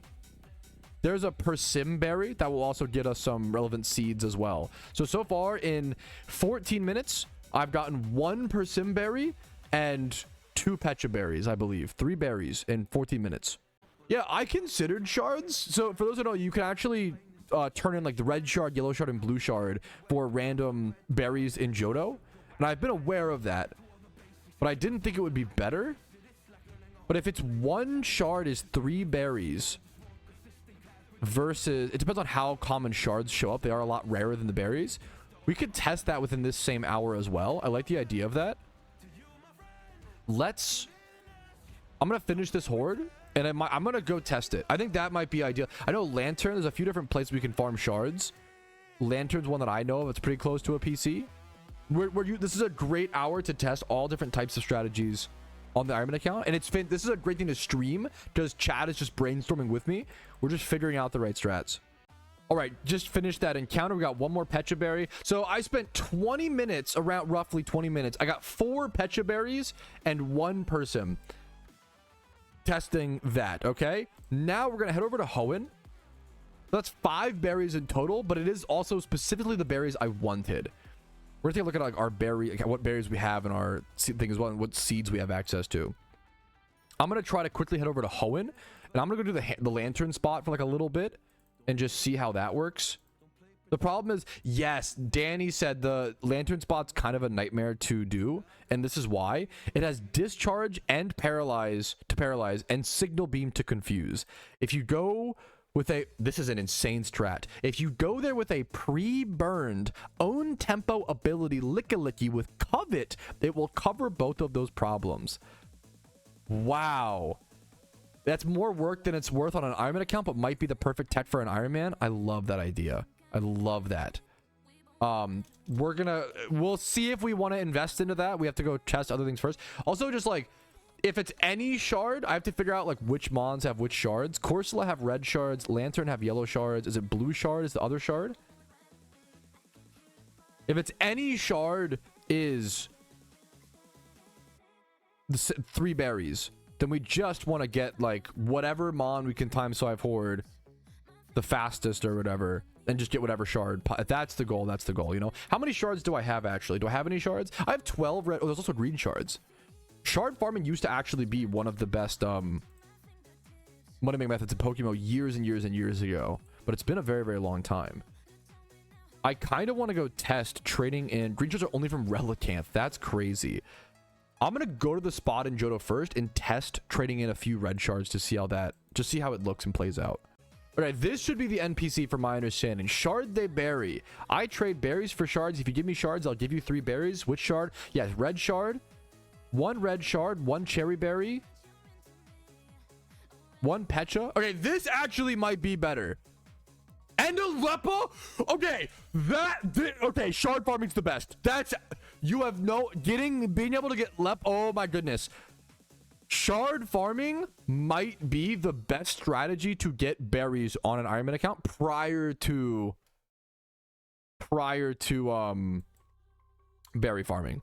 We have to get started. And this is how we get started. Okay, that's really, really, really good. Cherry berries, the fact that we're going to redeem as many as we can. The fact that you can get Leppas from them outright. Oh. Do you get the same rotation every time? Is it not random? Is it red? Ooh, red berries. It seems not random. Every time I redeem a red one, I'm getting a cherry, a Pecha, and a Leppa. Every time. Cherry, Interesting. You get specific types of berries per one. Wow, that's huge. That's insane. I thought it was random. I did not know you could control them. Red equals Lepa, Cherry Pecha. Blue is Orange, Chesto, Wiki. Yellow is Aspir, Citrus, Ayapa. Green is Rost, Lum, Aguav. Thank you for that information. I'm going to copy and paste that over into my berry guide for the Ironman account. Thank you so much. That is insane. Wow. This is like legit big discoveries today on the Ironman account. Good work, chat. Good work, chat. This is so good. How many do I want to consume down to? I'm trying to think. Yeah, W chat. Insanely W chat. I'm gonna get down to at least maybe 5 or 6 or so red shards and just see how that looks. What were red shards from again? Were they from Lantern? That's probably one of the easier farmable ones. No, it's from Cloister. That's tough. So Cloister, those would be gotten while we would just be thieving. It'd be what we do while we hard scale farm sort of situation. Interesting. Wow. We're gonna make some insane progress today, all thanks to the claw. Okay, I have a new goal. I am actually going to eventually EV train and XP train this Grimer that I have in my boxes. It's Lonely Nature 31 attack. And I'm just going to make it my fishing farmer, where I want to have a Sticky Hold Pokemon. Or what's the Suction Cups? Sticky Hold or Suction Cup Pokemon that also has Thief. Yeah, and that way I can fish faster. Well, also, I'm not going to do that right now. We'll do that later today maybe, or at some other point. But right now, I am going to go start fishing over in, I think it's Hoenn. We discovered recently, last time we hard scale farmed. I'm now essentially just going to go hard scale farm and frisk berries. The 2 tasks I have left on the claw, we're going to do both of them at the same time because they're going to be done at the same location. We can get Corsolas and Love Discs at the same spot over. I'm going to pause my timer really because I'm letting it run. But I'm going to put it to an hour and a half. And we're just going to do both of those at the very same time. Now, before I go do that, I'm going to go do my honey tree run really quick because that is ready. And then we can wipe out all 3 claw tasks in the next hour and a half or so, hour 45 minutes with the honey tree run. So I'll see you guys either with a honey tree shiny, which would be insane, or over at the hard scale new. Yeah, this is a huge new strategy unlocked on the iron. All right, that is our honey tree run done. We spent a fair bit of Pokemon on honey, got down to 147. I am going to go ahead and go. I am actually going to go. I didn't think I was going to do this, but I'm going to go EV train. I'm going to go EV train that Grimer before I start doing this strategy. So I'm still going to have an hour and a half on the timer just waiting over there. And I'm going to use that to go hard scale farm and try to get some red scales from the Corsolas. But I'm going to go train this Grimer first things first, my new fishing farmer Pokemon. All right, it is EV training time. I'm going to start doing speed. I have the Ramplifier on. We are speed EV training number 1. This beautiful backup Adamant Tyranitar that also has Pursuit. We egg bred the egg move on to it. The main focus today, the fishing farmer, our Grimer with Sticky Hold, and we're gonna put Thief on him at some point. It doesn't need to be perfect. The speed's a bit lower, which is why I'm speed EV trading him first. Even if I just want to get him usable to go use for the farming, right? We also have this pretty decent enough 24 attack, 24 speed, and some bulk. Missing defense. Adamant Talos will be turned into a Swallow comp at some point. Possible PVM Pokemon if flying type attackers for raids ever become super relevant. A Lilligant that I've just had for a little bit. It's just decent enough. This might even get released or not used at some point, but it's a decent Rash. I want to test it out in NU PvP. 20 special attack, 26 speed. Nothing amazing, but I can just EV train. You want to EV train as many Pokemon as possible. And we are finally EV training our Articuno. 31 attack, 31 speed. No nature. I don't know exactly what EVs you usually want on Articuno, but I'm guessing 2v2 special attack, 2v2 speed. I'm hoping that's right. If not, that's okay. It's an Articuno. It's not that viable anyways. Let's go ahead and jump into our speed EV training over here at Rapidash in Unova. All right, we did finish our speed EV train. We moved over to Poliwhirl for a little bit more XP and just a better shiny chance, in my opinion. Not a huge fan of Rapidash. We're now going to go over to attack EV training. I'm probably going to go Nidorino in Kanto for that. All right, we are done our attack EV training. After like a way too long, I got way too distracted. We can finally go do our hour and a half. I walked in the Pokemon for no reason. We can finally go do our test. Level 40. Hoping level 40s, I don't know if this will be high enough level. After all of that, this might not be enough. I need to also see if I have a Thief TM or go buy a Thief TM. I'm going to go buy a Thief TM over in Unova. I don't know if this will be good enough. I don't know if I'll be fast enough or strong enough to kill the Pokemon I'm thiefing, even with a choice band. I don't know if it'll be enough. All right, we got Thief on our Muck, but before we can go do the Heart Scale and Berry Frisking at the same exact time with the red shard farming, essentially, we're going to head over to Hoenn. There is an alpha spawn right now in Hoenn. Some said Alpha Loudred. That's actually a really good Alpha Exploud. It's a monster egg breeder, which is fantastic for Iron Man and good for main accounts. Good Pokey in there, probably. I just accidentally caught that with a Pokeball. I think that's the first alpha. What the fuck? I caught that at like 10% HP, turn 5 with a Pokeball. I think that's the first alpha I've caught on the entire account with a Pokeball. Or first alpha. Yeah. And it's 31 attack, 31 speed. Jolly? What was this alpha? It knew. Okay, that's like a crazy. What the? Okay. Also, it must have known that I need to get back. I have other stuff to do, man. I have other work to do, so it must have known that I'm busy. That was a crazy alpha for me. Like, perfect nature, perfect stats, perfect catch, Pokeball turn 5. Really weird. Okay. Now, I'm going to go grab our Grimer and take him over to Johto and just do a little bit of XP training. He's at level 40. It should take, I'm going to do like 1 inventory of hordes. Very, very little. And then we'll go to Hoenn and try the Sticky Hold Thief strat and see if it's good. The really fucked up thing would be after all of this, if it's not even good, if it's better to just Frisk Thief. Because they're not that. I don't know which will be better. We'll see. I'm hoping the faster fishes help speed things along, but I honestly just couldn't tell you. We'll have to just test. Nice Boston Terrier IGN. Okay. After getting distracted, as typical Petrowski does, we XP trained our Muck all the way up to level 71 on accident. So now I'm finally and officially gonna head over. I still have to. I've been live today for like over 4 hours, and I still have an hour and a half of grinding to do, boys. It's gonna be a long one. Let me head over to Hoenn. We're gonna start our testing here.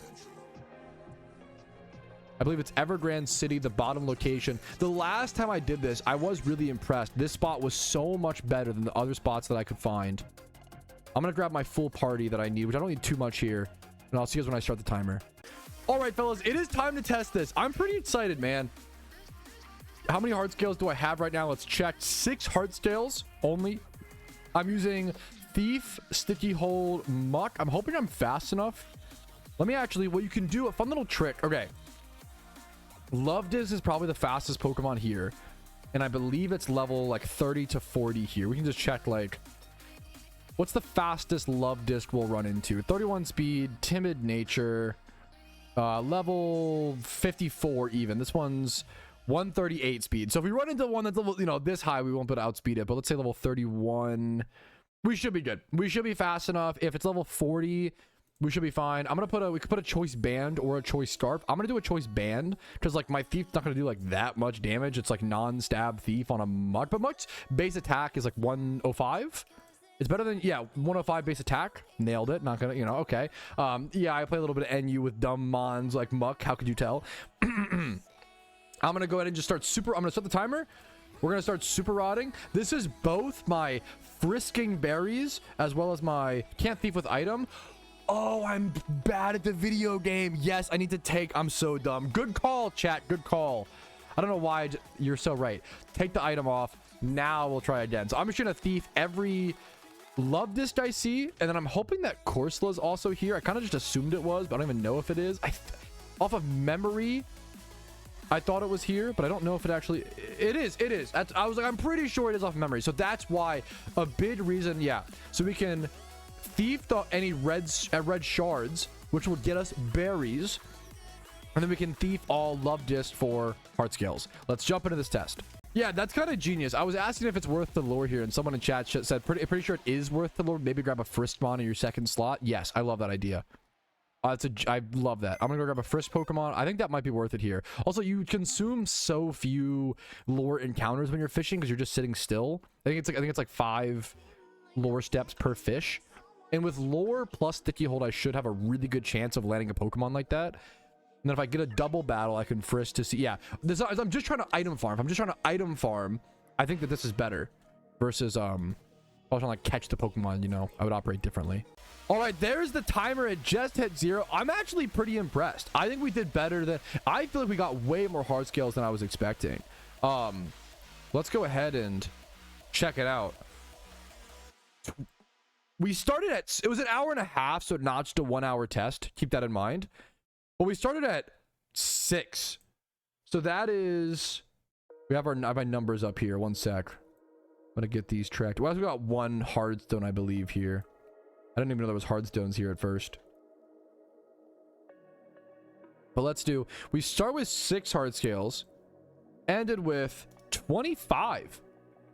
Get our calculator up because I can't trust myself. It's 19, right? 25 minus 6. 19 hard scales in an hour and a half.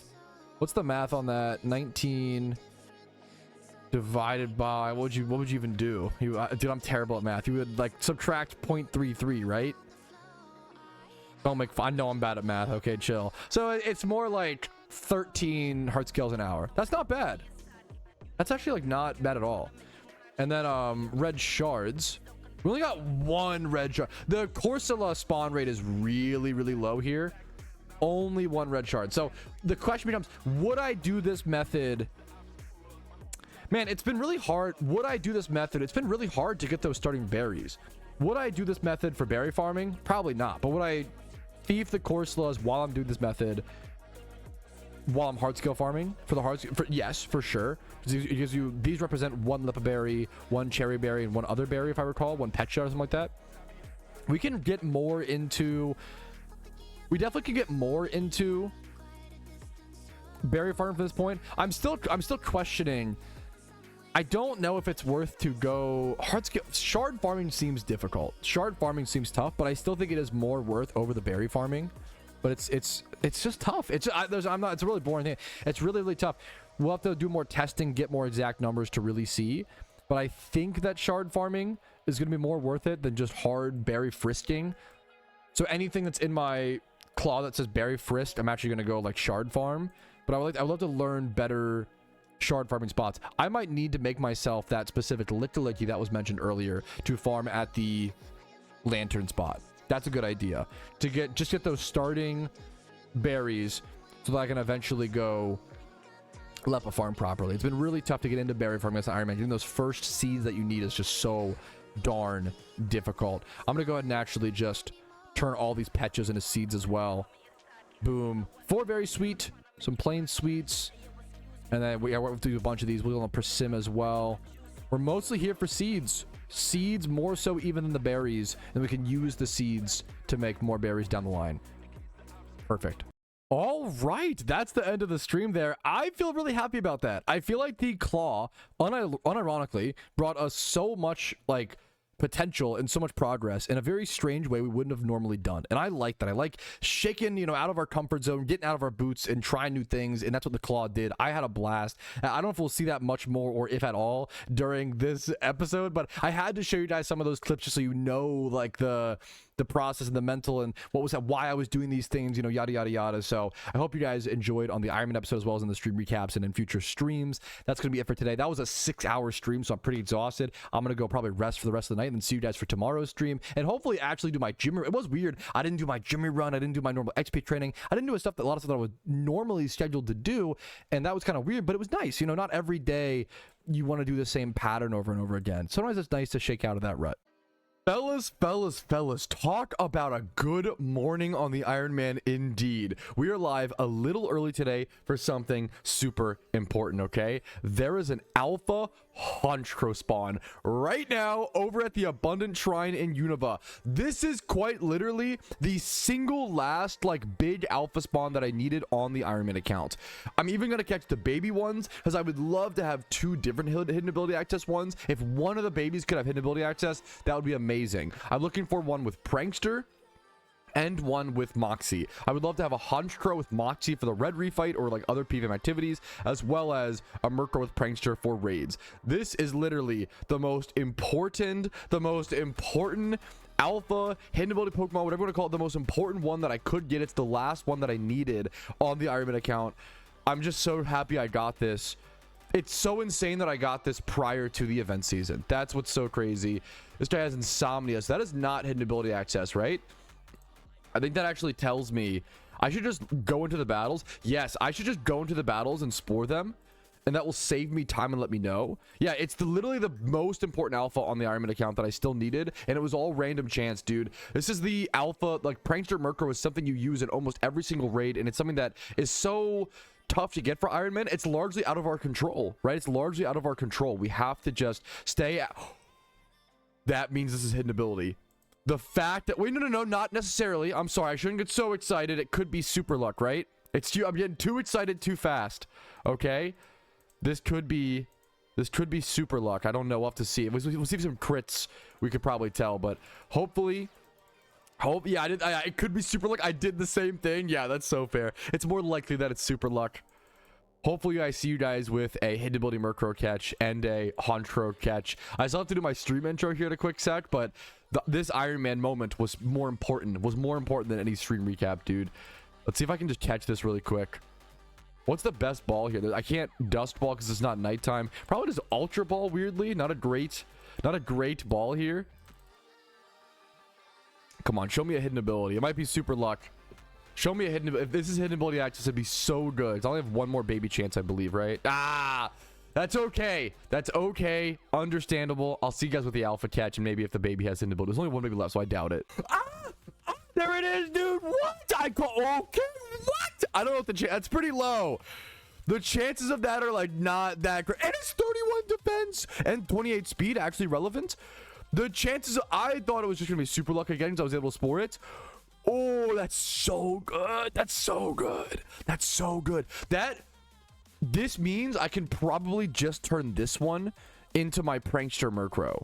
And it's females who can breed it. True. Oh my, that's so good. I probably just make this my raid Murkrow. And then I make this my PVM Honchkrow because this is going to have more IVs. I don't really need IVs on the Murkrow, right? Like, that's so good. Holy crap, dude. Let's do our Honchkrow. Just give me a Shalpha while we're at it. Just let me have the luckiest morning of any Iron Man of all time. Holy crap, dude.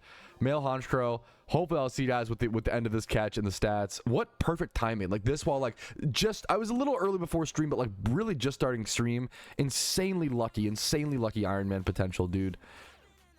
I just gave this thing Contra, and it has superpower. It's going to get buffed every time. This is going to be a hard fight now.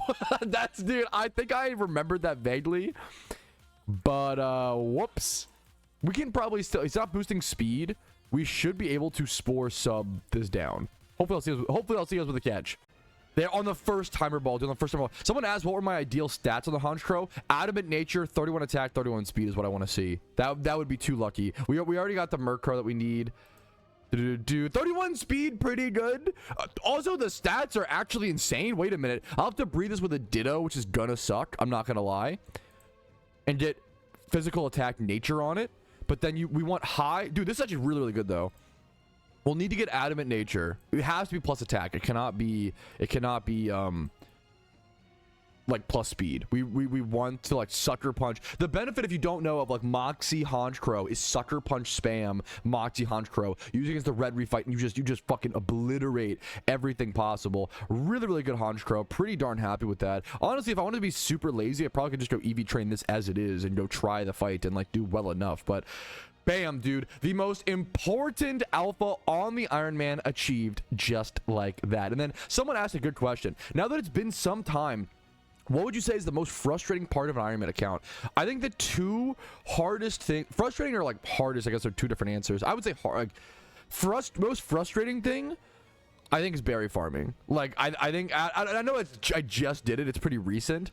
Berry farming and hard scale farming are quite, but hard scale farm is not as bad, actually. I feel like I've gotten, like, yeah, it's not as bad as I thought, actually. I think berry farming, I think getting berries is like actually the hardest thing, the most annoying. It'll get better as time goes on, but it's one of the most annoying. Breeding in general is always really hard. I think breeding the 6x31 Tyranitar was the hardest thing I've done on the account overall. Like, that was an actual, like, insanely complicated puzzle to solve, and it was so rewarding, but man, was that intense. Early berry farming is the most annoying, but not necessarily the most hardest. It's like one of the most annoying. And then I would say like proper breeding on an Iron Man account is probably the hardest, I would say personally. And like you have to do it so consistently. Berry farming will get easier over time. Breeding is always hard. Breeding like always stays hard for the entirety of the account. Great question.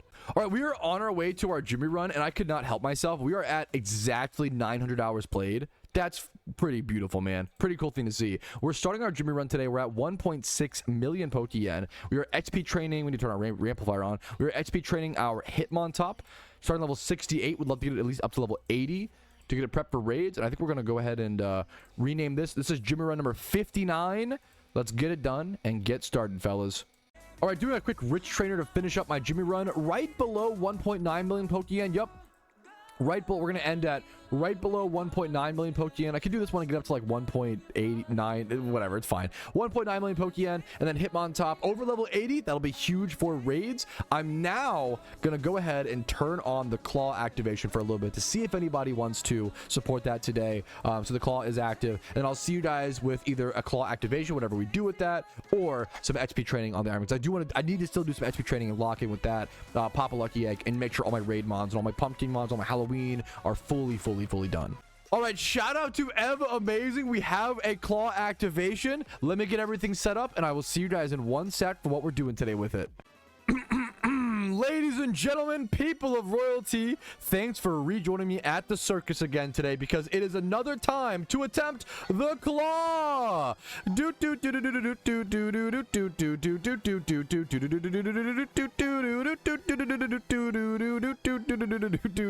claw did not open very well there. We got a maneuver. I'm going for this red one per. Oh no, it's a little too high up is the problem.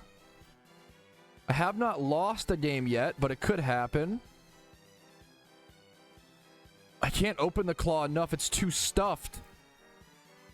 We're going to go over here. Maybe try the pink one. Okay. Gettable. Gettable. Winnable. Winnable. Winnable. Oh, no, but the pink one is... Okay. Oh, wait. Surely we can get something. Oh, it's so close. I can't get closer. Oh, I'm running out of time. Come on. I can't get it. Am I gonna have to play twice for the first time? Oh, I got two. Oh, I got one. I got one. I'm running out of time. I got it. It literally, the noise played where I lost. I literally just got it in time. That was actually like down. I don't know if you guys can hear the sounds of the machine. That was down to the wire. XP train. Womp womp. That is probably the most boring one in here. But honestly, it's also the one that I need to do the most. So you know what? That is Pokemon Iron Man progress. We love to see it. All right, I got really lucky by rolling the XP training one there. It is exactly what I wanted to do today. So, you know, biasedly, that was pretty lucky. I shook up the machine beforehand. I always try to make it as random as possible because that's the fun of it. That's the whole point, right? Even though I need to XP train, even I don't want to XP train, right? But it's still good progress for the account, and that's a decent portion, a decent part of the claw machine is making progress like that. So I'm gonna go get prepped for XP training. I'm gonna go grab. I usually keep my mons over here. I'm gonna grab the Pikachu and then the special attack. Rampardos. We're going to throw this back over in this box though for the time being. We're going to grab, we have our Honchkrow level 100. We're going to grab a few things. I do want to make more level 100s for the red fight. That's one of the biggest things I'm concerned of. A lot of these mons right here, like I don't really need these to be 80s anytime super soon. Maybe the Rampardos, getting the physical Rampardos up to 80 would be super nice. I already have a level 100 Tyranitar, so giving this Pupitar XP train is like on lower on the priority list. I'm going to make this Rampardos up to level 80. I'm going to try to get this, maybe this Rotom up to level 100. Rotom is so good. I'm looking for mons that could beat the red fight. That's what I'm... Magnezone. I love a Magnezone. I love a good Magnezone. Darmanitan, Volcarona. Volcarona sweeping with Quiver Dance. Feels pretty good to me. I'm pretty cool with this. I'm going to rock with this. We're going to start... I'm going to pop a lucky egg here. Make sure I'm getting as much XP as possible. Down to 8 lucky eggs on the Iron Man account. Ready, set, proper XP trading begins now, fellas. All right, our first lucky egg just ticked down. We got our PVM physical attack and parts level 82. Our Rotom Wash to 95. Our Magnezone to 91, maybe 92 in a quick sec. And then our Vault to 90. I'm going to go ahead and put the Rampardos away. I don't think I need this to be level 100 anytime, like, super soon. So I'm going to put this away, grab another mon, but I do want these to be level 100. So we're going to pop another lucky egg and just continue the XP training. I know I look in this box all the time, But there's even more over here. Dude, it just kind of, I opened this box and it just kind of hit me. Look how many PVM. Like, look at this. These are all level 80. Look how many Pokemon we have on the Iron Man. I know it seems obvious to you guys, and even it should be to myself. I see this every single day, but I don't know. I pass by. I don't take a second to look and be like, wow. I have like a full box of PVM Pokemon on the Iron Man, under 1,000 hours played. I'm really proud of this. I am. I'm not proud of everything I do and every piece of content I put out and yada, yada, yada, but I'm proud of this, man. This many Pokemon, level 80, level 100, within 20 episodes of Iron Man Progress. I think that's pretty fucking phenomenal, if you ask me. All right, and with this next horde, that's going to get us level 100 on our Volcarona, and that's going to complete the three-peat, boys. Level 100 on Slugman, our Rotom Wash, level 100 on our Magnezone, and now, with this Surf, level 100 on our Volcarona. Now, I'm just going to let these hundreds sit in my party and just get this Swellow up to level 80 really quickly, because we're almost done with the Lucky Egg, only about 4 minutes left. So I'm going to try to like speed level. I think I'm going to use these final 4 minutes to focus on a few Pokemon if I can. There's the level 100. I forgot that it learns. That's so funny. It learns Fiery Dance at level 100. I always forget that. What a cool. I honestly love. I wish more Pokemon did that. I wish more Pokemon were like so hyper endgame. I think that's so cool. I honestly love that. So what a cool little thing. I am going to. Ooh, do I put it over anything? Like, the problem is Fire Dance is not better than Blast in raids. But I love it as a move. I don't think it's better, actually, than anything. I love it as a move, but I don't think it's better. I think I have to not learn it. That makes me, like, really sad. I love the move. I love the move, but I don't think it's worth it, sadly. All right, and there is our Lucky Egg done. We got our Swell up to level 77, so not quite 80, but I'm pretty happy with that. It's mostly a speculative raid thing anyway. Someone was asking why am I even leveling it. It's such a good Ivy Pokemon I was able to breed with the mons that I had to clear up my PC space, as well as it'll be a really, really fun NU comp. I'm honestly really excited to use it in NU. And then if Flying type ever becomes really good in a certain raid, it'd have to be some raid that's 4 times weak to it, most likely. But if Flying becomes good in a raid, I think Swellow is one of the best Flying raid type attackers you could use, specifically because it has Guts, which allows you to, everyone's, oh yeah, of course, Guts, blah, blah, blah. No, hear me out. You can Flame Orb Guts, burn your Swellow prior to the raid, and then give it a choice band during the raid, and that's where you really get your damage. Obviously, yes, Guts very strong, yes, you know, blah, blah, blah, all the boring stuff.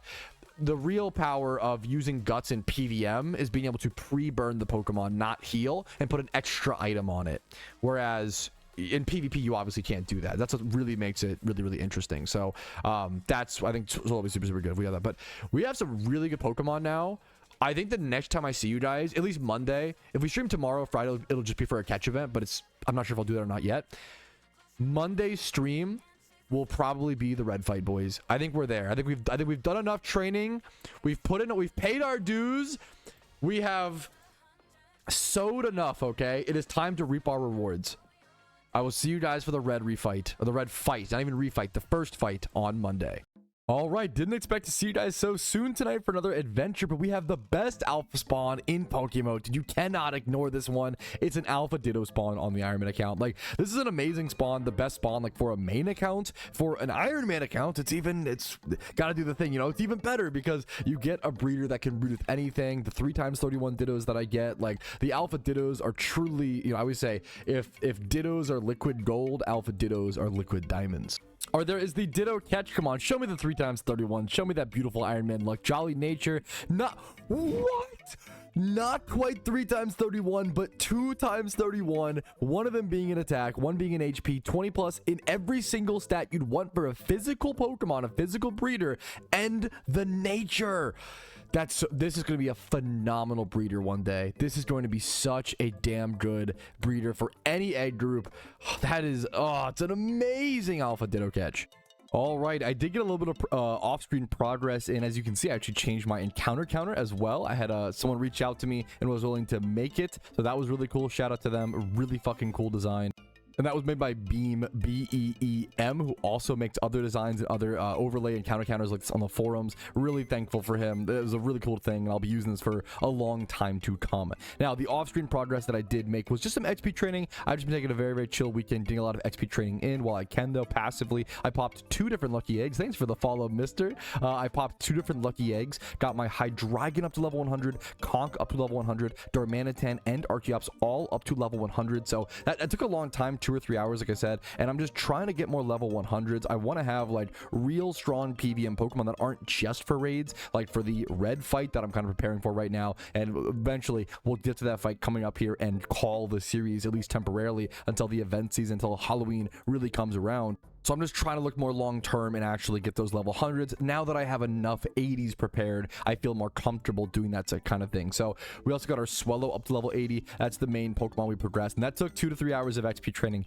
just to get these few Pokemon. That difference of leveling them on up to 80, stuffing in the box, versus leveling them from 80 to 100 is a massive, massive time commitment. I am also XP training right now a Dusknoir level 67, a Dragonite level 67, a Escavalier level 75, and then my Krookodile, my PvM Krook, I've kept in the back. I want to get this up to level 100 as well. I'm probably going to pop a lucky egg and do some more XP training, just casually, weekend stuff, until I see you guys Monday for the red refight. Ladies and gentlemen, people of royalty, kings and queens, all the homies, all the friends, all the viewers, whatever you are, creatures, monsters, goblins, gnomes, I don't care who's watching. It's an honor to have you. We are doing something today. We're doing the thing, okay? As millennials would say. God, what a terrible opening. We are going to be taking on the red fight.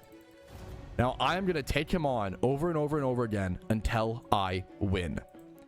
This is going to be the last thing that I do to make major progress on the Iron Man account until the event season, until Halloween comes around. So this is the last video you will see of Iron Man progress and major Iron Man progress being made until probably November 5th or something like that. The Halloween event will drop on October 31st.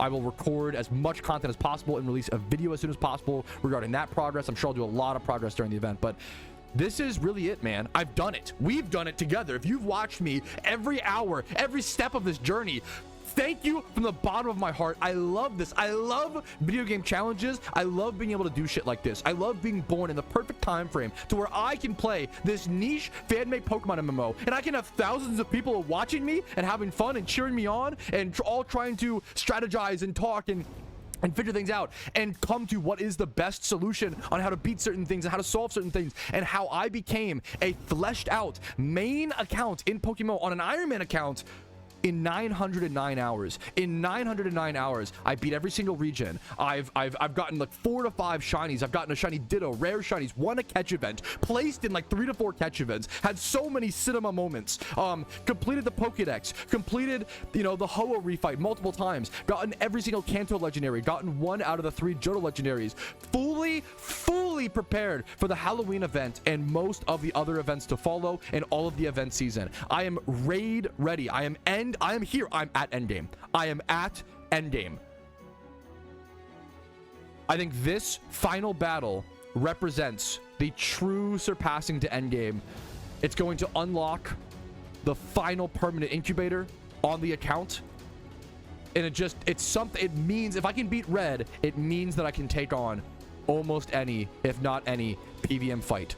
So let's go ahead and jump into it. I'm popping my amulet coin to get extra bonus Pokémon from the fight. He has special mechanics.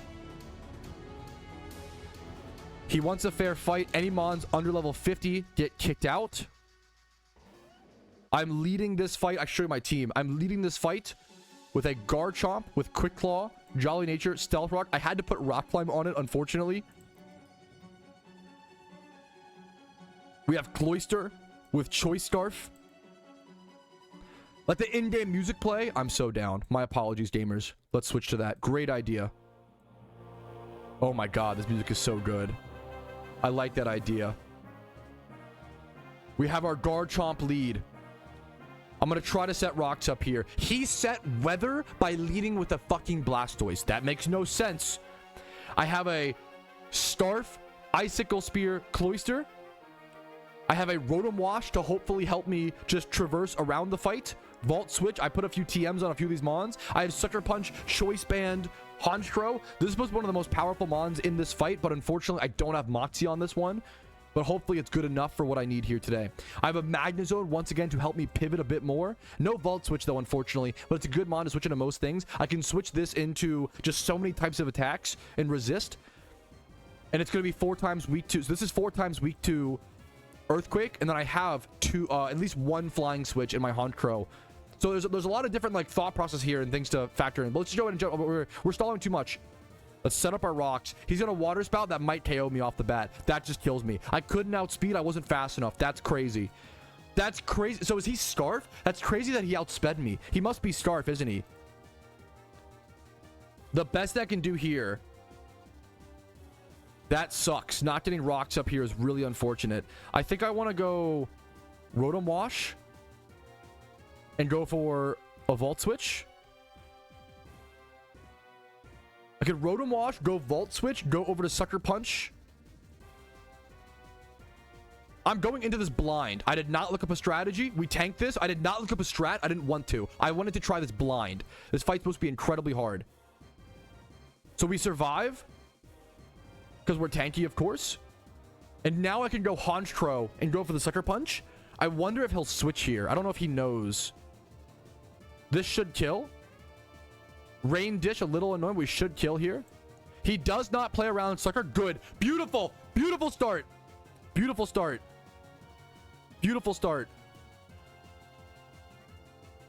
Pikachu comes in, getting off a free Nasty Plot. This thing might be Focus Sash. I should be safe to Sucker Punch here. Does it go for Fake Out or Extreme Speed, actually? Ooh, this is actually tough. Ooh, this is actually really hard. Do I go Magnezone, anticipating the Fake Out?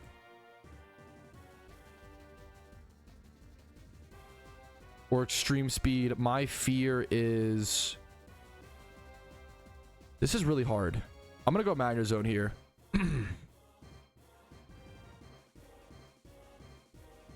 Vault Switch did 73% to my Magnezone. I'm going to be honest, this fight is not looking good. But that's the point, man. Holy crap. I could click Thunder since Rain is up. Great point. I actually didn't bring my Zapdos to this fight because it's built around Rain. But I wonder if that's worth doing, actually. This is not a great position to be in. I'm going to be super honest with you guys. I either want to go for Thunderbolt or just Discharge. We are Specs. I kind of want the extra damage. I don't really care as much about the Paralyzed chance. We get a crit. Our Magnezone's going to go down. This fight is not looking good. But that's... What can you do? What can you do? What did the Pikachu go for? Vault Switch. I probably can... He used EQ. Rain is down. Do I ever go Volcarona and set up now? I could go Volcarona and set up. I could go Honchkrow and Sucker. Honchkrow Sucker is my main strat here. I'd be Quiver Dancing into a physical attacker. I don't love that. I think going Cloyster and Icicle Crashing or Spearing or whatever is better. I didn't know. Is he thick fat?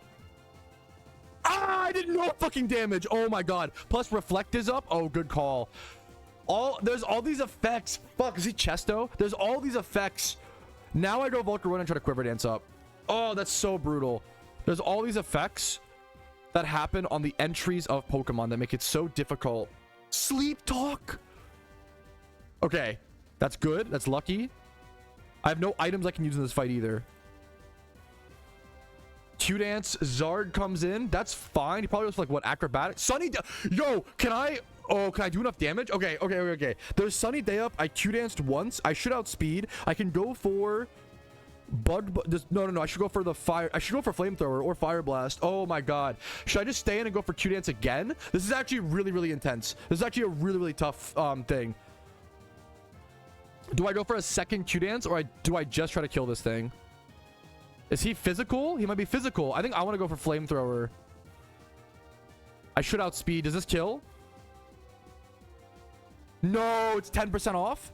We live in Air Slash? Beautiful. That's so good. That Q-Dance helped us live that. Plus our Citrus Berry. I put a Citrus Berry on this. I really hate the idea of utilizing berries like that, but I have to in this fight. It's so important. Beautiful, beautiful, beautiful. Snorlax comes in, getting up another Reflect. I don't have any more Sustain on this. I think I just go for... I think I prefer... We're in Sun, so we go for Flamethrower under Sun. We do so little damage. Oh, I can't even burn it because it's asleep as well. So I probably... Ooh. Body Slam. It's the Sleep Talk Body Slam. That's fine. That's fine.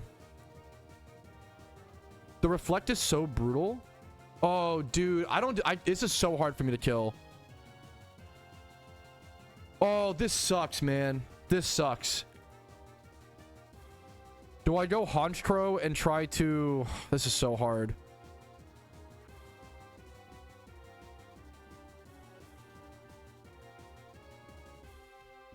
This is so difficult. I either go Rotom here or Honchkrow. The Reflect is so...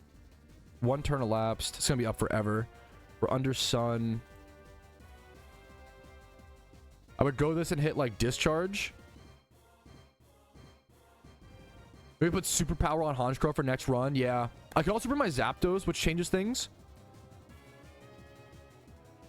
This is going to be about trial and error and learning. I'm going to go Rotom here, I think, and just hope that I do enough damage with my Discharge. I can even Volt Switch, I guess.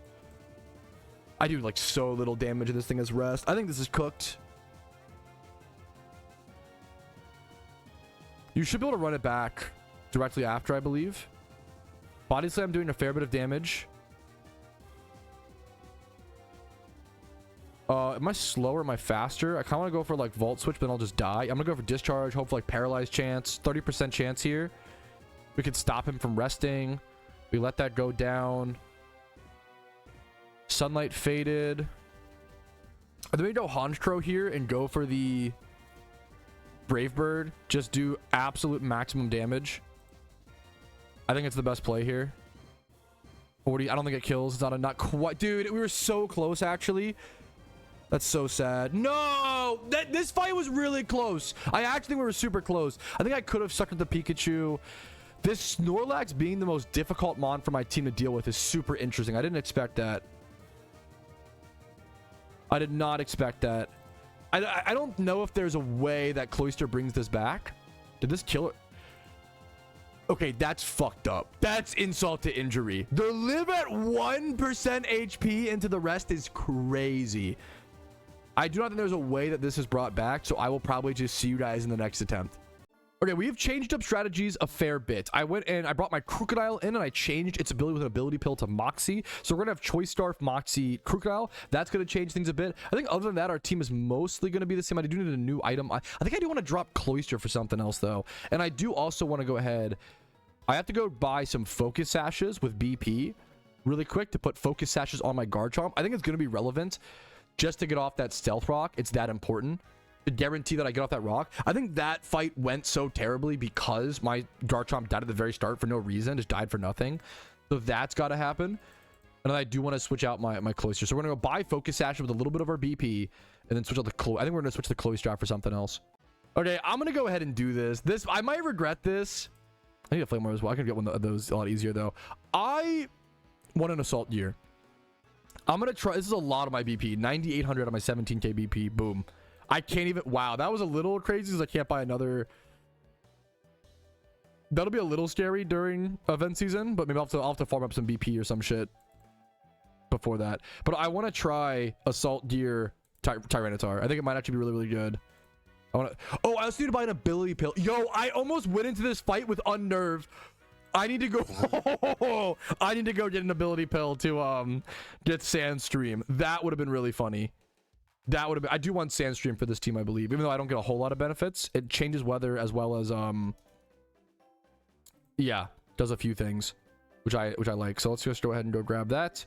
And then after this, we have 35 minutes on our Amulet Coin. If we don't defeat it on this Amulet, if we waste an Amulet Coin from this, it's okay. It sucks, but it is what it is.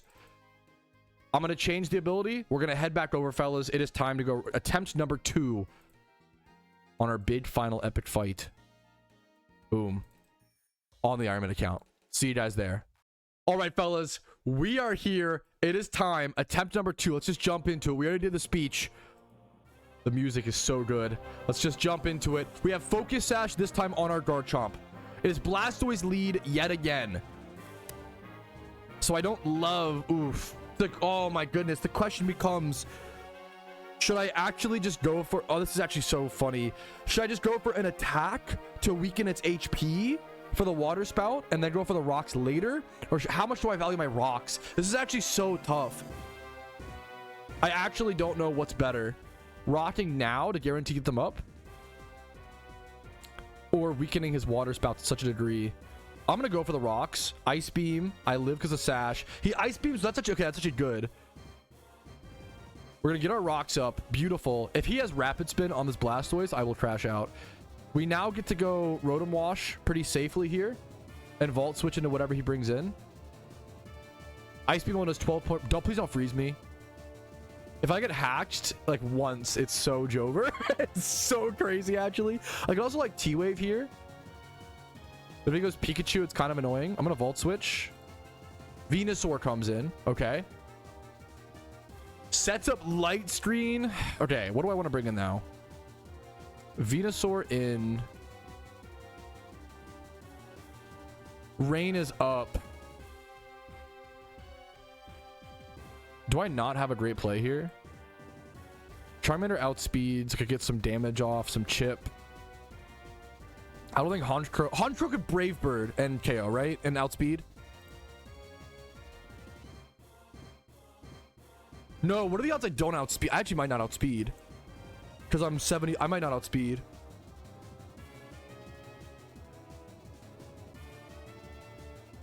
I could go... This is tough. Caesar and double.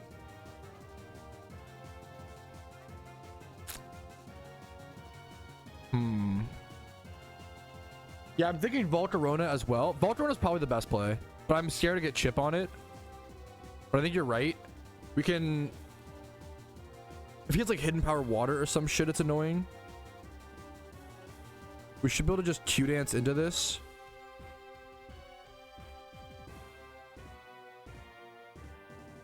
Oh, that's what I was worried about.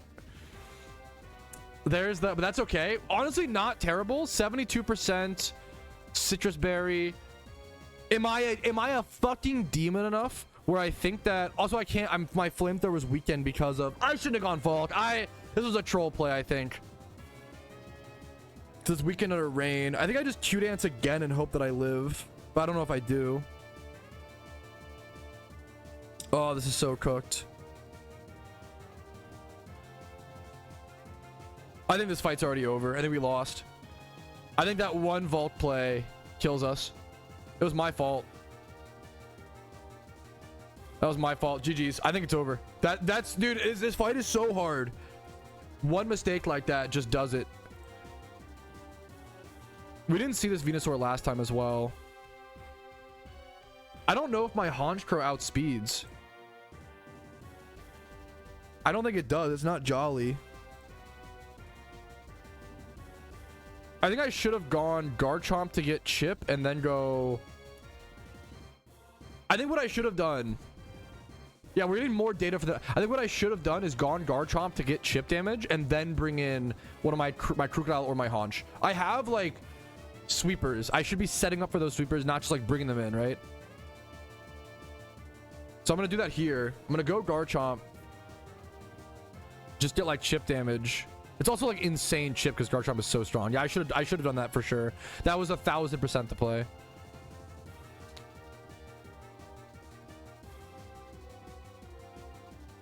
So now I can go Krook, get my Moxie proc. We are scarfed, so I have to be careful with what I click here. I probably just go EQ. Does he have a flying type? We got our Moxie. This fight's not actually over, to be fair. I don't mean to be like, call it so early, but losing the Volcarona for no reason was really brutal. There's the flying type. We knew about Zard as well.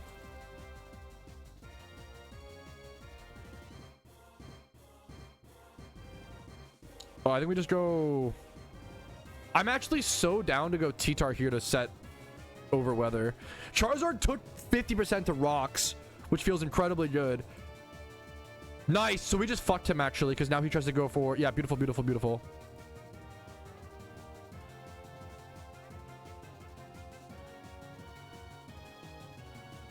I don't think I need to risk the edge here. I kind of want to just go for Crunch. I feel like Crunch should kill. Slowbeam won't do that much. Yeah, 33%. We're Assault Gear T-Tar. Assault Gear T-Tar Micro Hard here. That was a crit as well. Assault Gear. Okay, wait. Assault Gear T-Tar might have been the strat. Is that more special? What's like a physical attack? Okay, no, this is special. Is he gonna set rain when he brings us in? That sucks. That sucks. That's fine. No, this is actually really good. We can go. Okay, this is actually way better. This is already a way better run. Yep, that's good. What if it doesn't do too much? We can now Vault Switch here. This is pretty good. This is pretty good. Could go Pikachu. Should have Vault Switch. He Water Spouts. That's fine. So now we get to go. We got rid of his flying type. Does he have 2 flying types? We Vault Switch. We can go Krookodile. Kill this with either Crunch or Earthquake. Get a Moxie proc. The question is Crunch or Earthquake. I kind of just want to go Crunch. Crunch kills, gets a Moxie proc. Moxie's so good, dude. We are somehow up 4 Pokemon to 3 in this situation. That's actually crazy. Snorlax comes in. This thing's going to be a pain. Do I switch out here? Or do I use my Moxie? Do I potentially sacrifice? I have CC on this, but I have to bring it back in. I'm going to go T-Tar. Yeah, I think that's the play.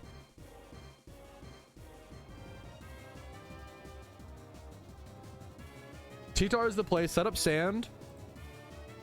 We can Brick Break the Reflect. And do decent damage. 55% is so... Oh, wait, we 2-shot this. That's so good. And we outspeed. That's huge. That's huge. Okay, we might be able to win this fight. This might be it. Oh, that kills the T-Tar. Oh, that's a little rough. So now I go Krook. This is beautiful, though. Now I don't even need to CC this or whatever. Now I can just go for the Crunch. I'd rather not risk the double flying. Obviously, I want to go for EQ for way more damage. It's significantly more damage. 100 base power plus stab versus 80. But I really am scared of like a second flying type. Pikachu comes in. We outspeed. We should be good to crunch this. I'm pretty sure we outspeed with Starf. Beautiful. It kills? Beautiful. Okay. I think we have it.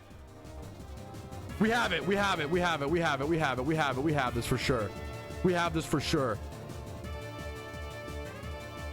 Yes! And I literally thought like maybe the last one is Espeon. I almost said that out loud so Crunch could be effective.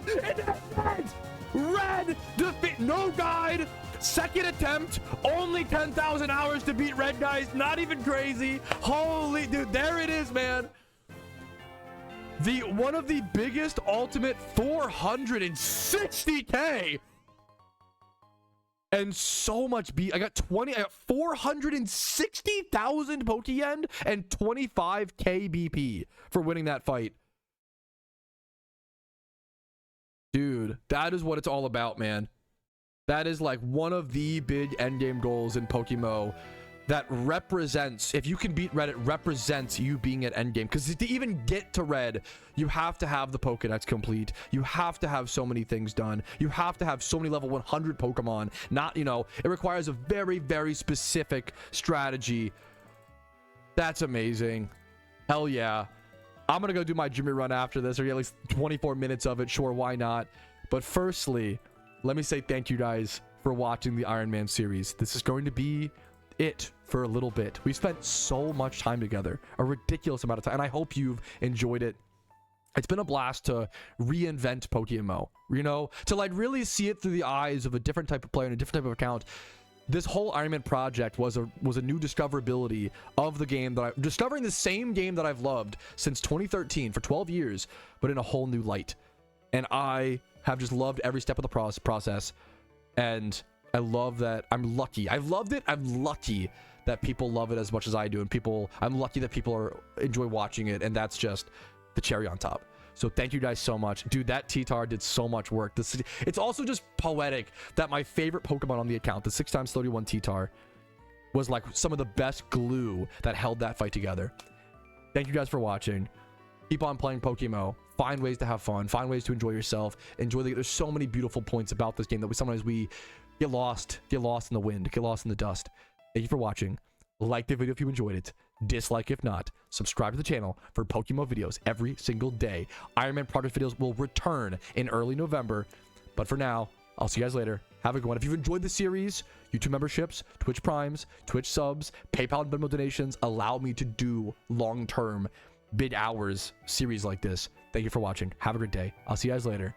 Thank you so much. I could say it forever. Have a great day. Peace, Reno.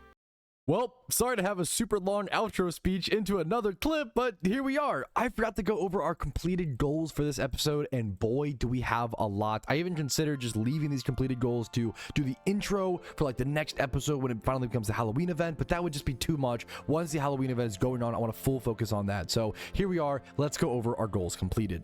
And before we go over our official goals document that we use every single episode, I want to first cover our custom made one. This was just our episode 20 goals, sort of separated into its own notepad document to have all of that, you know, ready to go and things like that. So what's crazy is we completed absolutely all of these consistent gym runs, legendary hunting, getting Raikou and Articuno, going for the red fight, beating that, completing that, getting our Pumpkin Krookodile ready for the Pumpkin hard mode fight, fully completing our Pumpkin hard mode team, and learning a lot more of what the berry farming process is going to look like, and even making a little notepad document for that in itself. Let's now go over the big chonker document. This is everything, every big goal for the Iron Man account in one big list. And did we complete a lot of these? 14 amulet coins even ended up getting farming in this episode. A lot of this was off camera after the Red Reef fight, but I did farm up about 10 new amulet coins, as you can see right here. I've already used some of them, and I've been consistently working on my Jimmy runs. I'm up to Jimmy run number 62 on the account, and my cash stack has grown considerably up to 3 mil Pokeyen as of tomorrow if we do that Jimmy run, but currently 2.8-ish, 2.7 mil yen. All right, next up, farming 20 Everstones. I don't think I did this, but I honestly don't know. I tried to scroll back through footage and see if I saw any photos or thumbnails of myself in the cave, and I don't believe I did. But I've started recording this episode 20, so long ago at this point, I don't even know for sure. I'm just trying to go off of memory and based on footage we have. Fun fact, I'm actually recording this outro on October 8th, and I started recording for this video on September 20th. This is going to be way more than a week's worth of progress and footage, and will definitely be the longest Iron Man episode by far. But I don't think we did 20 Everstones. Now, XP trained for 5 hours. I do remember this one. I actually ended up XP training for at least 10 hours in this episode, so we have to count that one twice. I didn't use a timer for that one as accurately in this episode, so my apologies. You are going off my word of mouth for a little bit there, but it's really just these, you know, subjective goals that I'm creating for myself. What's the good in lying there? I think I ended up doing around 12 to 15 hours of XP training, but I know I did 10 for sure, so I'm just going to log that as such. 3 new good IV Pokemon. Yeah, I think we did that over this episode at some point. When 10 PvP games, did not do that in this episode. 3 Apricorn runs, didn't do that in this episode. Consume 60 Pokemon via breeds. This one I'm not totally sure on. I don't think I Ditto farmed. I doubt I achieved this, but it's close. It's definitely a close call. 5 lucky eggs. I don't believe I got more lucky eggs. That many. I have like a few, but mostly I've been using them to XP train. I think I got like 1 or 2 today, for example. I don't think I farmed at Raikou long enough to actually get enough. I don't think I got this. And then next up, here's 2 amazing permanent goals to go ahead and knock off my list. I love deleting the goals. Boom, Articuno and Raikou both achieved. Now, raid Murkrow for the raids. I did actually get one, right? I do have a hidden ability Murkrow that I can now breed up and use for raids, but I have not done that yet. So that is one that I still need to make. I'm going to go ahead and actually change this to catch a raid Murkrow, and I am going to go ahead and count that as a completed goal, but then I'm also going to delete that and basically re-add train up a raid Murkrow in the same vein. Because honestly, one of the hardest parts of that goal is just getting that random Honchkrow / Murkrow spawn, and we got 2 of them. So, or we got the one, but we got a hidden ability Murkrow and a Honchkrow. So that was just huge for the account progress. We also probably got a ton of new raid Pokemon, but none are on this exact list, and I don't remember all of them, so I'm just not going to worry about it, I guess. But there's a ton that I probably could arbitrarily add as a completed goal. Farm 50 heart scales. I didn't get 50. I got like 25 or so. I got a fair bit of new ones. Start berry farming. Was that in this episode? That's actually insane. I can go ahead and delete that. That's crazy that was in this episode. I do need to do a lot more when it comes to that, but I learned a lot when it came to farming the seeds, you know, getting as many berries as possible, figuring out that shard farming is one of the better strategies. We came a long way with berry farming. And similar to the Murkrow, I'm going to complete one goal and then add a new one. I'm going to make it a tier 3 goal to be able to fill up all of my patches with berries. Next up, defeating Ho-Oh 10 times. I don't think I've done it 10 times. I've done it 7 times as of right now. Secret bases, didn't do that. Synchronized mons, nope. Balance team, 5 breeder boxes, have not quite gotten there. The Pumpkin hard mode team, we did complete. And that was like the big thing for this episode. Now on to tier 3 goals, and we did complete some tier 3 goals in this episode, so that feels really fucking amazing. First things first, every single legendary bird has been achieved. Boom, delete that. And then do 50 gym runs. We are well beyond that now. We've been extremely consistent with that, and it's easy to like skip over that. I'm up to 62 gym runs now on the account. And this might shock you, but I'm actually almost at the 1,000 hours played mark, because currently I'm at 923 hours played on the Ironman account, making this easily the most hours I've put into one episode since the first episode in this series, ending with 923 hours played, starting with 841 hours played from the previous episode. That's about 80 hours, a little over 82 hours played of progress in this one video. And by the end of it, the goals we achieved are as follows: 14 amulet coins, XP training for 10 of those hours, 3 new good IV Pokemon, I'm sure multiple times, catching Articuno, catching Raikou, getting a raid Murkrow with the hidden ability access, learning the beginnings of berry farming, the Pumpking hard mode team, the Krookodile, the legendary bird, all of them, and then 50 gym runs, as well as, it's not even on here, but the red fight. I can add defeat the red fight plus get all incubators. Honestly, that could be its own separate goal, because getting all incubators also implies the completion of the Ho-Oh fight and like other things. So you know what, get all incubators, its own goal. That is more goals under the belt. That adds us up to 1 2 3 4 5 6 7 8 9 10 11 12 13 14 goals all completed in one episode.